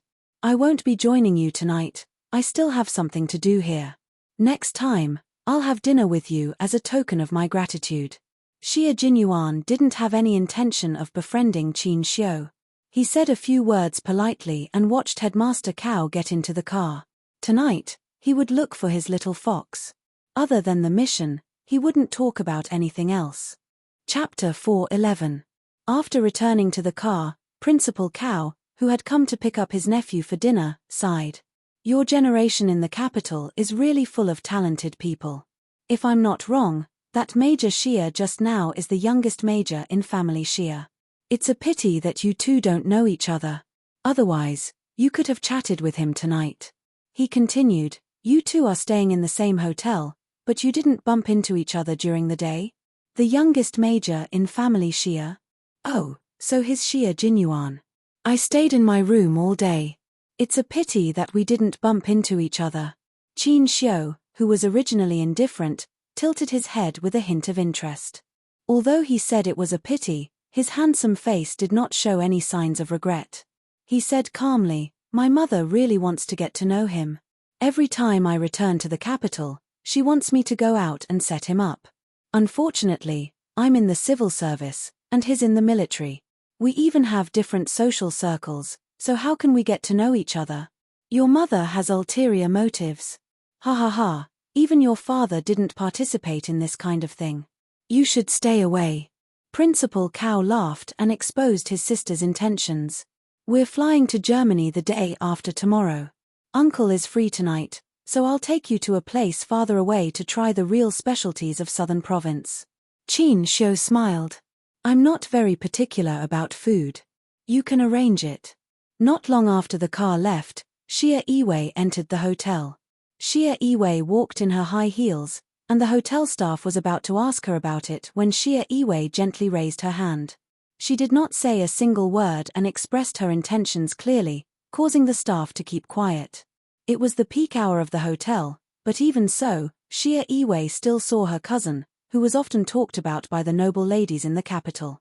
He was only 23 years old, but his temperament was as reserved as her uncle, Commander-in-Chief Xia. His calm and reserved expression was as cold as a sword. He looked gentle and elegant, but in fact, he was also a master who would turn hostile at any moment. As deep as the sea, as tall as the mountain. Even his aura was so unfathomable, who knew what he came to the provincial capital for? Thinking of old Madam's instructions, Xia Yiwei perked up and walked towards Xia Jinyuan, who was sitting on the leather sofa in the lobby. His long legs were crossed, and he was reading the current affairs newspaper with a slight frown. You're the first in our family to be so down-to-earth. Why don't you stay in a better 5-star hotel with SAP for the holidays? Xia Yiwei, who was wearing a black slim-fit knee-length skirt, sat on the sofa opposite him and said half-jokingly, however, this place is very close to the provincial No. 1 middle school. The few days of leave she had were all spent in the southern province. She didn't even think about going back to the capital. Even the old master and the old madam had some opinions about it. Xia Jinyuan put down the newspaper in his hand and glanced at his cousin, who was always capable and experienced. He raised his slender eyebrows and said half-jokingly, "I'm learning from you. Stay away from the capital to avoid being implicated. When you bring brother-in-law back to the capital, the old master and the old madam won't think about me anymore. So, you're here to keep an eye on me so that I can find a man?" Xia Yiwei opened a small metal box and took out a thin female cigarette. Her voice was slightly cold as she said, "Mind your own business. Don't interfere with my business." When she put down the newspaper, Xia Jinyuan stretched out his long arm and took away the unlit cigarette in her hand. He then broke it in two and threw it into the ashtray. "I can't have any strange smell on me. Please forgive me. I know you can't have any strange smell on you. I just took it out to smell." Xia Yiwei glanced at him lightly and said, "The old madam gave me her phone number. You should at least go back to the capital and take a look." Chapter 412. After Xia Yiwei finished speaking, the elegant Xia Jinyuan calmly continued, "Madam Dowager told me to meet you more often during my stay in the provincial capital and to bring up the topic of marriage and children. She also said that she has yet to marry a granddaughter and is full of regrets. She is counting on you to fulfill her wish." The woman's face gradually turned cold, but he continued speaking unhurriedly. "Madam Dowager is the fourth leader of the Ministry of Culture since the founding of the country. Comrade Xia Yiwei, have you forgotten? The Ministry of Culture is a place to promote communication. Madam Dowager is the best at confiding in people. She is an expert in cleansing people's minds, bodies, and souls. I haven't even mentioned Madam Dowager, but you've already brought her up." She meant that both of them had been warned by Madam Dowager, but she also hinted that she was only in contact with one of them. "Madam Dowager didn't mention anything about her contacting you in front of me." Xia Yiwei rubbed her forehead. If Madam Dowager wasn't so passionate about art and culture, she could have become the fifth leader of the Ministry of Foreign Affairs. Sure enough, even though she was old, as long as she was intelligent, the younger generation in the family was still no match for her. Xia Jinyuan glanced at Xia Yiwei, who had been tricked by Madam Dowager and had taken the initiative to listen to him urging her to get married. He calmly repeated what Madam Dowager had said. "She's 34 years old. If she doesn't get married soon, her family Xia will have the first unmarried granddaughter." Madam Dowager said that she was too ashamed to retire in the capital and planned to return to her hometown. After listening for 5 minutes, Xia Yiwei felt like her head was about to explode. It was more tiring than working for a week. She was mentally exhausted. She waved her hand. She was so tired that she dragged her legs and stood up. "I've never seen you. You've never seen me. What else?" Xia Jinyuan also stood up and looked at his cousin who was trying to escape. The smile on his thin lips was somewhat unfathomable. "Sister, you must have forgotten to say something. I won't mention that high school student either." Xia Yiwei raised her eyebrows and stretched out her hand. "I hope we have a pleasant cooperation." Pleasant cooperation. Xia Jinyuan stretched out his hand. Both of them had secrets that they didn't want their families to find out, so cooperation was the most pleasant. Otherwise, he wouldn't have driven back to the hotel and would have waited for his little fox at the school gate. "I have something to do at 9 o'clock. Miss Xia, don't call me unless it's an emergency." Xia Jinyuan put the newspaper away and said to the successful woman who had reached a consensus, "Now, I need to leave. I won't wait for Miss Xia. Goodbye." Burning the bridge after crossing the river was actually referring to him. After taking 2 steps, Xia Jinyuan suddenly turned around and smiled gently at the expressionless Xia Yiwei. A good man is also afraid of a strong woman. "Sister, it's okay to lower yourself occasionally. There's no need to be too reserved. Just like me." Tidying up his clothes, the smile on his handsome face had a deep meaning. "Sometimes, I have to make the little fox I'm raising feel guilty, and occasionally show my maturity, so that she can only think that I'm qualified to be her partner." Chasing a little fox was a protracted battle. He had done all the preparations. In the classroom, Yi Qian glanced at his watch countless times as he flipped through the revision materials. Captain Xia said she would look for her tonight. She wouldn't really come, right? Chapter 413. He didn't go back to school last night. Could it be that he won't go back to the dormitory again tonight? No, I can't agree to let him go out. The dormitory teacher will check the dormitory tonight, but since he said he would come, based on my understanding of him, Captain Shea, who was a man of his word, will definitely come. Could it be that he came to school to look for me? That's not likely. The boarding system and management of the dormitory in the province were quite strict. How could the school guard let a strange man in at night? Climb over the wall? When she suddenly thought of this possibility, Yi Qian couldn't help but laugh out loud. However, it was also thanks to such a convulsive thought that his drifting thoughts were slightly restrained. That elegant soldier from the special forces, a major, had climbed over the wall to look for him? The more Yi Qian thought about it, the more she wanted to laugh. She didn't know that Xie Jinyuan was by the Swan Lake at this time. Not only him, but also Headmaster Chen. She might come back a little late tonight. It's a rare opportunity, so I'll take her to have a look. If Xie Jinyuan wanted to come over, of course he would do it openly. But then again, if it was just to look for Yi Qian, the major did think about climbing over the wall. But even Yu Laro was on his side, giving him the opportunity to take Little Fox away. How could Principal Chen refuse something that would benefit Yi Qian's training? He smiled and said, I can leave you a back door, but Captain Xie, the girl still has to come for her morning self-study tomorrow morning. She can't get special treatment. Uncle Chen, don't worry. I'll bring her back before 1:30. Xie Jinyuan smiled calmly. Faced with the scrutiny of a world-class sniper, he said calmly, this training is for her replacement and will last for half a year. If it's possible, Uncle Chen, can you see if you can arrange some time for her to practice at night? Headmaster Chen looked at the young major in front of him, who was fighting for opportunities for the little girl, and joked, Captain Xie, you're investing, right? Investments are risky. Be careful that you don't lose everything. In the no man's land, he remembered the young major's words. He said that he wanted the little girl to not easily fall in love during the few years she was studying. He wanted her to reach a standard that only he could meet when it came to choosing a boyfriend. However, love had always been unpredictable. Sometimes, the person you liked was not as good as the person beside you, but you just had to fall in love with him. After a moment of silence, Xie Jinyuan sneered, Uncle Chen, I don't think this is an investment. This is a pursuit. I'm pursuing a good girl in my own way. It's just that she's still young and doesn't like to accept help from others. As for me, I'll point out a clear path appropriately. The rest is up to her to explore and move forward. Don't you think that I've been holding her hand and walking forward? When she needed help, I would not leave her. When she fell, I would be there for her. When she soared into the sky, I would still be by her side. Uncle Chen, do you think this kind of pursuit is not good? Not good. It was so good that he was speechless. He was so affectionate. He was afraid that if the girl knew, would she run away? The girl was used to being independent.